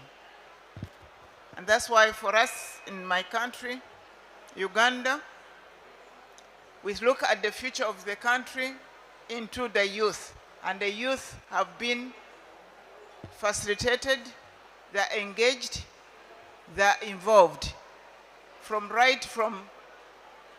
the lowest government structure to cabinet. We have the youth representation and other vulnerable people so that they take the decision for their future. The continent is warming faster than other regions, with already existing socio-economic vulnerabilities, meaning that 9 out of 10 of the world's most vulnerable countries is Africa. There is need, therefore, for inclusivity and intentional engagement of citizens while addressing the present needs. Better jobs that would include jobs in green sector at large scale, and access to basic services, health, social protection programs, institutions and policies that sustain the livelihoods, as well as plotting an ambitious cause to decarbonize, sustainable management of ecosystem and overall resilience to a long-term impacts. Therefore, building adaptive capacity is central to enhancing resilience in most countries and on the continent. Adaptation is a key priority in all action on climate change in Africa, as emphasized by the Assembly of Heads of State and Government of the African Union Summit in 2014. We count current adaptation financing in Africa is estimated at $11.4 billion annually.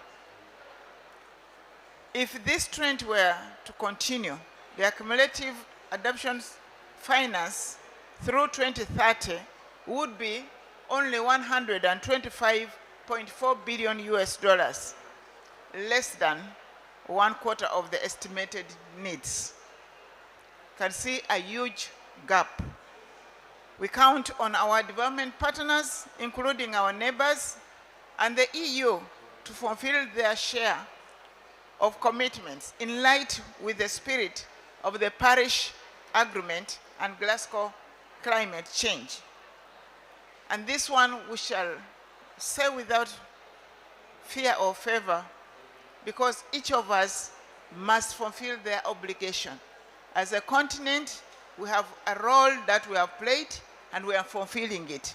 Our natural resources actually are helping sink the global greenhouse emissions at no cost.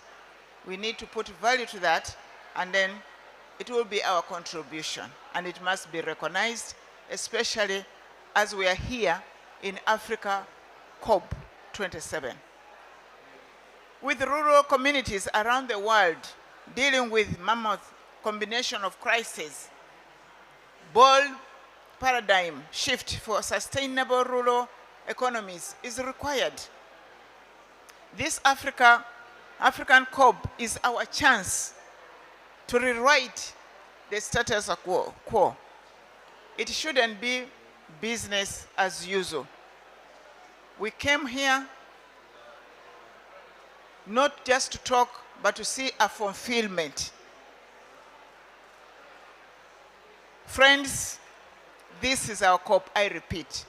We did not come to have business as usual. We want fulfillment, we want action.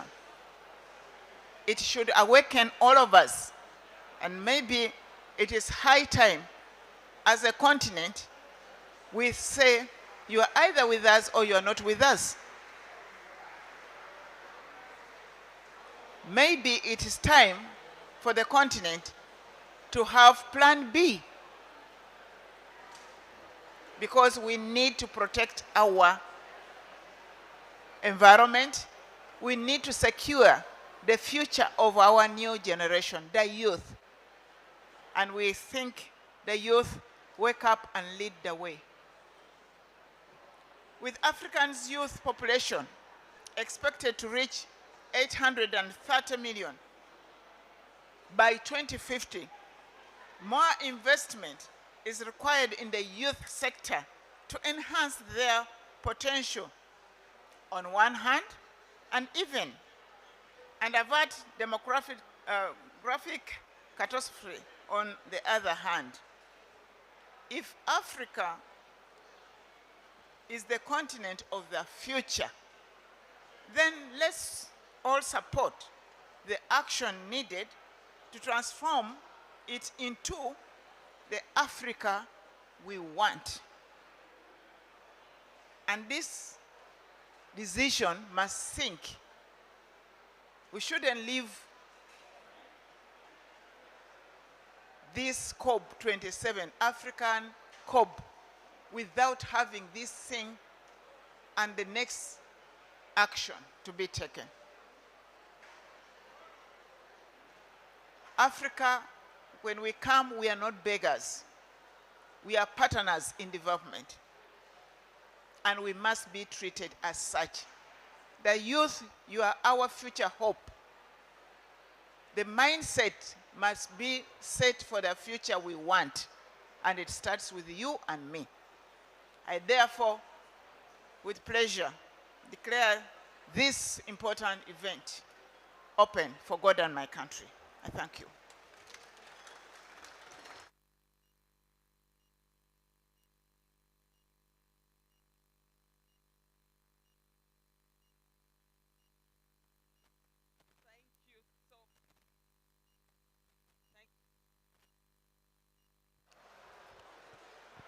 Thank you so much, Your Excellency, for those inspiring remarks.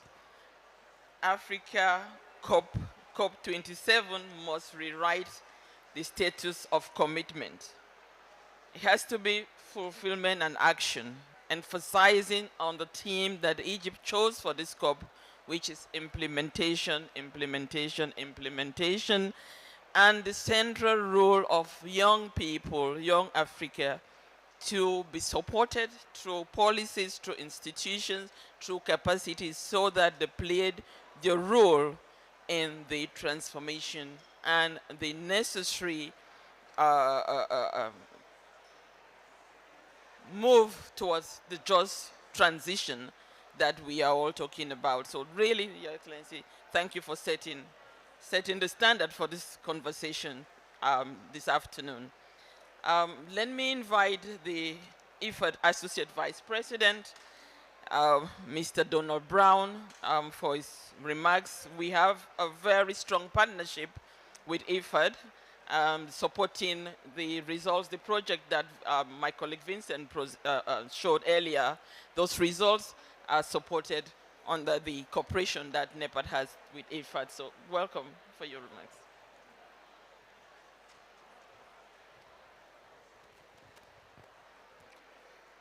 Good afternoon, everybody. I've learned one thing at COP27. To be heard, you have to shout. So I have a loud voice normally, but I will try and project even louder, because I know what it's like when you're sitting there and you can't hear anything. But Excellency, honourable guests, ladies and gentlemen, it's a great pleasure on behalf of IFAD to be here this afternoon. I think it's a great topic, innovative climate solutions through citizen engagement, youth participation and digitalization.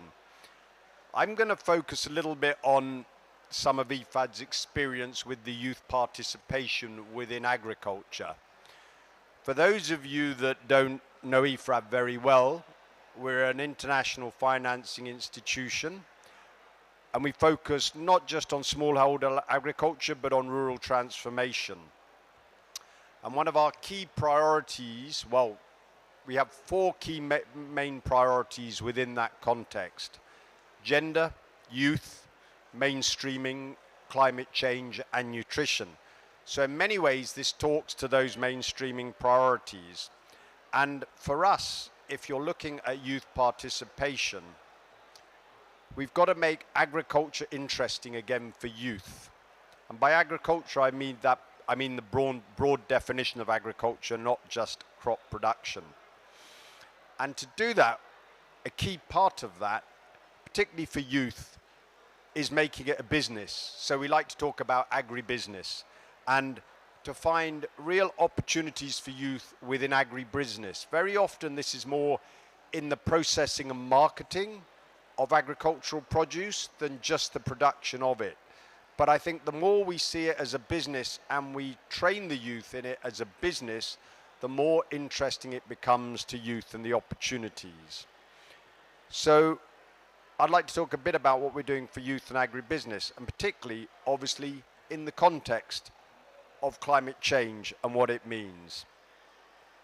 So for us in IFAD, rural youth are a very heterogeneous group.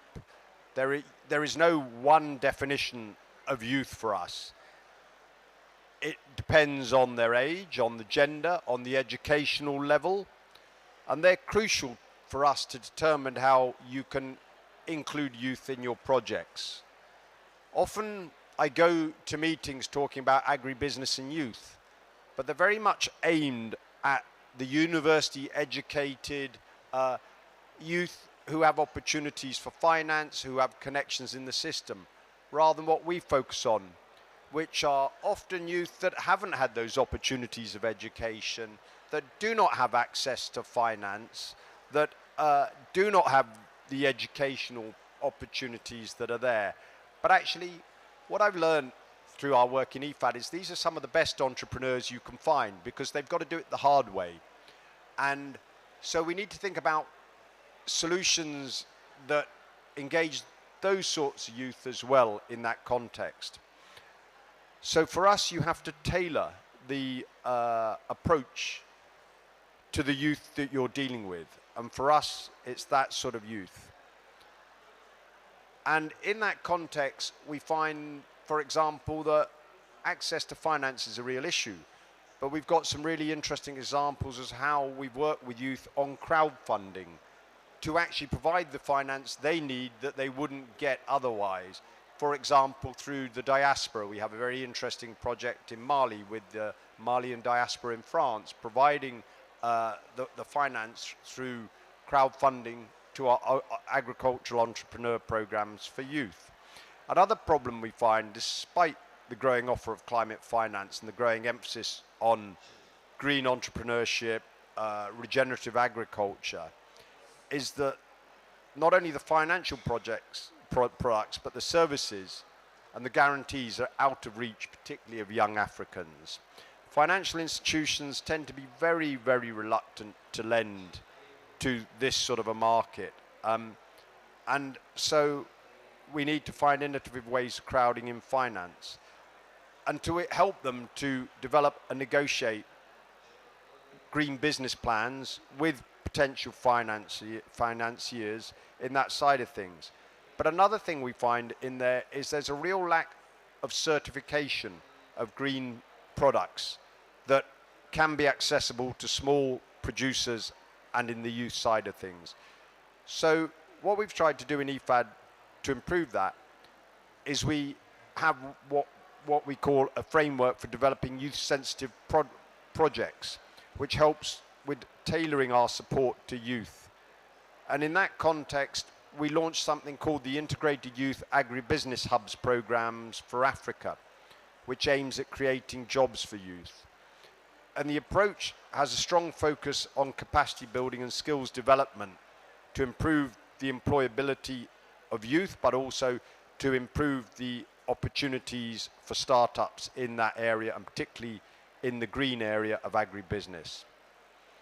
So the hubs take an approach of clustering with and connecting with service providers and lead firms and SMEs to try and stimulate the green value chain with youth at the center of it. Some of our early learning in this context shows that the startup and the existing agribusiness needs are missing the relevant information, but also the technical advice that the youth need. Business development service providers are actually are not always sufficiently familiar with the trends and requirements of the green product market.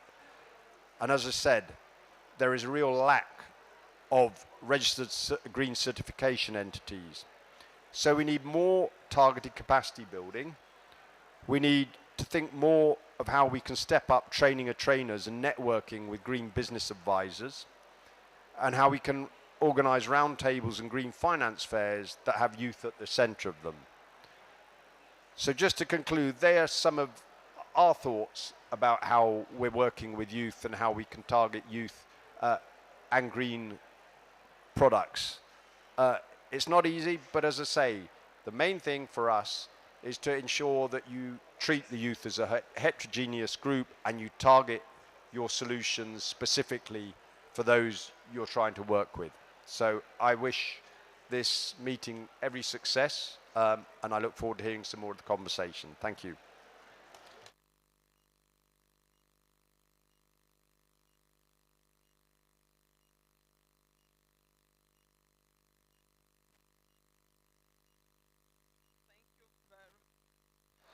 Thank you so much, Dr. Brown, for that statement. The work that we are supporting and doing really is helping to get the young people into this green value chain. And I think some of the points you raised, which we might reflect on a little bit more, is how do we really link, you know, what we have in the NDCs as strategic sectors to the youth employment plans and strategies in our countries. From our experience, these two are not talking to each other. The green finance fairs, that's a very interesting proposal, which I think we could reflect a little bit more on. So thank you very much for those ideas that have enriched this contribution. Without further ado, let me invite all the high-level speakers to come to the panel, to come, well, in front and join me up here. I would like to invite my very good friend and brother, Mr. Pravin Agarwal, who is the representative and country director for WFP Cairo. Please welcome Mr. Pravin on. Let me invite my dear sister, Ms. Olurati Doherty, who is the Director of Export Development Afreximbank. Please welcome. Let me invite, of course, my son, a very important man, but still my son, Mr. Olomide Idowu. Very proud of him, very, very proud of him. Thank you. And we have one of our panelists who will be joining us online, Dr. Ali Hussein, who is the chairman of the Board of Development Projects from the Ministry of Agriculture and Land Reclamation in Egypt. Dr. Ali, you're welcome. I think maybe if you adjust your camera, we can see you very well. Thank you for joining us. So, it is my pleasure to be your moderator of this session. And maybe I should start with the line not giving us problems. I was going to start with Dr. Ali, since we are in Egypt. Maybe you could just help throw some light on Egypt's participatory spatial project to build rural resilience of rural communities. I don't know if you can hear us. Thank you. Did you get my question? Yes, we can hear you 100%. Yeah, if you could just talk to us on what's Egypt's approach in building resilience of communities. Yes. Okay. Good evening for everyone. It's my pleasure and honor to be with you today. Firstly, I would like to thank African Union and UNICEF for their invitation for me to join this event. Mrs. Eslen Fotenbong also noted that this evening will be very important in discussing a very important topic. I join and agree completely with her. So, let me share with you our experience, Egyptian experience with WFP partnership to support the community small.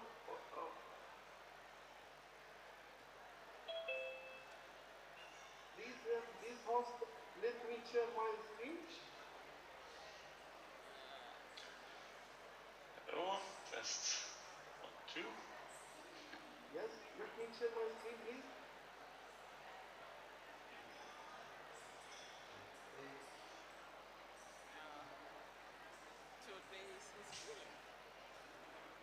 Do you have a presentation?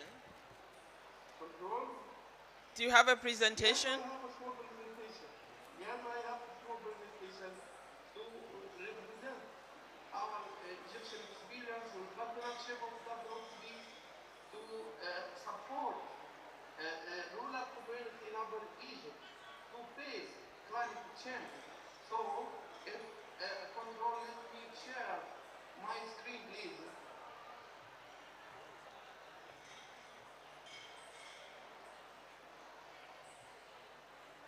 Okay, to save the time, because I know that the time is very limited, I will speak. Please. And Yes. without sharing my presentation. Please. But let me, okay. Let me introduce who we are. We are the Executive Agency for Comprehensive Development Project. It is an Egyptian government agency work under the umbrella of Ministry of Agriculture and Land Reclamation.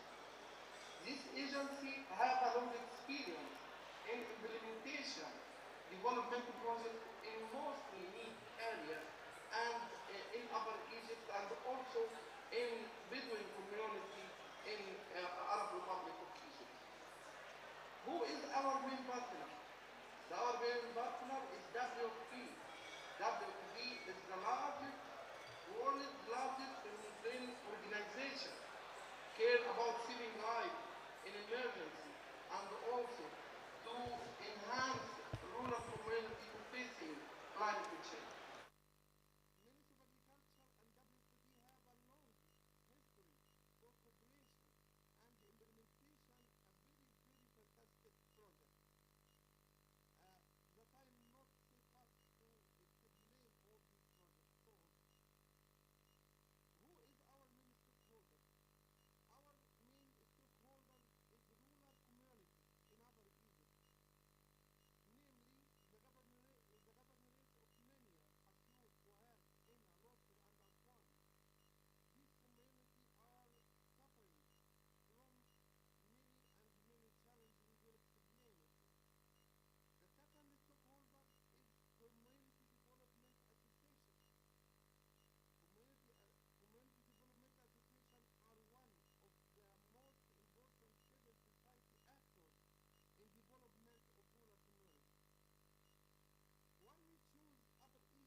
Challenge, smallholder farmers in South Egypt are facing several challenges.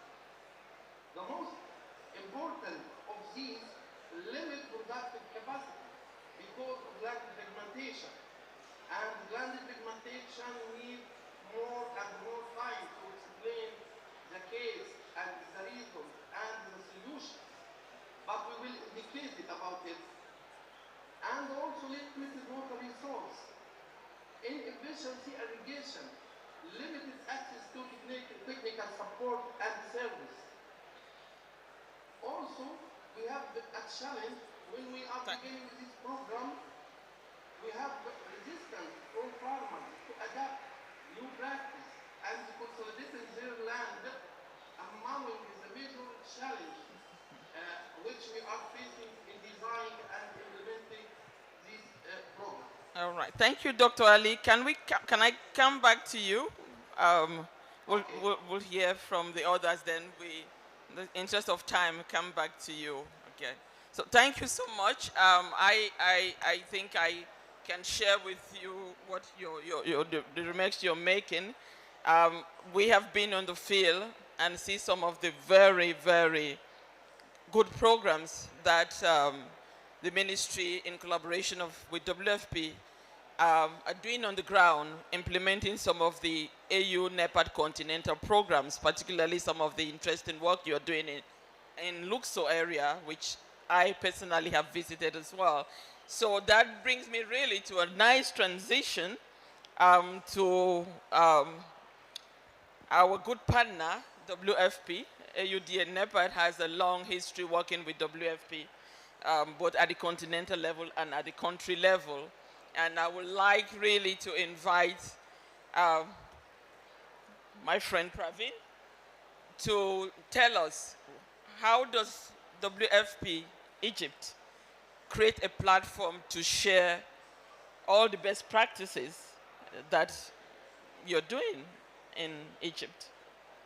Praveen, you have the floor.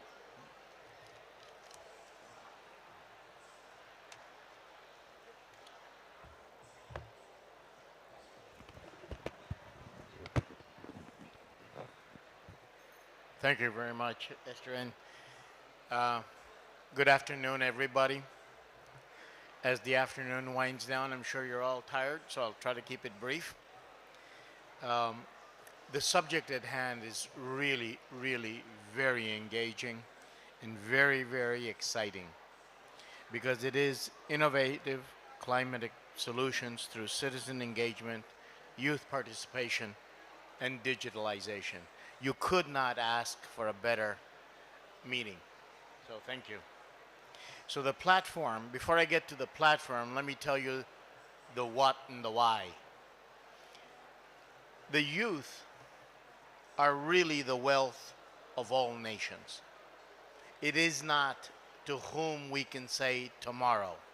It is today that we must act. It is today that action needs to take place. We cannot leave a legacy behind which is saying tomorrow. It has to be today.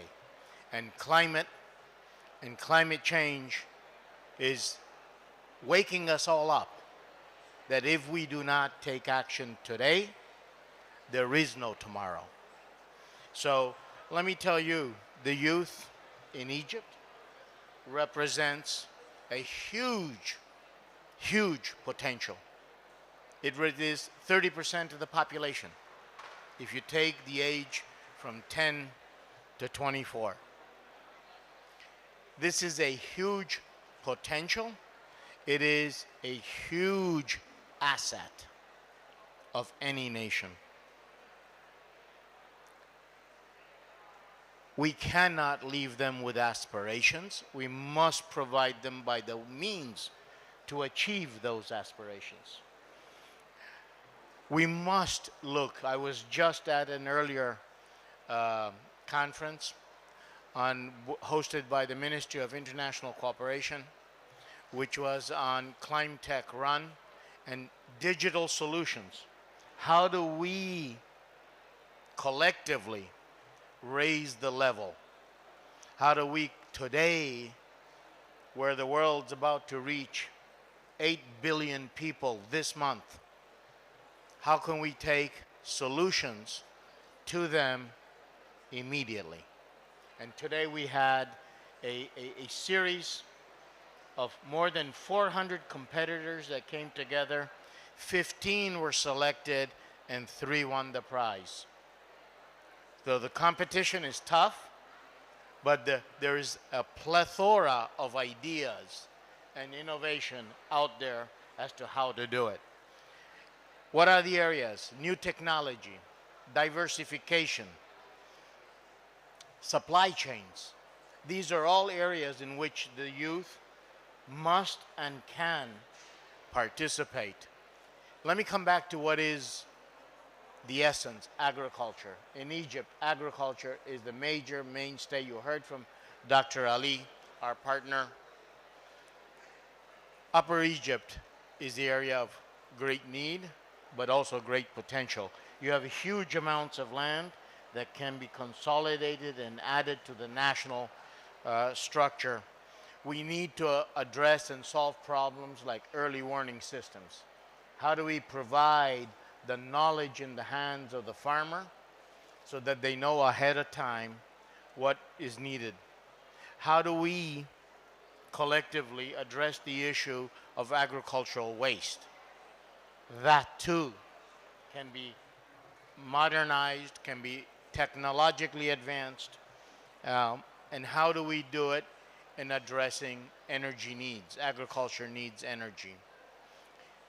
Energy in Egypt can be solved in one way possible is through solar energy and solar panels. We have used this innovation and this technology not only for electricity, but also to enhance the power of the farmer in their consumption of water, and it is not wasted. So the question, how do we do it? The platform. The platform is how do we bring all of this knowledge together? How do we share it? It is an integrated approach. It is not one area of work or another area of work. How do we bring it all together? WFP has many means to do that, of sharing knowledge. Some of those are through programs like our WFP Accelerator in Munich, which looks at digital technology. But in Egypt, in Africa, how do we take and exchange this information? We are doing it through the Luxor Center of Knowledge Sharing. This allows us to bring the people, and the essence of this is youth. How do we bring the people, the young people, the main actors who are going to make things happen? People like me have already lost the train. We're too old. We need to bring the young ones in right from the beginning to say this is how it can be done, or let them tell us how it can be done. Yeah? And at the center is an opportunity to not only exchange, but to learn. And not only to learn, but how do we replicate? How do we take it to scale? The scale, here we're talking about Africa. The scale is the 8 billion people that the world is going to be. And the majority of the world needs that knowledge today. So centers like the Luxor Center, it is an advantage because it cuts across the spectrum. It is a question about not show and tell, but tell and show. You can tell them, but the Luxor Center offers, through the work that is being done by a multi-sectoral approach, to go and see it for yourself. I'm a great believer in seeing is believing. And the best person that can do that is the agriculture, is the farmer himself. They speak the same language, no matter if you're from here, if you're from Botswana, if you're from South Africa, you're from Nigeria, with all your permission, from any country in the world, farmers know what they're talking about and they have their own language. The other area is supply chain. We cannot talk about youth without talking about supply chain. It is from farmer to fork. It is the entire line of work. And that, once again, is a chance that at the Luxor Center, they can start to see how that chain can be built and how that change is interactive and how that change is multi-sectoral. And the one final area, in view of time, because I could carry on, I'm very passionate about the subject, Esterine, as you know, is women. The role of women is essential. We were talked, I think Her Excellency the Minister talked about equal partners. And I think what we are talking about today is equal partnership. And in the program that Dr. Ali was talking about, we're talking about equal partnership at home. It starts at home. It starts in the household. It starts in the communities where there's an equal access to education, equal access to health, equal access to income. And women play a central role in doing that. And our program is looking to building financial access, building financial inclusion, reducing risk adversity, or averseness, is that a word? Averseness to risk, but to encourage and promote women in the area. I'd like to finalize and say one thing. This began with youth. We cannot forget the potential of the youth. We cannot allow them to say they left us nothing. It's our time to act. Our legacy cannot be, oh, I should have, or I could have, or I would have. Our legacy has to be, we helped build the way that you perfected, that you took to the next stage, and that hopefully we will get to solutions that will empower us all and in a greener world. Thank you so much, Praveen. So much you've said there. We cannot leave a legacy behind that says, a legacy that says tomorrow. Or we cannot leave, we have to provide means to achieve aspiration. We cannot leave aspirations. I really like that. I really like that. And of course, all the different things WFP is doing, from digital technology, the Luxor Center, which we really hope will become a real continental center for knowledge transfer, with your drive and Egypt taking the lead. Sounds music to our ears, financial inclusion of women, brilliant idea, and that just really, really nice place for me to call on my sister, Miss Oloroti Doherty, the Director of Export Development Africa Zimbabwe. Please clap for her. That's a big job she got there.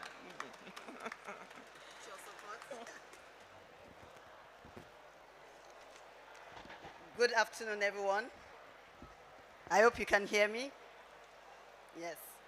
So it's a pleasure to be here with you this evening.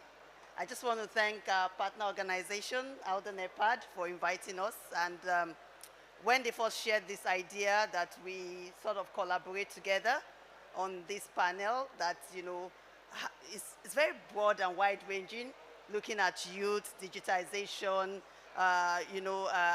rural development, and, you know, it was first like startling and like, oh, how do we handle this? How do we tie this all together? But it was also very interesting because it speaks to the fundamentals of why we are all gathered here. We are all gathered here to discuss about what is happening about the climate crisis, and how we're going to find a solution to it. But the solution comes from the problem. Let's go back to the problem. The problem, what got us here is technology. The fact that man became wise and technologically adapt and, you know, went ahead, and we did a lot of things to the environment, and now we are trying to reverse and get back to, you know, having a planet Earth we can leave to the next generation. So if we're going to change things, we need to go back to technology again. Technology will have to come with solutions. And who are those who create and innovate technology? It's the youth. So it comes round full circle. So before I go further, let me just introduce my organization. The African Export-Import Bank, Afrexim Bank, is a multilateral trade finance institution. We are headquartered here in Cairo, Egypt, and we are mandated to promote intra and extra-African trade. We do this through three broad instruments. We do this through providing financing credit as trade and project financing facilities. We do this through advisory services and trade information support and capacity building. We also do this through guarantees and credit enhancement instruments. So these are some of the things we do. We have 52 member countries all across the continent, so our breadth is quite wide, and we have been mandated to be able to ensure that across our member countries we provide impactful and developmental reach of projects. We have branches in about 5 regions. We have a branch in Abuja, Nigeria, Harare, Zimbabwe, Abidjan, Cote d'Ivoire, and then Cameroon, Yaoundé. And so we, like I mentioned before, we are headquartered in Egypt. Just to start us off, at Afrexim Bank, we have deeply invested in digitization and in youth empowerment across our member countries. We believe that this is the key to increasing and unlocking intra-African trade, which is core to our mandates.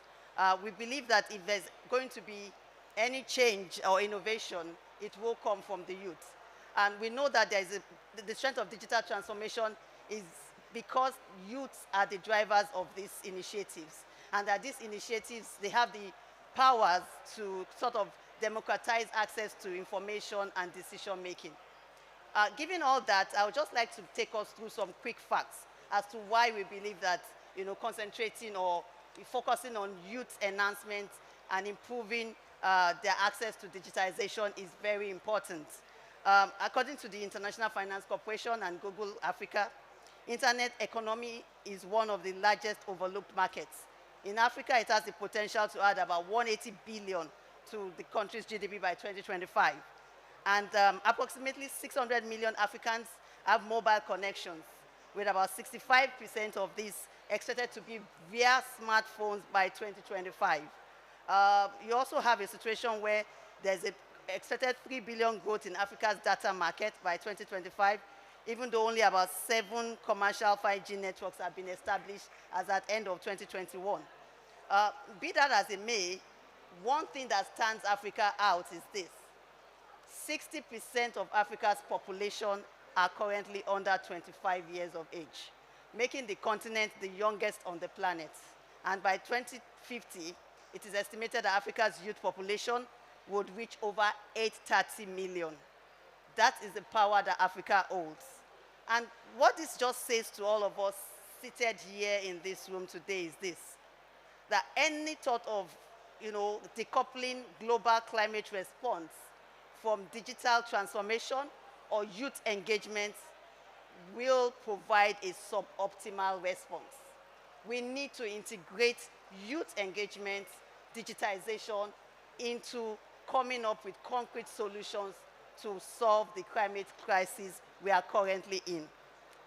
Given that, my organization, we have made digitization, youth empowerment, supporting this through financing, capacity building, and also, engaging with policymakers is key for us.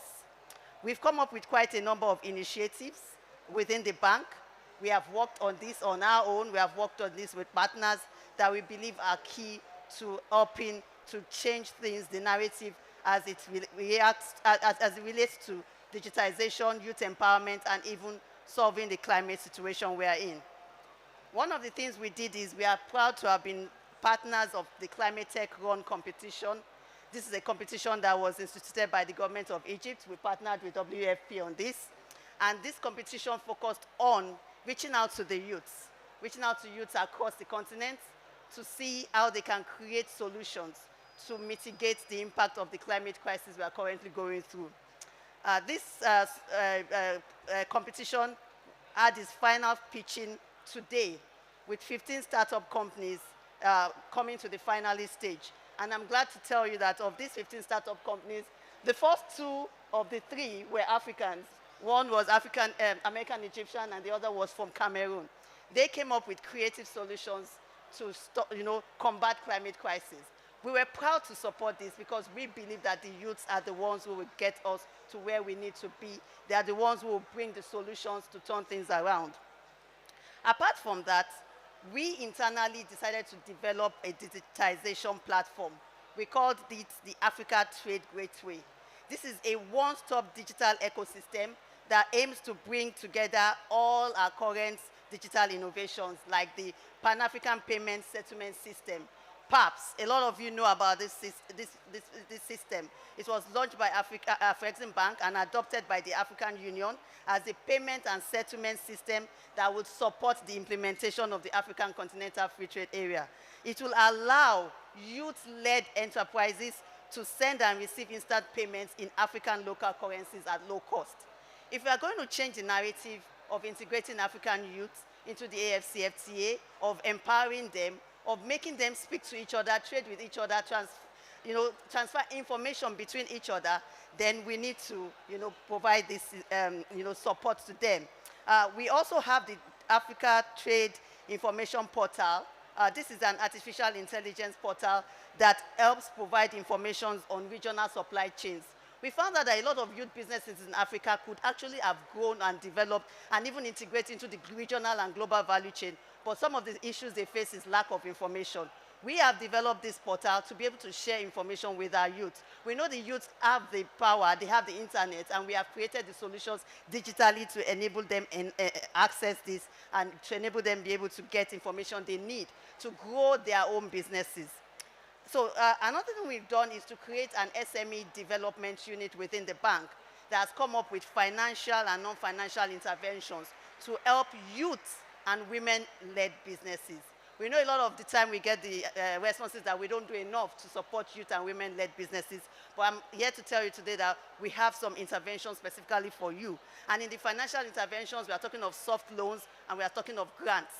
We also have developed a venture fund that can also support in giving equity interventions. And apart from this, we are also going to keep on supporting on capacity building. We've been partnering with NEPAD, for example, on a program called Energize Africa Initiative. And that program is going to be supporting in terms of capacity building, linking up incubation centers and accelerator programs. We intend to go on with this, and we have quite a number of things we're also doing. For example, with ITC, we developed the How to Export program. It's a digital program online for all youth and women-led businesses. You can access it. It gives you information on how to grow your business. It gives you information on how to trade. It gives you information on how to link into the AFCFTA to support the implementation of the AFCFTA. I would like to round up here because I know we are running out of time. We started a bit late. But to say to you that we believe in you. We believe in the youth. We believe that there will be no sustainable growth on the continent without empowering the youth. We also believe that the youth are critical in turning around this climate crisis we are all facing today globally. And if we are going to change this, is in empowering the youth, is in supporting them, is in giving them all the things they need, both financial and non-financial, to be able to turn around where we found ourselves. Thank you. Thank you very much. Thank you. Thank you so much. I won't be able to say any summary because at least let's hear Olumide for 2 minutes before they chase us out. Thank you very much. I think you've said everything I wanted to say. But I just want to beg and plead to you that as long as you are taking it digital, let us remember those one in the rural community, because they are also giving a lot of initiative, doing something very important. And also I want you to understand that the environment is not conducive again. Most especially somebody that is starting business and you ask him to be paying tax, the access is very, very low. So it's very important that as we're talking about climate crisis and talking about solutions, it's time to build investment opportunity in young people. And for you to do that, make it accessible to the local communities, people that are driving initiative on ground. I also want to quickly say that, I keep saying it, anything you are doing for us, without us discussing it, then it's not meant for us. Thank you very much. Thank you, Lomide. Thank you. I think that message is loud and clear. Um, we're not talking about the future, we are talking about now. And you have to be on the table to get those solutions now. And we have to be there to support you with whatever means we have so that you can drive the future. As Pravin said, we are moving on the other side. So the ball is in your court. So let's take, there's an audience here. You've heard from the panel list, and I think it's been a rich contribution from all of them. Any contributions from the floor, any questions you want to ask the panelists, or if you have any contribution to make from the floor, please. 1 minute before we wrap up. Yes? Yes, my sister.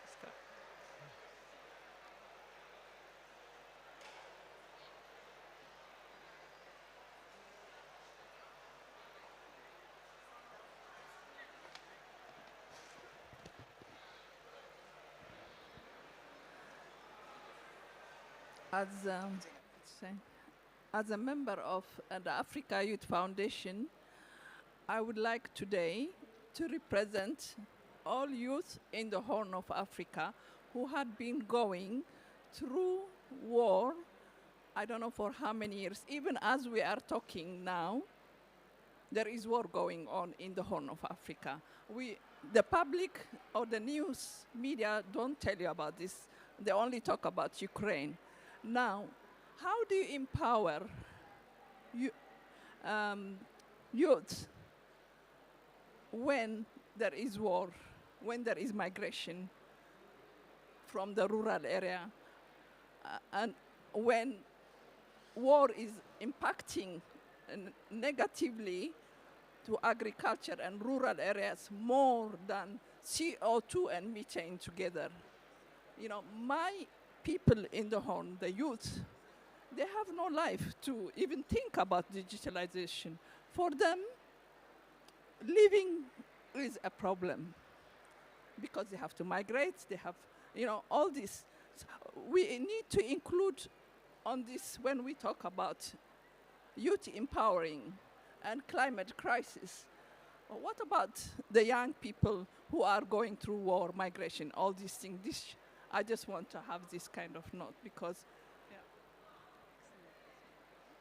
Any other comments? Quick one before we, okay. Thank you. Good morning, everybody. I will go in French, firstly. Yeah, just 1 minute. Bonjour à tous. Je suis Carin de JVE, représentant également la Convergence globale des luttes pour les terres et l'eau. We are around 100 young people who undertake an initiative called Climate African Caravan. We made it in more than 28 countries, and it's good to know at this stage that we pass all over countries in Africa to make people know our position. We are youth. We represent communities. We are the voice of our communities, local communities who don't know anybody about digitalization, and we need to make their voice heard at this stage of the COP27.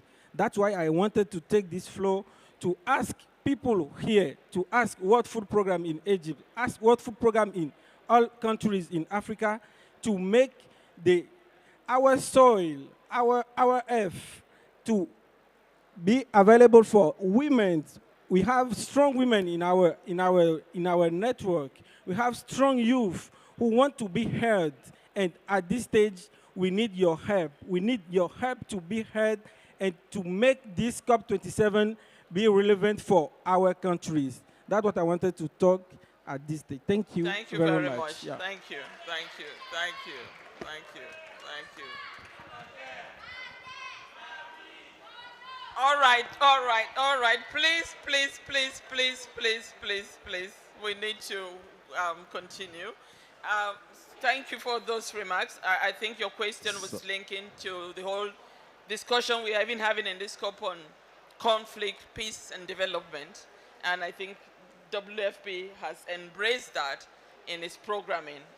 Certainly at the African Union, at AUD and NEPAD, we are looking at really a holistic conversation that will address these issues together. But I don't know, maybe if Pravin, you want to add anything?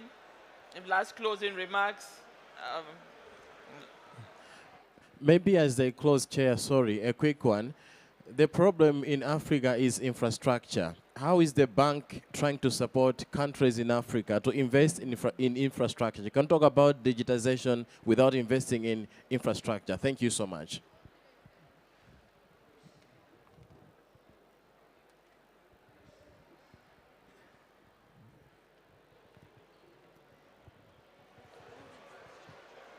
So, thank you for, hello, can you hear me? Okay, thank you for that question. So for us at Afrexim Bank, I mentioned our interventions cuts across 3 core areas. I mentioned the credit facilities that we provide. This is in form of trade and project financing. In form of project financing, the bank has a whole bouquet of products to support the development of infrastructure. We are talking of, we have a focus on supporting the development of industrial parks, special economic zones, roads, ports, roads linking countries, roads opening of Africa to support the implementation of the AFCFTA. Also, even infrastructure in terms of transportation, building rails, ensuring that we have rail networks that cut across Africa. We have so many initiatives ongoing now with various partners like the AU, where we are looking at trade corridors across the continent and opening this up in terms of ports and rail and roads. And so it's a key focus for us. I'm not saying we don't do that. I'm just trying to also place emphasis on digitization. Yeah. But what our key focus is actually trade enabling infrastructure that open up the continent, that allow you to be able to do your business. Thank you. Esther, thank you very much. And just to recognize the complexity and the passion with which you expressed the issue. It is, in fact, one of the saddest and most humbling of events when youngsters, children, are in a situation of such violence and conflict. And this is where an integrated approach, this is where we need to find ways, and the World Food Program is working in the Horn of Africa in a very substantial and direct manner through programs that look at education, that look at motivating and finding newer ways to reach those furthest removed. It is looking now, as you correctly said, at digitalization and others. But the most important thing, and there is no other solution, is we must stop the conflict. We must stop. The children have got to have a chance. And I think we all owe it to ourselves, and more than us, to them. And I can only join you that in saying it out loud and voicing it and recognizing the pain and the urgency that is needed so that no one is left behind. Thank you so much, Pravin. Thank you to the panelists. I can see that there's so much interest. I want to apologize that because of time, I'm sorry I won't be able to take the other hands that I see, but I can promise you this conversation will continue, because I can see it's a subject that's generating a lot of interest. So good thing, we have the Luxor Center, we have Afrexim Bank. Yes. So we will be pursuing this conversation again with our partners, where we can share more experiences and see the tools that are there to ensure that we get more young people engaged through digitalization to participate in the development of this continent and to look for solutions to the climate challenges that we have. I want you to join me to thank our speakers, those that are online and those who are here, for their very eloquent and substantive contributions. Thank you all, and thank you.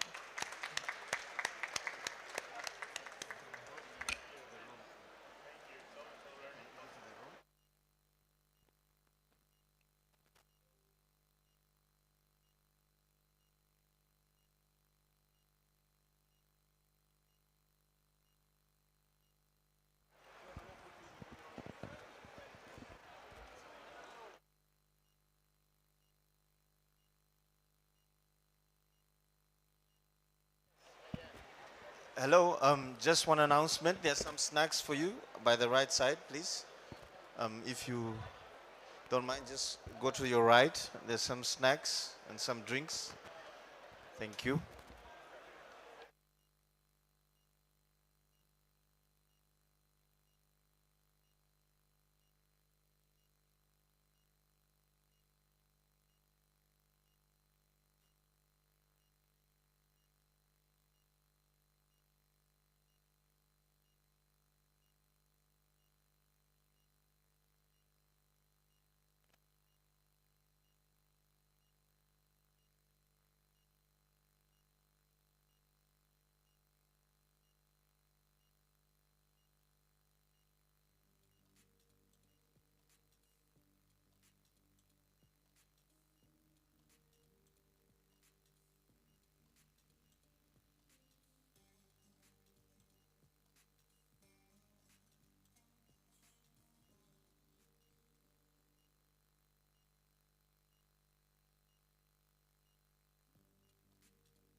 Testing, testing.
change impact in parallel with emission reduction, and also hope to highlight those Africa needs for climate finance to support immediate climate action and its role in facilitating and mobilizing action at scale. To reflect Africa's needs at the African COP27, solidarity is key to unlock the finance needed to cut emissions, building resilience, and secure sustainable food and energy system. COP27 must deliver ambitious outcomes guided by the principle and the provision of the Convention and the Paris Agreement, particularly on finance, adaptation, loss and damage, and mitigation. I am very pleased to share with you Africa's key priority in this COP. Number one, enhance climate finance. COP27 is a pivotal moment in our joint commitment to ensure that the Paris Agreement's finance path is on track. The conference must deliver ambitious finance outcomes, including delivery of the much promised $100 billion delivered to the COP26 financial pledge, significant progress on setting the new collective mobilization goal for 2025, and establish finance for just transition pathway to support developing countries. 2. Strengthen adaptation action in light of the IPPC Working Group 2 report on the scale of adaptation required. The COP must deliver an ambitious adaptation outcome for the African group. A successful adaptation outcome at the COP27 in Sharm el-Sheikh will have to include the delivery of a substantive milestone in the work program on the global goal on adaptation to inform the assessment of progress towards achieving the global goals on adaptation in the first global stock take. The COP should make concrete decisions on scale-up finance for adaptation delivery plan by developed countries to implement the COP26 decision to double the adaptation finance while ensuring that these resources are committed, delivered, tracked, and accessible to the developing countries. 3. Enhance support to address loss and damage. COP27 must make progress on the provision of both technical and financial support to developing countries to address loss and damage associated with climate change. There is a need to establish a formal agenda item to discuss financial arrangement for loss and damage. The Glasgow Dialogue on Loss and Damage must lead to the establishment of effective financial arrangement to address loss and damage. 4. Consideration and recognition of Africa's special needs and special circumstances. The last IPPC report have daunting financing, in particular regarding to the African continent. Africa is and will be impacted more than any other continent, and the adverse impact of climate change is limiting Africa's economy and development trajectory, while the continent only contributes less than 4%. COP27 must launch work on a consideration of the special needs and special circumstances of Africa under the Paris Agreement, in line with the relevant and the previous decision adopted by COPs. 5. Enhance mitigation, ambition, and implementation. COP27 should respond to the latest IPCC Working Group 2 report and take decision to enhance mitigation action and advance the implementation of NDCs. Developed countries should scale up their mitigation action and provide necessary support to developing countries to contribute their fair shares. a just transition pathway. Building on COP26 decision and initiative, COP27 should take decision on financial support to promote sustainable development and support African countries to effectively leapfrog fossil heavy development models. COP27 needs to secure meaningful commitment and investment for programmatic renewable energy at scale and support the social and equity dimension of just transition pathway. 7. Implementation package. Support implementation of African lead initiative, including renewable energy and adaptation.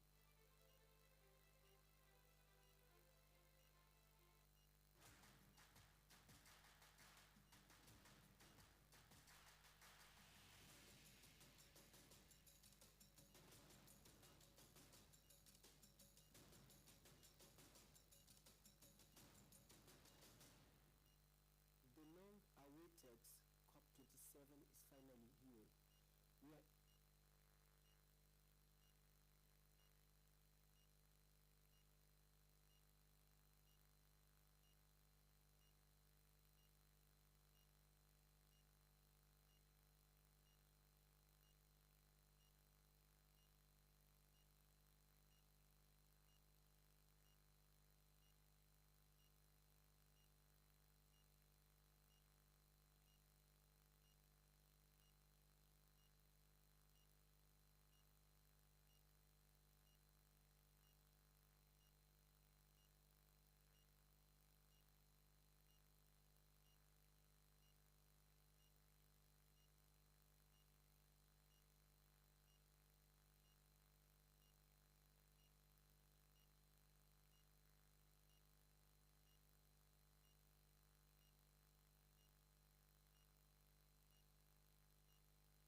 that as the host country, Egypt aims to shift the focus from negotiation and planning to action on the ground, where it is most needed.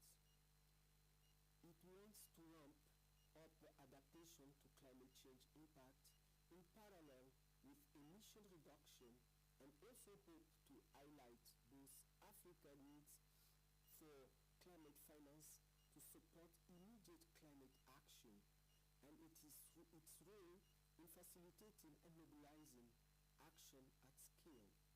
To reflect Africa's needs at the African COP27, solidarity is key to unlock the finance needed to cut emissions, building resilience, and secure sustainable food and energy system. COP27 must deliver ambitious outcomes guided by the principle and the provision of the Convention and the Paris Agreement, particularly on finance, adaptation, loss and damage, and mitigation. I am there pleased to share with you Africa's key priority in this COP. Number one, enhance climate finance. COP27 is a pivotal moment in our joint commitment to ensure that the Paris Agreement's finance path is on track. The conference must deliver ambitious finance outcomes, including delivery of the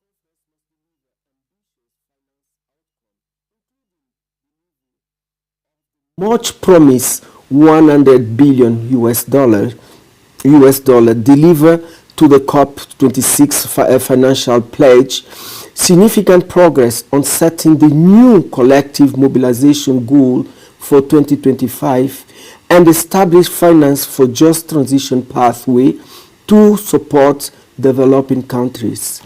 2. Strengthen adaptation action in light of the IPPC Working Group 2 report on the scale of adaptation required. The COP must deliver on ambitious adaptation outcome. For the African group, a successful adaptation outcome at COP27 in Sharm el-Sheikh will have to include the delivery of a substantive milestone in the work program on the global goal on adaptation, to inform the assessment of progress towards achieving the global goals on adaptation in the first global stock take. The COP should make concrete decisions on scale-up finance for adaptation delivery plan by developed countries to implement the COP26 decision to double the adaptation finance, while ensuring that these resources are committed, delivered, tracked, and accessible to the developing countries. 3. Enhance support to address loss and damage. COP27 must make progress on the provision of both technical and financial support to developing countries to address loss and damage associated with climate change. There is a need to establish a formal agenda item to discuss financial arrangement for loss and damage. The Glasgow Dialogue on Loss and Damage must lead to the establishment of effective financial arrangement to address loss and damage. 4. Consideration and recognition of Africa's special needs and special circumstances. The last IPPC report have daunting financing, in particular regarding to the African continent. Africa is and will be impacted more than any other continent, and the adverse impact of climate change is limiting Africa's economy and development trajectory, while the continent only contributes less than 4%. COP27 must launch work and on a consideration of the special needs and special circumstances of Africa under the Paris Agreement, in line with the relevant and the previous decision adopted by COPs. 5. Enhance mitigation, ambition, and implementation. COP27 should respond to the latest IPCC Working Group 3 report and take decision to enhance mitigation action and advance the implementation of NDCs. Developed countries should scale up their mitigation action and provide necessary support to developing countries to contribute their fair shares. 6. Financing for just transition pathway. Building on COP26 decision and initiative, COP27 should take decision on financial support to promote sustainable development and support African countries to effectively leapfrog fossil heavy development models. COP27 needs to secure meaningful commitment and investment for programmatic renewable energy at scale and support the social and equity dimension of just transition pathway. 7. Implementation package. Support implementation of Africa lead initiative, including renewable energy and adaptation.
the long-awaited COP27 is finally here.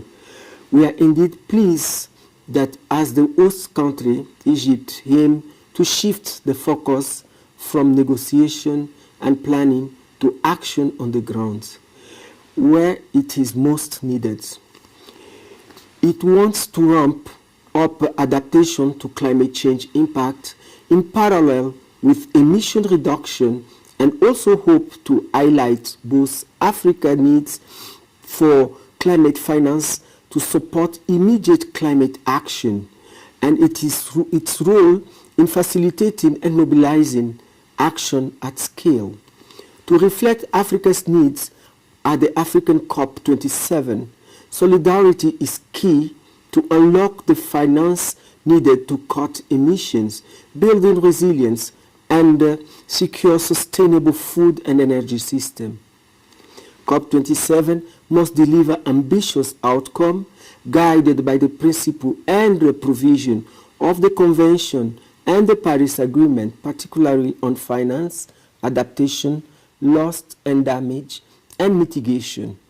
I am there pleased to share with you Africa's key priority in this COP. Number one, enhance climate finance. COP27 is a pivotal moment in our joint commitment to ensure that the Paris Agreement's finance path is on track. The conference must deliver ambitious finance outcomes, including delivery of the much promised $100 billion delivered to the COP26 financial pledge, significant progress on setting the new collective mobilization goal for 2025, and establish finance for just transition pathway to support developing countries. 2. Strengthen adaptation action in light of the IPPC Working Group 2 report on the scale of adaptation required. The COP must deliver on ambitious adaptation outcome. For the African group, a successful adaptation outcome at COP27 in Sharm el-Sheikh will have to include the delivery of a substantive milestone in the work program on the global goal on adaptation to inform the assessment of progress towards achieving the global goals on adaptation in the first global stock take. The COP should make concrete decisions on scale-up finance for adaptation delivery plan by developed countries to implement the COP26 decision to double the adaptation finance, while ensuring that these resources are committed, delivered, tracked, and accessible to the developing countries. 3. Enhance support to address loss and damage. COP27 must make progress on the provision of both technical and financial support to developing countries to address loss and damage associated with climate change. There is a need to establish a formal agenda item to discuss financial arrangement for loss and damage. The Glasgow Dialogue on Loss and Damage must lead to the establishment of effective financial arrangement to address loss and damage. 4. Consideration and recognition of Africa's special needs and special circumstances. The last IPPC report have daunting financing, in particular regarding to the African continent. Africa is and will be impacted more than any other continent, and the adverse impact of climate change is limiting Africa's economy and development trajectory, while the continent only contributes less than 4%. COP27 must launch work and on a consideration of the special needs and special circumstances of Africa under the Paris Agreement, in line with the relevant and the previous decision adopted by COPs. 5.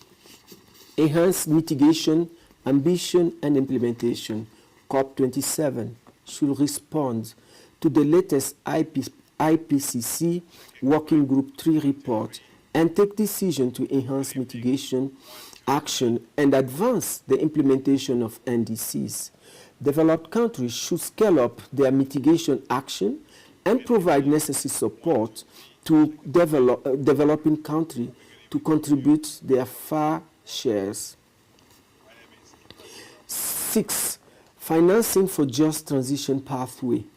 Building on COP26 decision and initiative, COP27 should take decision on financial support to promote sustainable development and support African countries to effectively leapfrog fossil-heavy development models. COP27 needs to secure meaningful commitment and investment for programmatic renewable energy at scale and support the social and equity dimension of just transition pathway. 7. Implementation package. Support implementation of Africa lead initiative, including renewable energy and adaptation.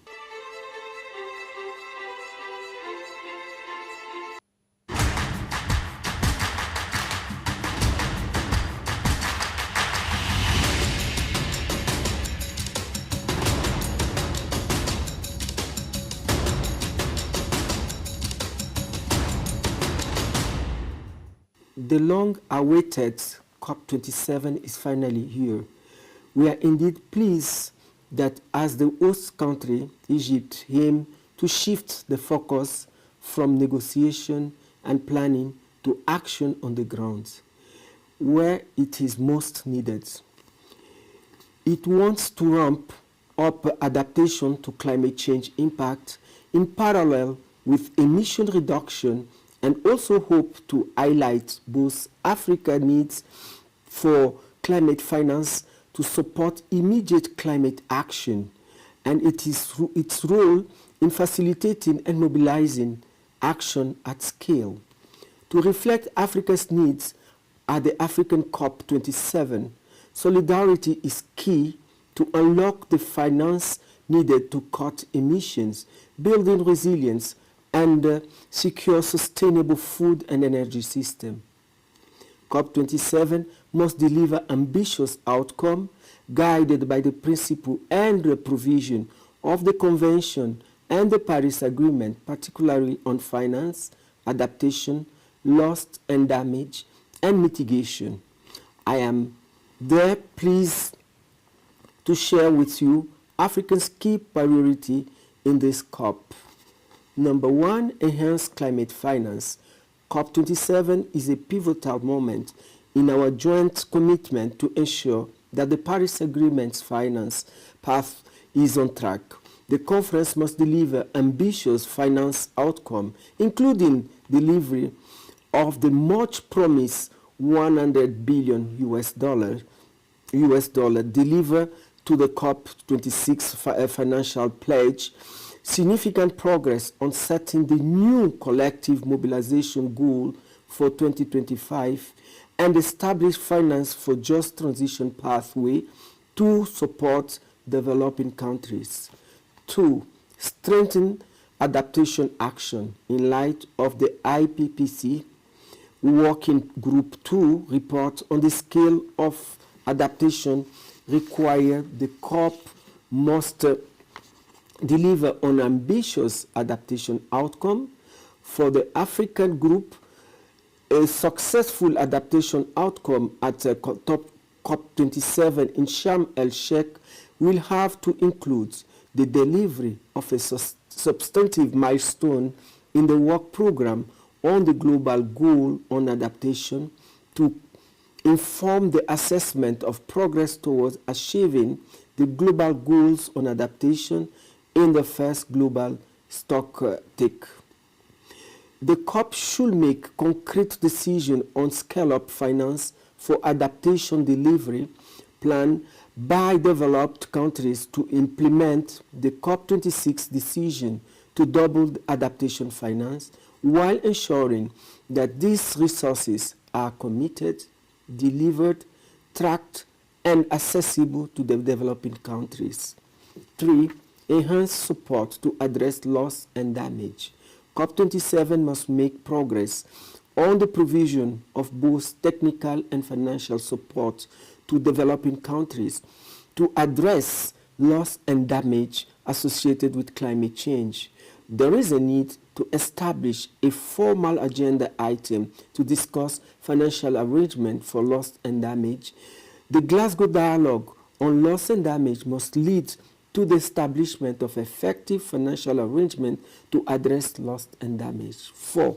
Consideration and recognition of Africa's special needs and special circumstances.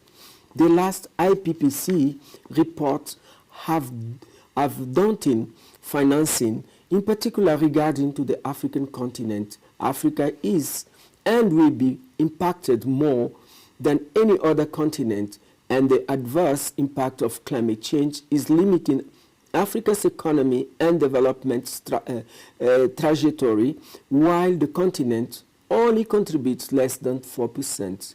COP27 must launch work on a consideration of the special needs and special circumstances of Africa under the Paris Agreement, in line with the relevant and the previous decision adopted by COPs.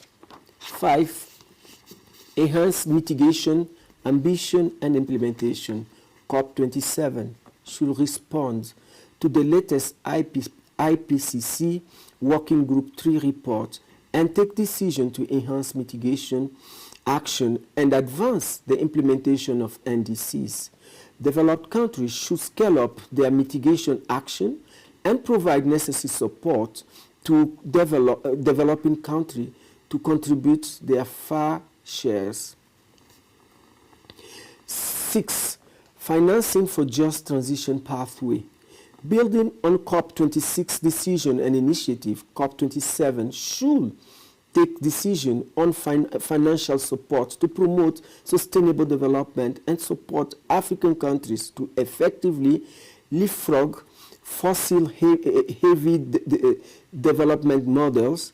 COP27 needs to secure meaningful commitment and investment for programmatic renewable energy at scale and support the social and equity dimension of just transition pathway. 7. Implementation package. Support implementation of Africa Lead initiative, including renewable energy and adaptation.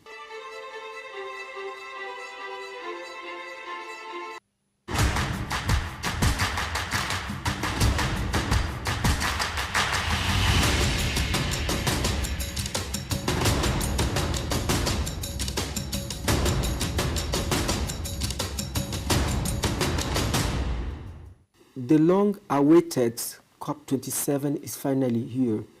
We are indeed pleased that as the host country, Egypt aimed to shift the focus from negotiation and planning to action on the ground, where it is most needed. It wants to ramp up adaptation to climate change impact in parallel with emission reduction, and also hope to highlight both Africa's needs for climate finance to support immediate climate action and its role in facilitating and mobilizing action at scale. To reflect Africa's needs at the African COP27, solidarity is key to unlock the finance needed to cut emissions, building resilience, and secure sustainable food and energy system. COP27 must deliver ambitious outcomes guided by the principle and the provision of the Convention and the Paris Agreement, particularly on finance, adaptation, loss and damage, and mitigation. I am there pleased to share with you Africa's key priority in this COP. Number 1, enhance climate finance. COP27 is a pivotal moment in our joint commitment to ensure that the Paris Agreement's finance path is on track. The conference must deliver ambitious finance outcomes, including delivery of the much promised 100 billion US dollar deliver to the COP26 financial pledge, significant progress on setting the new collective mobilization goal for 2025, and establish finance for just transition pathway to support developing countries. 2.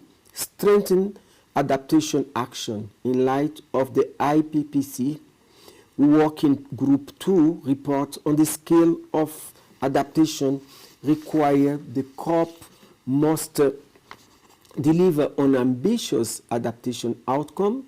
For the African group, a successful adaptation outcome at COP27 in Sharm el-Sheikh will have to include the delivery of a substantive milestone in the work program on the global goal on adaptation to inform the assessment of progress towards achieving the global goals on adaptation in the first global stock take. The COP should make concrete decisions on scale-up finance for adaptation delivery plan by developed countries to implement the COP26 decision to double the adaptation finance, while ensuring that these resources are committed, delivered, tracked, and accessible to the developing countries. 3. Enhance support to address loss and damage. COP27 must make progress on the provision of both technical and financial support to developing countries to address loss and damage associated with climate change. There is a need to establish a formal agenda item to discuss financial arrangement for loss and damage. The Glasgow Dialogue on Loss and Damage must lead to the establishment of effective financial arrangement to address loss and damage. 4. Consideration and recognition of Africa's special needs and special circumstances. The last IPPC report have daunting financing, in particular regarding to the African continent. Africa is and will be impacted more than any other continent, and the adverse impact of climate change is limiting Africa's economy and development trajectory, while the continent only contributes less than 4%. COP27 must launch work and on a consideration of the special needs and special circumstances of Africa under the Paris Agreement, in line with the relevant and the previous decision adopted by COPs. 5. Enhance mitigation, ambition, and implementation. COP27 should respond to the latest IPCC Working Group 3 report and take decision to enhance mitigation action and advance the implementation of NDCs. Developed countries should scale up their mitigation action and provide necessary support to developing countries to contribute their fair shares. 6. Financing for just transition pathway. Building on COP26 decision and initiative, COP27 should take decision on financial support to promote sustainable development and support African countries to effectively leapfrog fossil-heavy development models. COP27 needs to secure meaningful commitment and investment for programmatic renewable energy at scale and support the social and equity dimension of just transition pathway. 7. Implementation package. Support implementation of Africa lead initiative, including renewable energy and adaptation.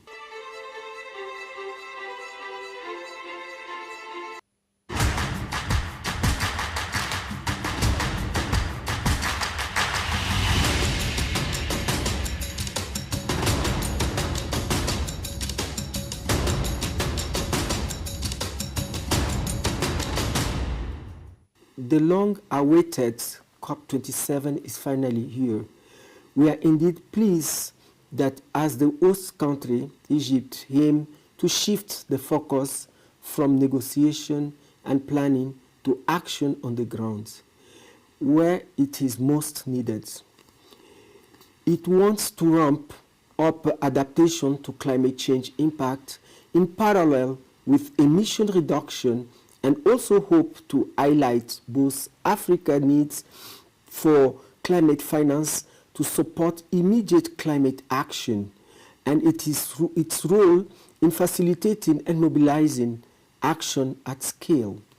To reflect Africa's needs at the African COP27, solidarity is key to unlock the finance needed to cut emissions, building resilience, and secure sustainable food and energy system.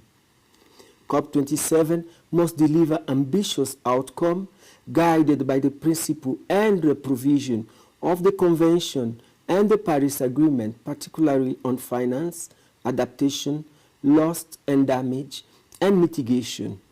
I am there pleased to share with you Africa's key priority in this COP. Number one, enhance climate finance. COP27 is a pivotal moment in our joint commitment to ensure that the Paris Agreement's finance path is on track. The conference must deliver ambitious finance outcomes, including delivery of the much promised $100 billion deliver to the COP26 financial pledge, significant progress on setting the new collective mobilization goal for 2025, and establish finance for just transition pathway to support developing countries. 2. Strengthen adaptation action in light of the IPPC Working Group 2 report on the scale of adaptation required. The COP must deliver on ambitious adaptation outcome. For the African group, a successful adaptation outcome at the COP27 in Sharm el-Sheikh will have to include the delivery of a substantive milestone in the work program on the global goal on adaptation to inform the assessment of progress towards achieving the global goals on adaptation in the first global stock take. The COP should make concrete decisions on scale-up finance for adaptation delivery plan by developed countries to implement the COP26 decision to double adaptation finance, while ensuring that these resources are committed, delivered, tracked, and accessible to the developing countries. 3. Enhance support to address loss and damage. COP27 must make progress on the provision of both technical and financial support to developing countries to address loss and damage associated with climate change. There is a need to establish a formal agenda item to discuss financial arrangement for loss and damage. The Glasgow Dialogue on Loss and Damage must lead to the establishment of effective financial arrangement to address loss and damage. 4. Consideration and recognition of Africa's special needs and special circumstances. The last IPPC report have daunting financing, in particular regarding to the African continent. Africa is and will be impacted more than any other continent, and the adverse impact of climate change is limiting Africa's economy and development trajectory, while the continent only contributes less than 4%. COP27 must launch work and on a consideration of the special needs and special circumstances of Africa under the Paris Agreement, in line with the relevant and the previous decision adopted by COPs. 5. Enhance mitigation, ambition, and implementation. COP27 should respond to the latest IPCC Working Group 3 report and take decision to enhance mitigation action and advance the implementation of NDCs.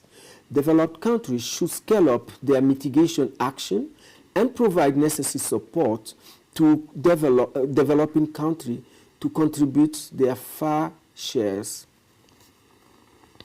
6. Financing for just transition pathway. Building on COP26 decision and initiative, COP27 should take decision on financial support to promote sustainable development and support African countries to effectively leapfrog fossil-heavy development models. COP27 needs to secure meaningful commitment and investment for programmatic renewable energy at scale and support the social and equity dimension of just transition pathway. 7. Implementation package. Support implementation of Africa lead initiative, including renewable energy and adaptation.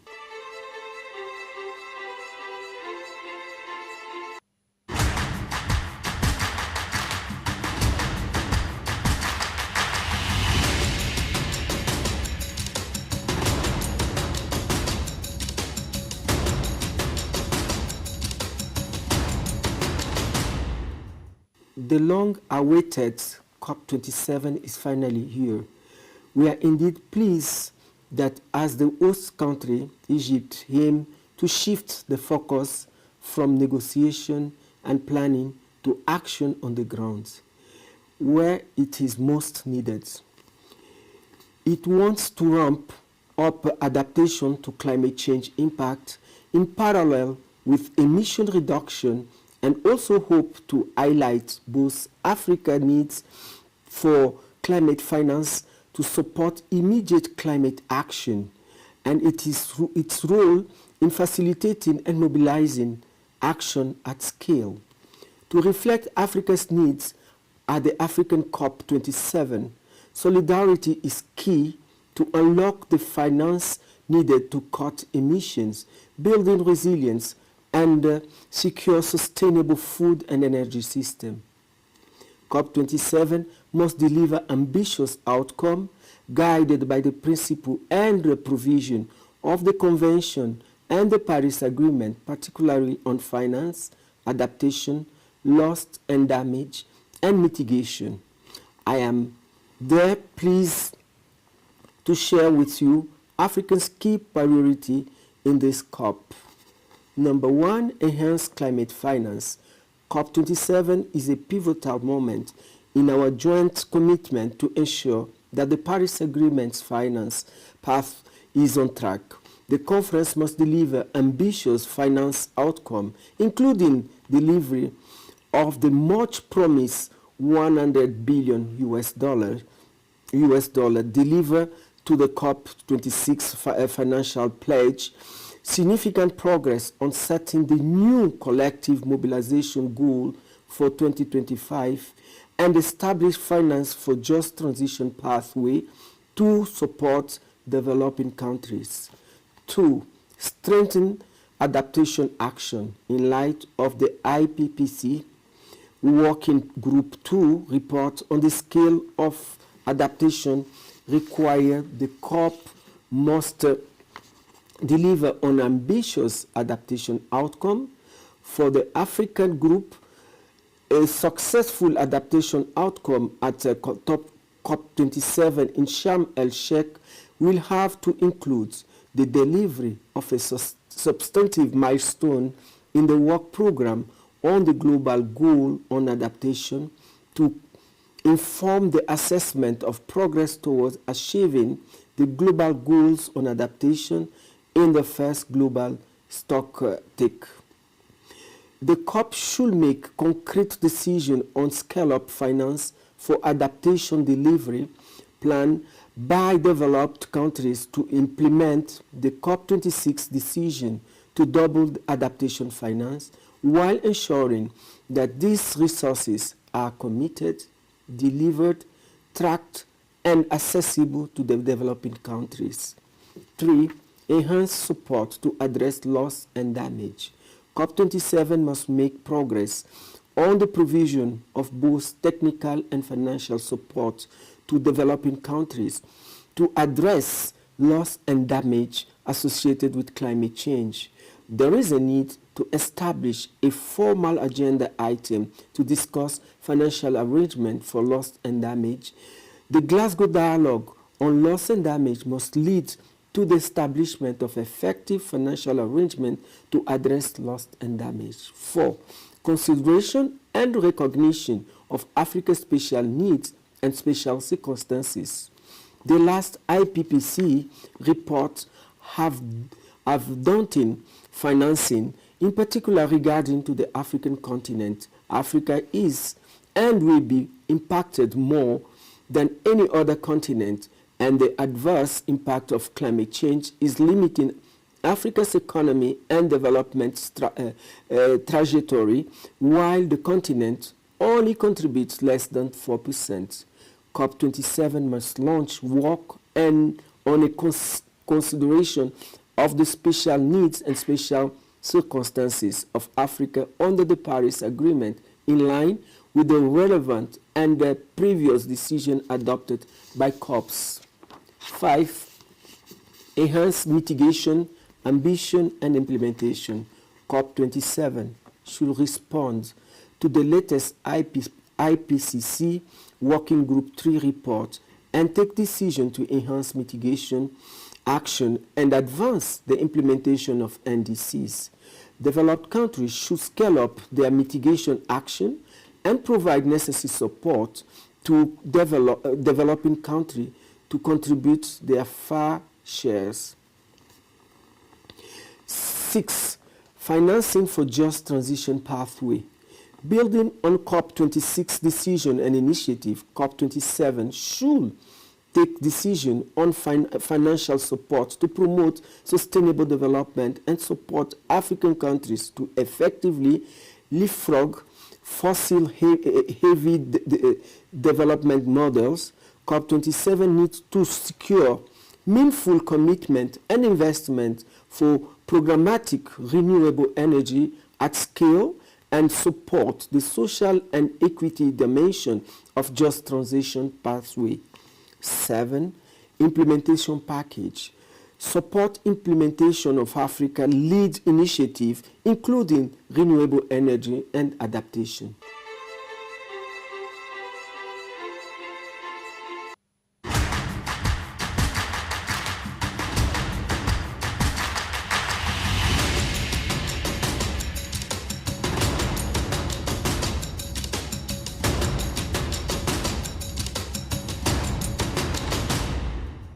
The long-awaited COP27 is finally here. We are indeed pleased that as the host country, Egypt aimed to shift the focus from negotiation and planning to action on the ground, where it is most needed. It wants to ramp up adaptation to climate change impact in parallel with emission reduction, and also hope to highlight both Africa's needs for climate finance to support immediate climate action and its role in facilitating and mobilizing action at scale. To reflect Africa's needs at the African COP27, solidarity is key to unlock the finance needed to cut emissions, building resilience, and secure sustainable food and energy system. COP27 must deliver ambitious outcome guided by the principle and the provision of the Convention and the Paris Agreement, particularly on finance, adaptation, loss and damage, and mitigation. I am there pleased to share with you Africa's key priority in this COP. Number 1, enhanced climate finance. COP27 is a pivotal moment in our joint commitment to ensure that the Paris Agreement's finance path is on track. The conference must deliver ambitious finance outcomes, including delivery of the much promised $100 billion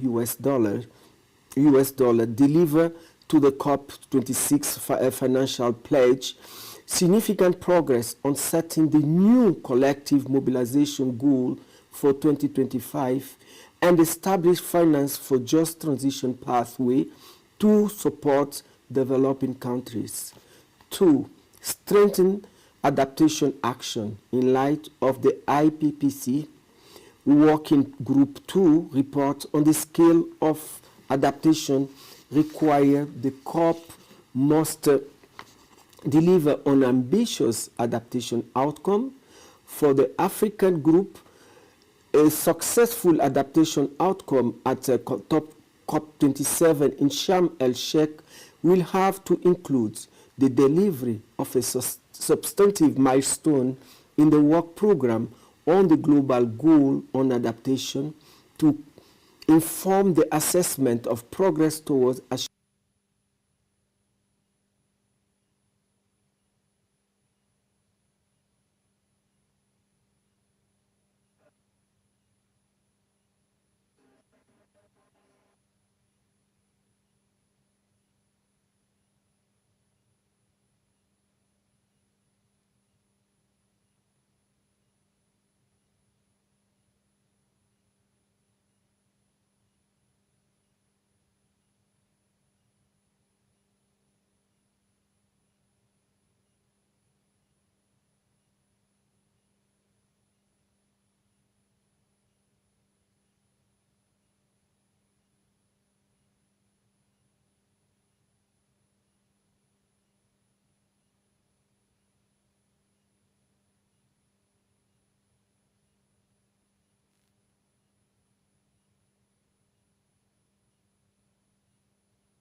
But I can be the first speaker to announce people that the session is about to start. Brilliant. Thank you so much.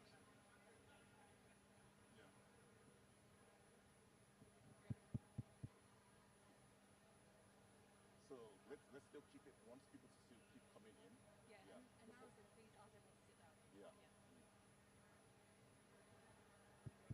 I want to announce that we're going to start. Good evening, everyone. We're about to start the ARC 10 anniversary event. Please have your seats. Thank you. Un autre événement. Please have your seats. We're about to start. Alors installez-vous s'il vous plaît. Nous sommes en train de commencer.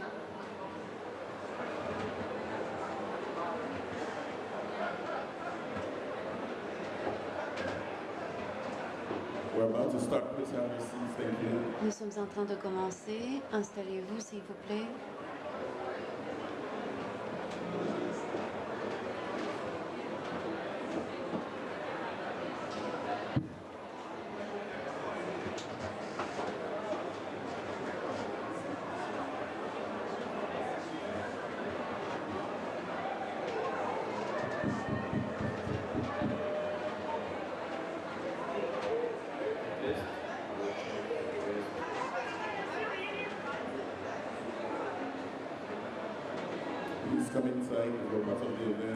Si vous faites partie de l'événement, alors je vous invite à prendre vos places.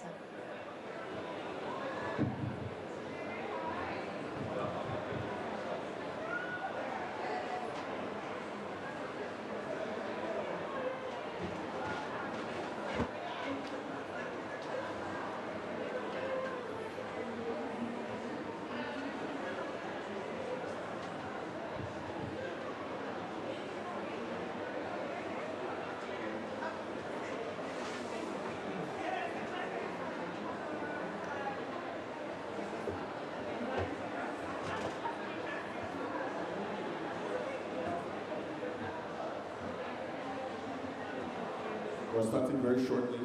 On va commencer dans quelques instants.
Thank you. We're about to start now. Just waiting for our final panelist. Speaker. Merci. On est en train de commencer. On attend un autre orateur.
Alors,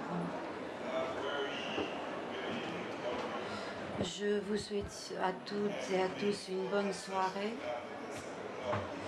Je comprends que la session qui commence à 7 heures du soir et nous sommes notre salle est à moitié pleine et c'est déjà surprenant.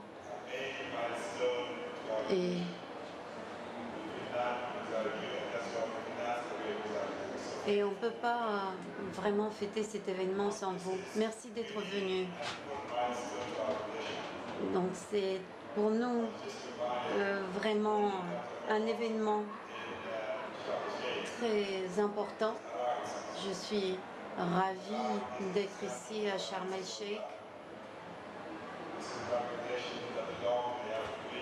Et c'est une invention qui appartient à l'Union africaine et nous avons le soutien de l'Union africaine. Et je vais aussi vous citer la liste des partenaires bilatéraux et multilatéraux.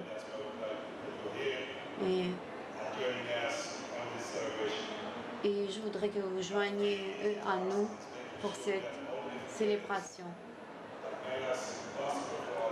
Et je tiens à remercier ceux qui ont participé à l'organisation de cet événement et que nous pouvons vraiment célébrer cet événement, nous projeter dans l'avenir avant que je commence à parler de notre groupe. Je voudrais vous dire quelques mots sur l'histoire et aussi parler de notre influence en tant qu'organisation. Mais avant que je commence, je voudrais remercier celui que j'appelle toujours mon chef. Et je pense il saura pourquoi je l'appelle ainsi.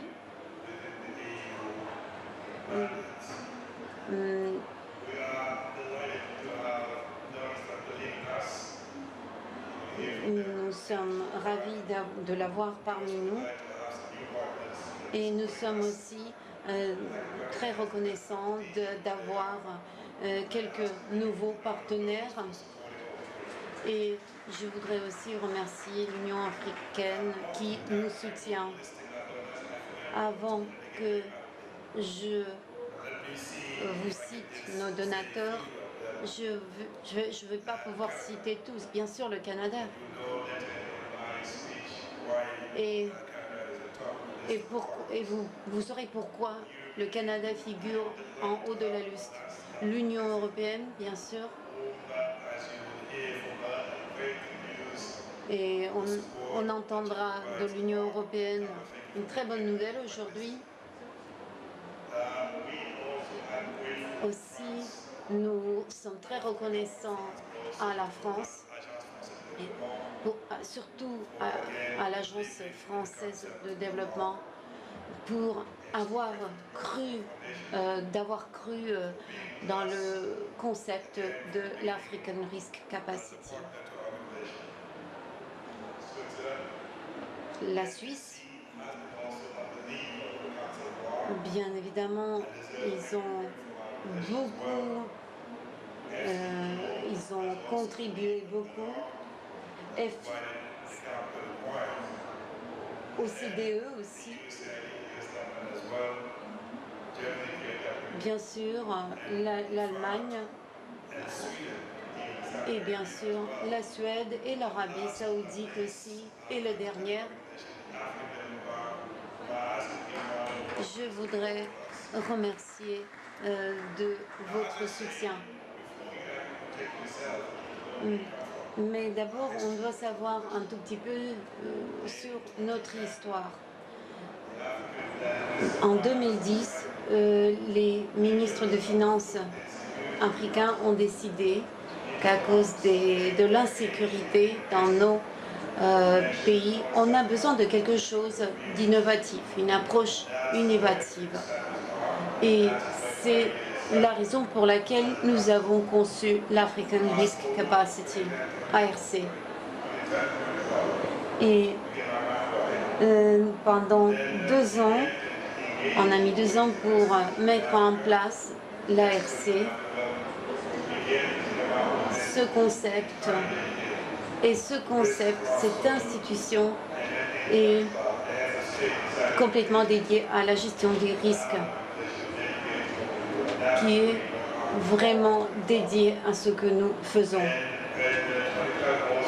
Et bien sûr, c'est en 2012 qu'on a donné le mandat. Le mandat qui nous assure que nous sommes soutenus par les gouvernements africains, que nous sommes en train de construire leur potentiel et on est en train de les soutenir en cas de sécheresse et des cyclones et soutenir les personnes les plus touchées par ces catastrophes climatiques. Et bien sûr, ces catastrophes climatiques, ces catastrophes naturelles affectent aussi les revenus. Donc pour nous, c'est une excellente occasion de célébrer 10 ans. Mais je voudrais vous parler de l'histoire. Depuis le début, nous avons versé jusqu'à 124 millions de dollars à 10 pays à la suite de sécheresses et de cyclones tropicaux. Nous avons aidé les gens.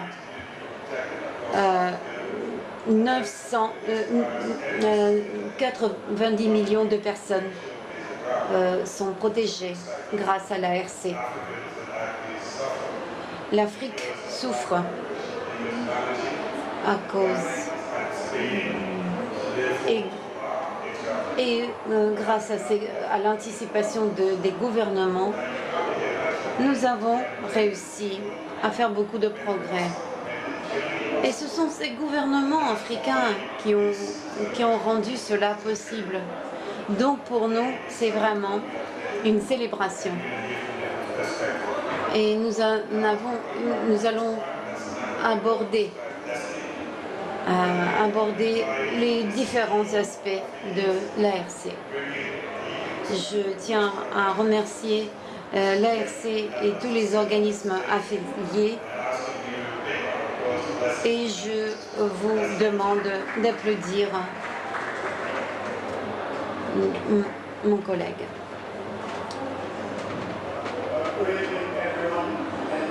Bonsoir tout le monde et je vous remercie beaucoup Ibrahima. Il y a 3 mots pour moi, 3 mots clés. Après 10 ans, le temps est venu de réfléchir, de se poser, de réfléchir et de rêver. En ce qui concerne la réflexion, 10 ans, ce n'est pas quelque chose que vous pouvez prendre comme ça, pour l'acquis. Il faut savoir que la moitié des entreprises, des startups qui ouvrent, ils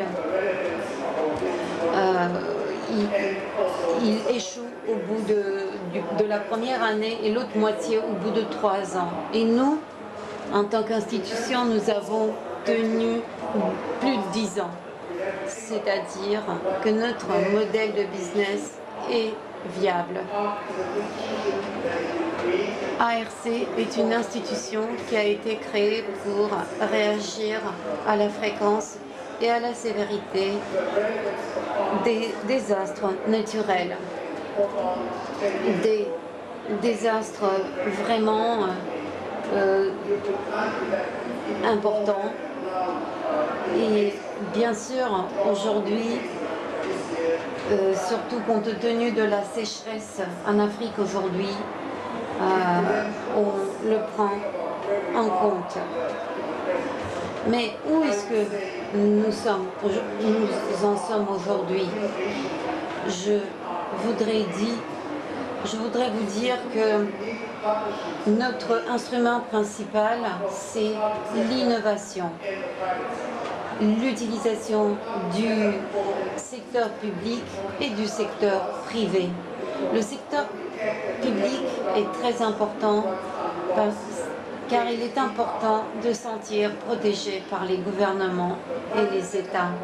Et la composante du secteur privé nous rappelle de la discipline et de la rigueur du marché. En ce qui concerne le marché privé, nous avons réussi à mettre en place la politique d'assurance contre la sécheresse et des cyclones tropicaux. Et ce marché d'assurance transfère des risques des plus vulnérables sur les marchés d'investisseurs. Et ça est surtout fondé par l'assurance. Et Ibrahima a déjà mentionné que cette année a été vraiment heureuse et en même temps difficile. Elle nous a montré que nous avons beaucoup perdu en réclamation, 60 millions de dollars, mais en même temps, nous avons pu soutenir et protéger la population à la hauteur de 124 millions de dollars à 10 pays à la suite de sécheresse et de cyclones tropicaux et des inondations. L'ARC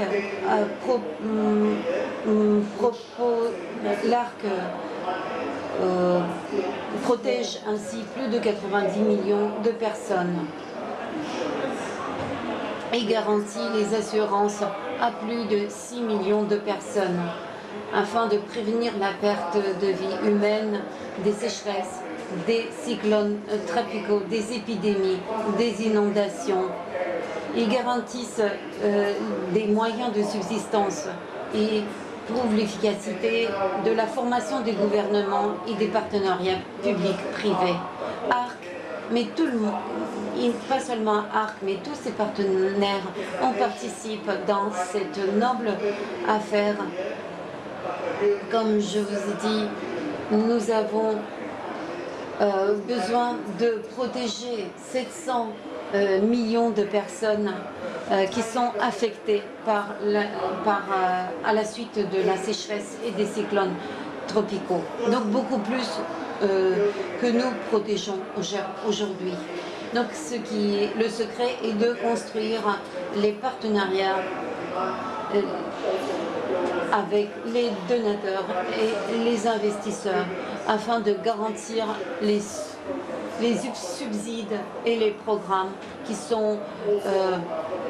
que les gouvernements peuvent se permettre afin de construire le potentiel de nos États membres et leur garantir l'assistance technique et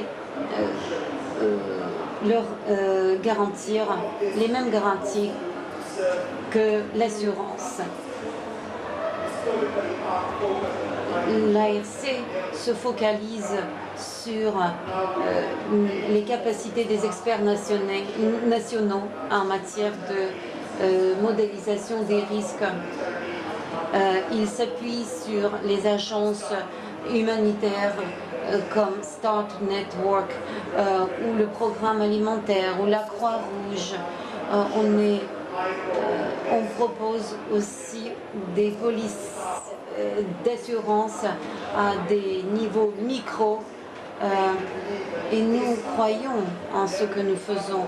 Nous croyons en cette approche et nous croyons que cela pourrait augmenter le nombre de personnes soutenues partout dans l'Afrique. Et ça, c'est un appel. C'est une source d'inspiration pour nous. Merci de votre attention.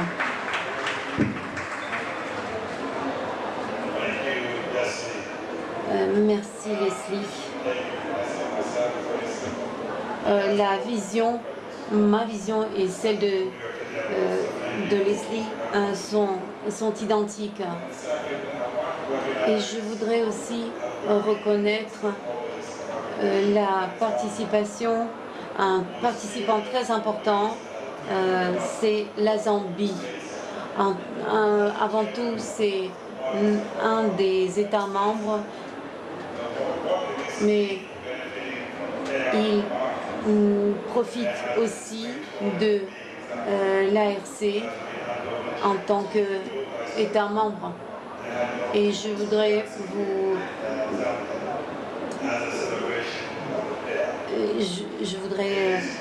vous féliciter pour votre progrès et votre évolution. Et maintenant, je voudrais aussi inviter sur scène ma sœur et aussi ma chef. Chacun a un chef. Je fais pas l'exception à la règle.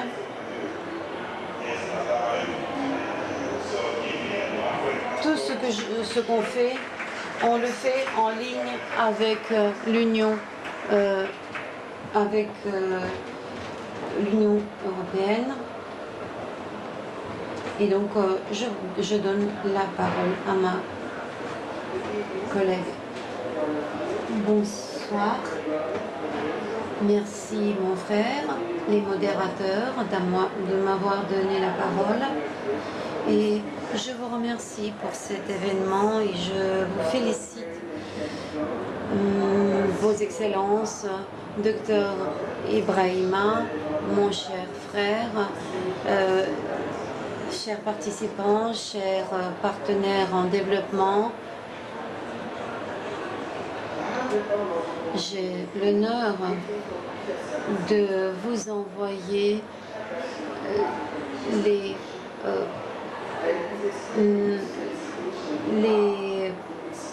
félicitations du coprésident de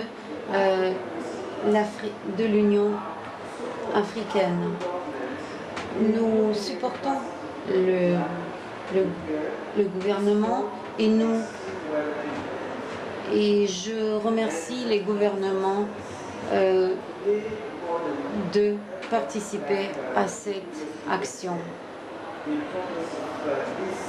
Et je souligne l'importance de cette institution parce que l'ARC est plus qu'important, est un catalyseur et c'est notre organisation, c'est l'Afrique qui porte le poids des changements climatiques. Et nous avons besoin du système d'assurance, du système de gestion des risques pour l'Afrique afin de fournir le soutien et le renforcement des capacités nécessaires. Alors,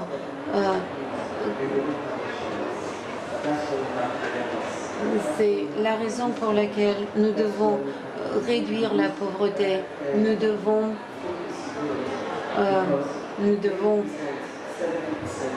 renforcer la sécurité alimentaire. Et ça doit être notre priorité à la suite des changements climatiques. Nous sommes conscients de ce que nous disons et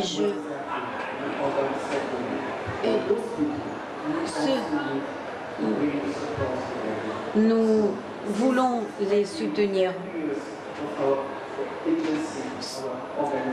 Nous célébrons 10 ans de notre organisation. Alors, allons nous concentrer sur les petits fermiers.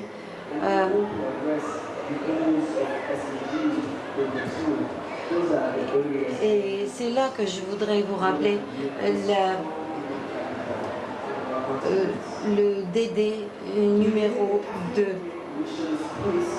Aujourd'hui, c'est 10 ans nous fêtons le 10 ans de l'ARC. Le groupe africain Risk Capacity a été créé pour aider les gouvernements africains à améliorer leurs capacités, à mieux planifier, préparer et répondre aux catastrophes naturelles. Et nous payons à peu près 100 millions de dollars pour pouvoir assurer les risques. Malgré tout cela, les défis sont nombreux. Il y a un besoin d'encourager plus de pays de participer dans le groupe ARC. Donc nous devons mobiliser plus d'États membres, plus d'agences.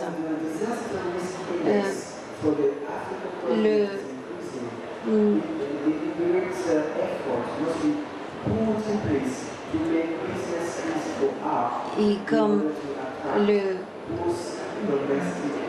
la réduction de risque, nous avons mis en place un programme de réduction des risques de catastrophe et nous l'avons inclus dans les gouvernements et les communautés.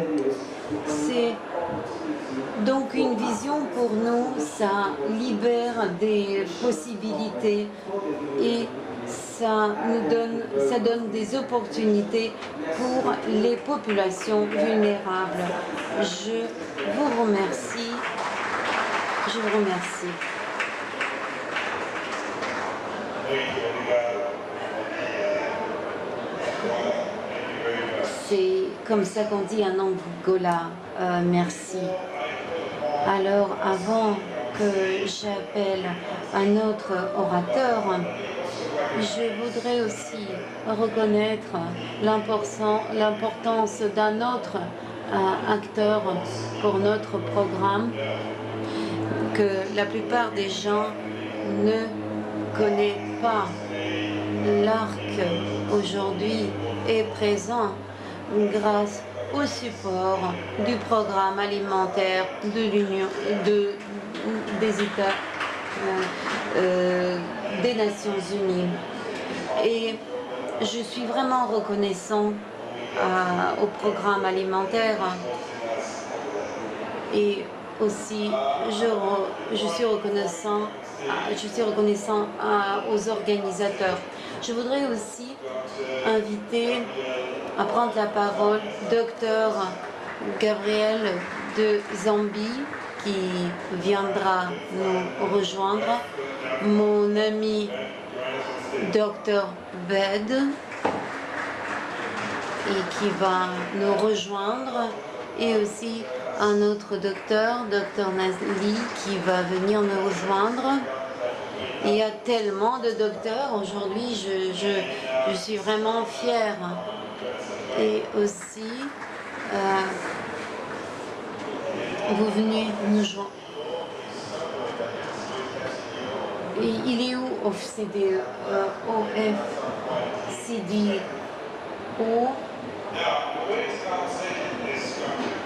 quelque part.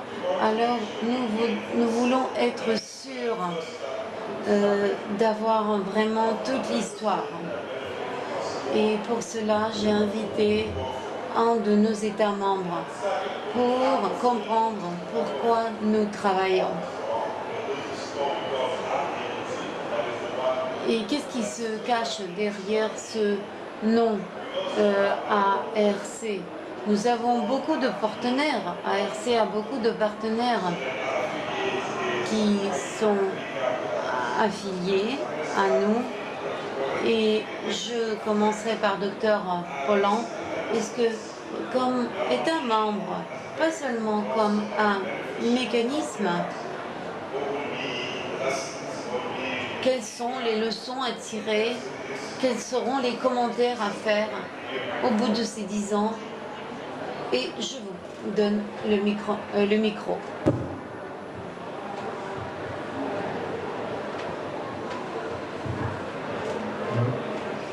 Bonjour, merci. Avant tout, je voudrais remercier l'Union africaine pour avoir invité la Zambie, et nous sommes ravis de pouvoir partager notre expérience. Nous avons reçu des paiements pour à peu près 5 millions de dollars, et c'est grâce à notre police d'assurance que nous avons obtenu. Et nous sommes en train de nous focaliser sur les parties les plus touchées. Nous avons organisé une cérémonie à Lusaka mais je pense que la partie la plus importante, la plus importante de la cérémonie de célébration, c'est aujourd'hui. Et je pense que nous avons été largement protégés des sécheresses qui sont survenues dans notre pays. Et l'ARC protège les plus vulnérables et adresse les pertes et les dommages. Et nous nous focalisons surtout sur les communautés les plus vulnérables. Et notre mécanisme, c'est un mécanisme dernier recours. Donc, il y a un mécanisme, le mécanisme de protection sociale qui a été mis en place. C'est un transfert de liquide, d'espèces à l'intérieur du pays en cas de catastrophe naturelle. C'est vraiment un mécanisme du management de risque et c'est comme ça que ça nous aide à recouvrer des catastrophes. Aujourd'hui, nous protégeons l'assurance contre les cyclones tropicaux et contre la sécheresse. Est-ce que vous pensez qu'on pourrait protéger d'autres types d'assurance? Merci pour cette question. C'est vraiment une question importante sur laquelle il faut réfléchir. La Zambie a fait face à une large diversité de catastrophes naturelles. Nous avons un profil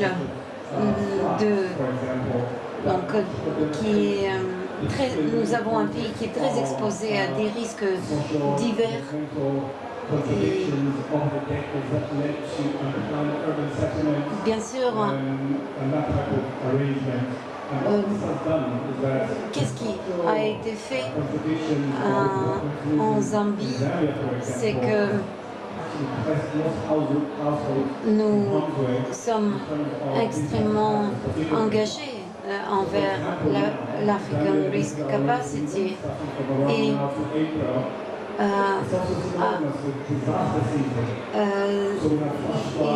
l'aide de l'ARC est très importante parce que surtout pendant la saison des inondations. Nous avons beaucoup travaillé avec l'ARC pour mettre en place des mécanismes de résilience. Donc, en ce qui concerne l'investigation, nous apprécions votre support et nous comprenons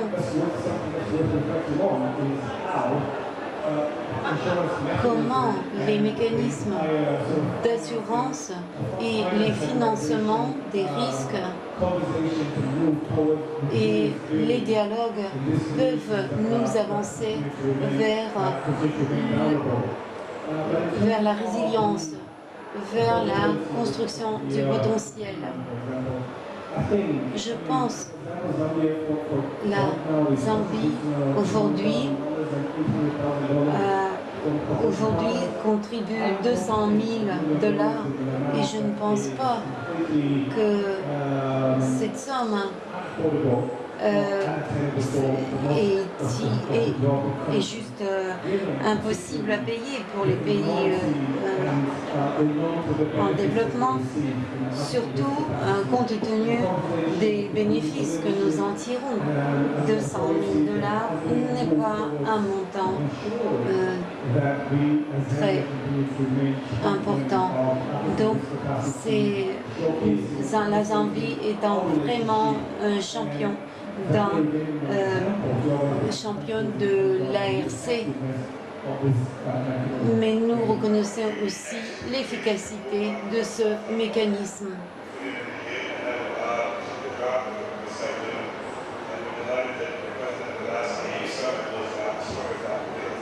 Et oui, en effet, votre président est aussi prône ce mécanisme. Et vous êtes vraiment un bon élève. Merci, Ibrahima. Je suis vraiment honorée d'être là aujourd'hui pour célébrer les 10 ans de l'ARC. Je voudrais remercier Mustapha et d'autres orateurs. Au nom du président, je voudrais vous souhaiter vraiment un joyeux anniversaire. Je vois votre force, la force de votre business, de votre modèle du business. Vous êtes vraiment fort et nous sommes très fiers de vous.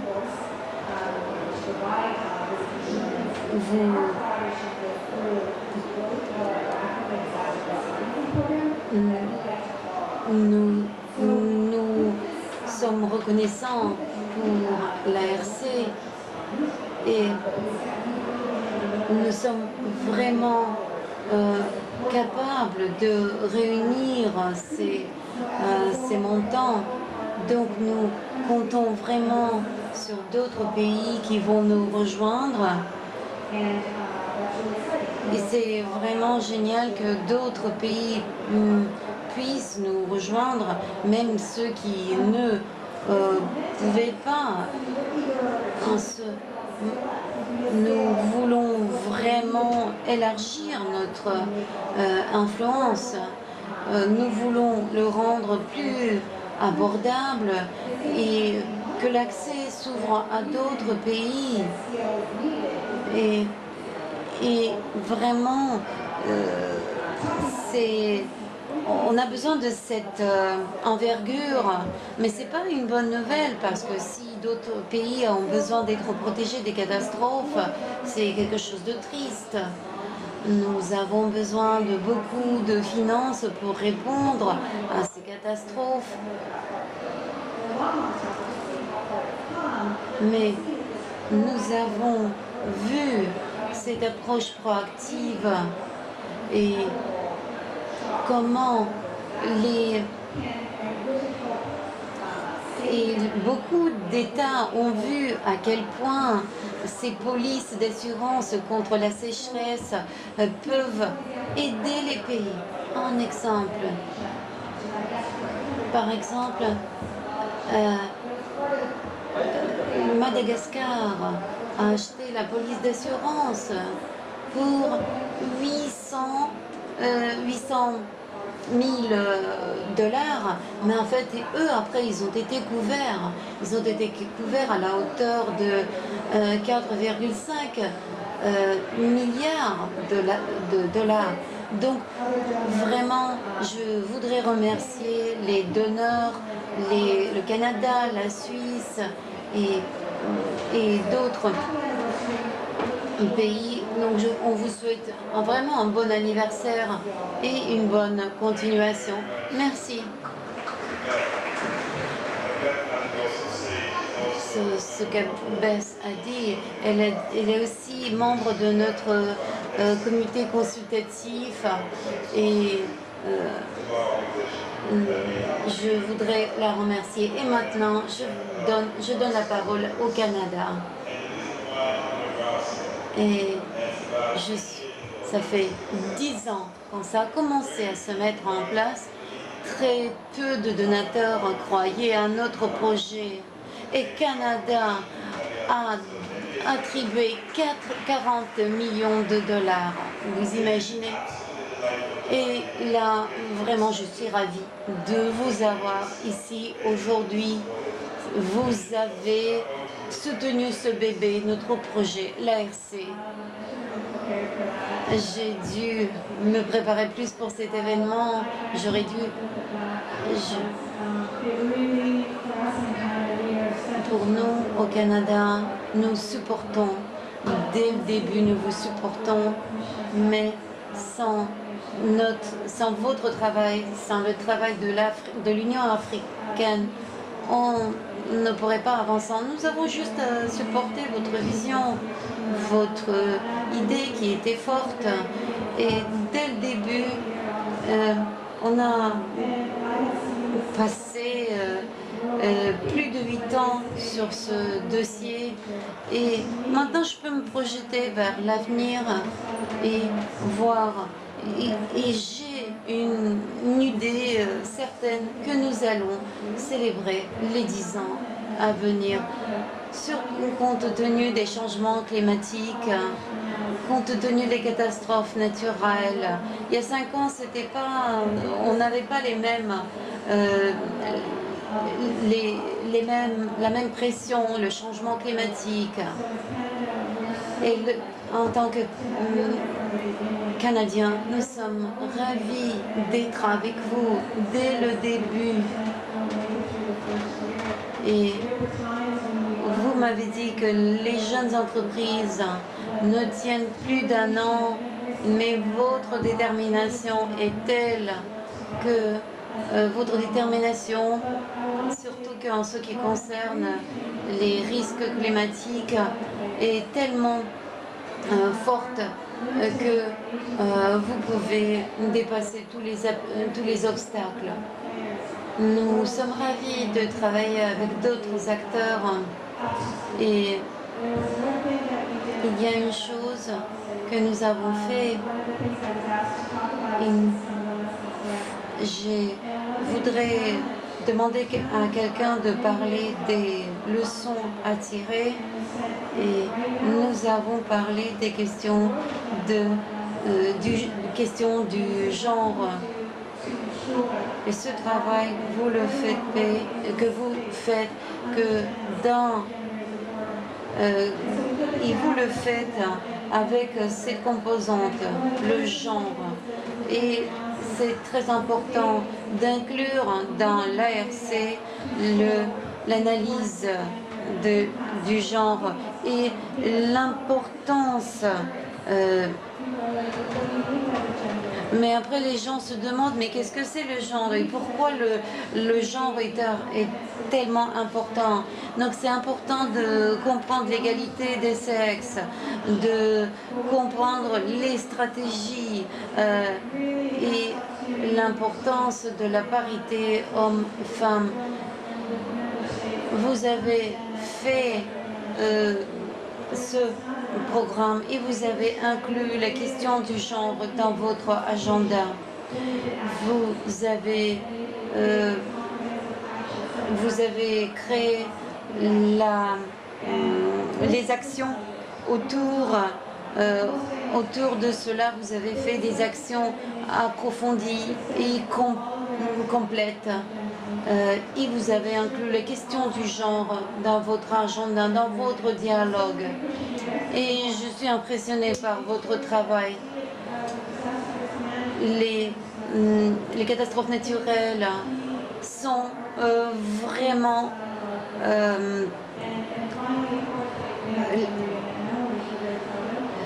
les questions climatiques, les questions des catastrophes naturelles sont vraiment sensibles au genre. Ils sont sensibles aux questions du genre, car les plus vulnérables, ce sont les femmes. Merci beaucoup. Je ne pourrais pas dire mieux. Vous avez vraiment bien parlé de notre agenda. Mais avant que je fasse appel à vous, je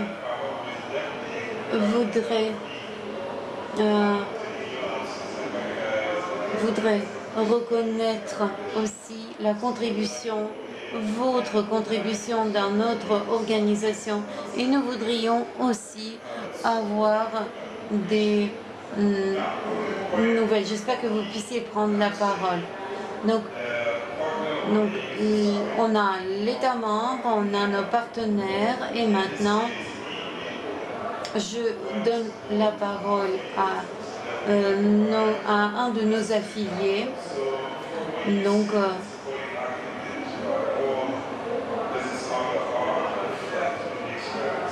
alors il va nous donner un bref aperçu de ce travail et partager son histoire. Merci de m'avoir invité et je suis ravie de célébrer cet événement. Aujourd'hui, je parle en tant que ministre de KFWP.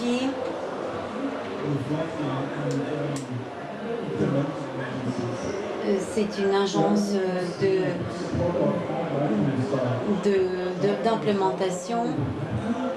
Nous avons commencé avec le capital de départ et je suis ravie d'annoncer qu'il y a un autre 11 millions de dollars qui vont être attribués pour vous soutenir. C'est vraiment une bonne nouvelle. Et ça nous fait à peu près 200 millions de dollars. Et je pense que c'est une somme importante. Je suis tellement impressionnée que j'ai du mal à parler. Mais je voudrais rajouter quelques mots. Pourquoi nous sommes en train de faire ça? Pourquoi nous sommes en train d'investir cet argent? En effet, c'est parce que on pense à la population vulnérable. Imaginez la sécheresse, les inondations en Afghanistan.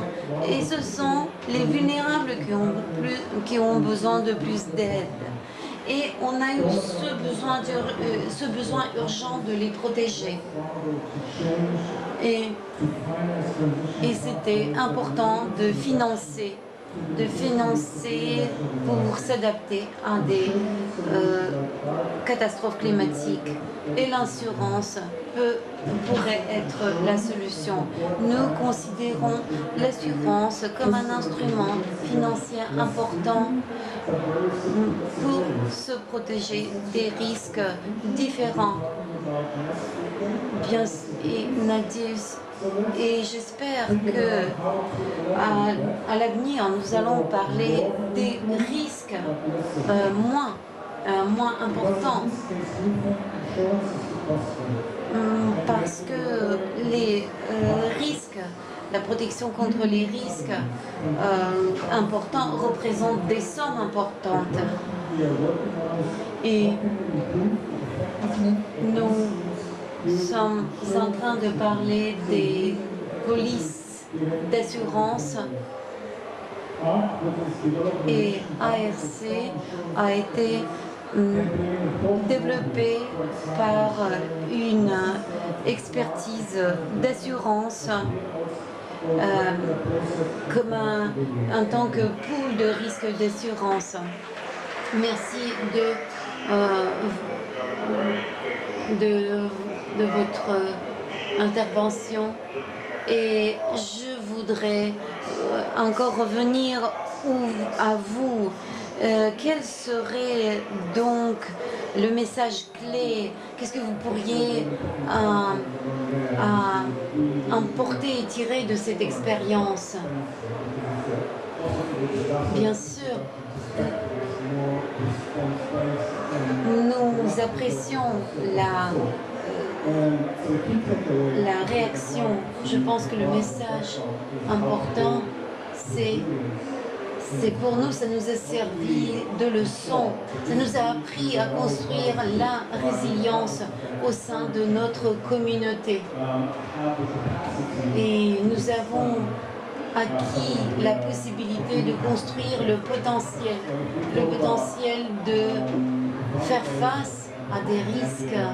Par exemple, vous savez qu'il y a beaucoup de vallées qui sont exposées à des risques climatiques et naturels en Zambie. Et ça nous apprend à gérer ces risques. Les risques que auxquels nous continuons à faire face. Merci. Je pense que Dr. Polan a vraiment été très pertinent. Il a vraiment touché le point. Les plus vulnérables au changement climatique, ils méritent d'être pris prise en compte. C'est la même chose que la résilience, mais la résilience de l'ARC, c'est quelque chose qui est très souple, qui s'adapte à tous les acteurs, à tous les participants.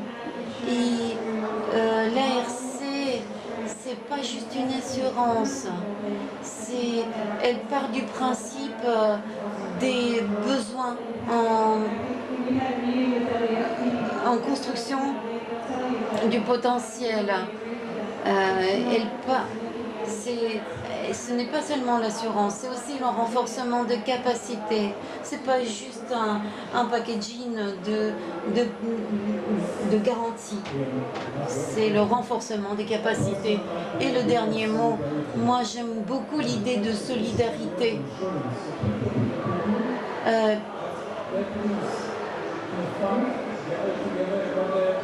En plus, ça réunit les gens. Ça réunit les gens, ça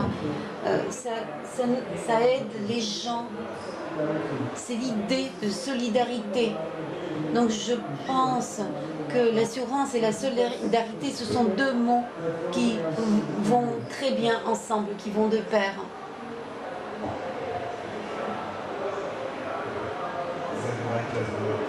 Oui. Je vraiment apprécie ce message. Ce message, c'est une sorte de leçon. Il est tout à fait probant. C'est un message à retenir. Donc, alors je vous invite à nous rejoindre aussi la semaine prochaine et je vous remercie de votre participation. Donc, nous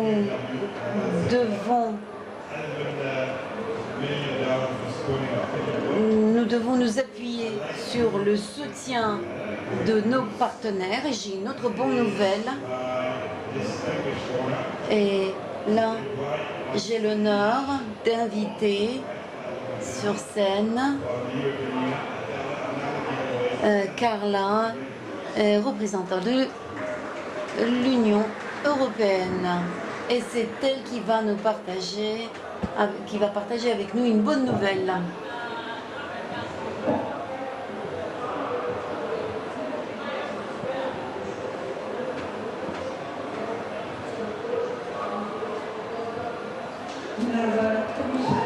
Les honorables délégués, les amis, je suis très honorée d'être avec vous aujourd'hui et je vais rejoindre et je voudrais rejoindre vraiment, je voudrais me joindre à toutes les félicitations que nous avons déjà entendues. Et je vais profiter que l'Union européenne a signé 9 millions d'euros, un programme pour continuer de renforcer le financement des risques, les risques naturels. C'est un nouveau programme. C'est juste un témoignage de notre engagement, de l'engagement de l'Union européenne, d'être avec vous, de continuer de protéger les plus vulnérables.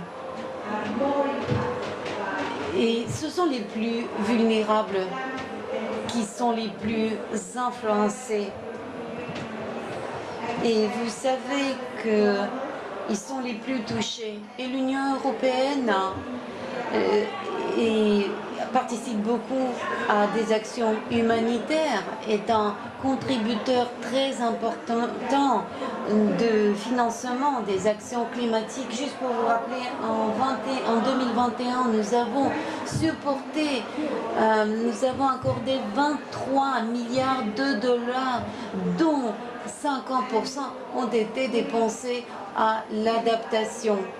Donc nous avons supporté avec ces financements pour renforcer les plus vulnérables, les plus touchés. Nous allons bientôt, la semaine prochaine, annoncer la nouvelle initiative sur le changement climatique. Donc, dans ce contexte, nous espérons que ce nouveau programme va nous permettre de réunir nos partenaires et leur permettre d'offrir à des gouvernements africains des possibilités de renforcer leurs capacités face aux catastrophes naturelles. Et je suis très fière que ce nouveau programme vient d'être discuté et nous contribuons à des nouveaux produits, nouveaux programmes et nous sommes ravis. Nous vous souhaitons bonne chance, beaucoup de réussite sur ce chemin. Et je suis tout à fait d'accord avec ce qui vient d'être dit sur cette plateforme et je vous remercie de votre travail. Et aujourd'hui, et avec d'autres donateurs, on fait beaucoup de travail et on continue de supporter. Et je vous adresse toutes mes félicitations et j'espère que les 10 prochaines années seront tout aussi efficaces. Merci de votre attention. Merci beaucoup, Carla. Et il y avait aussi d'autres applaudissements. Merci de votre support et de ce que vous faites pour notre continent.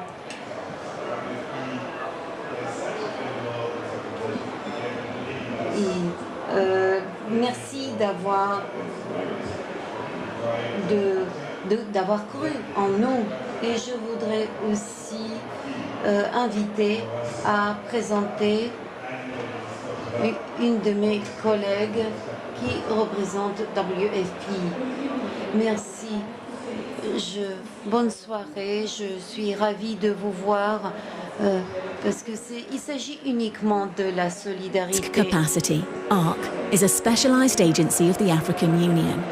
It was established with the goal of providing member states with the financial tools and infrastructure to improve their capacities to better plan, prepare and respond to extreme weather events and natural disasters by providing targeted responses in a timely, cost-effective, objective and transparent manner. Our vision is to be the development partner of preference and of reference for innovative Pan-African disaster risk management solutions for climate resilience in Africa. ARC aims to provide cost-effective contingency funding to protect livelihoods and development gains and uses modern finance mechanisms such as risk pooling and risk transfer to create Pan-African climate response systems. Smart premium financing support and funding are critical in building a regional culture of parametric insurance and anticipatory disaster risk management. Since 2014, 62 policies have been signed by member states for cumulative insurance coverage of $720 million for the protection of 72 million vulnerable populations. Donc, nous devons nous forcer d'être plus rapides et être très sensibles aux questions du genre. Et la quatrième composante, c'est la solidarité. En 10 ans, peut-être dans 10 ans, on sera déjà à la retraite, mais je pense qu'on va se souvenir de très bons moments en célébrant ces 10 ans. Et je vous remercie parce que vous étiez là dès le début du projet. Et la COP, c'est une bonne occasion pour exprimer notre solidarité. Merci beaucoup et profitez de la soirée. Merci. Je pense que dans 10 ans, notre équipe sera à la retraite. Mais vous savez, les gens quittent l'institution, mais on continue notre travail. Quand vous êtes à la retraite, nous allons continuer à construire cette institution. Notre organisation continue à chercher des partenaires et nous sommes ravis. Et je voudrais inviter Dr Sidita. Dr Sidita et an innovation at ARC to the extent, in addition to our traditional partners, he's the first Arab government institution that actually financed ARC, and that deserves a big round of applause, I tell you. So, Doctor, maybe if you could just say a few words about not only your motivation, but your belief in the institution that we have. First of all, I would like to congratulate the founder of ARC, the African Union Commission, and the partners who have been the first believer in this institution. So congratulations, well done. And I am happy to join you as a new believer of ARC. Believing in ARC stems from what we have seen in various African countries. Facing floods, facing drought, and supported by ARC. But also ARC's work is beyond the financial contribution. It's also about capacity building, about early warning, so about support to government to be more prepared and more resilient. So this is why, on behalf of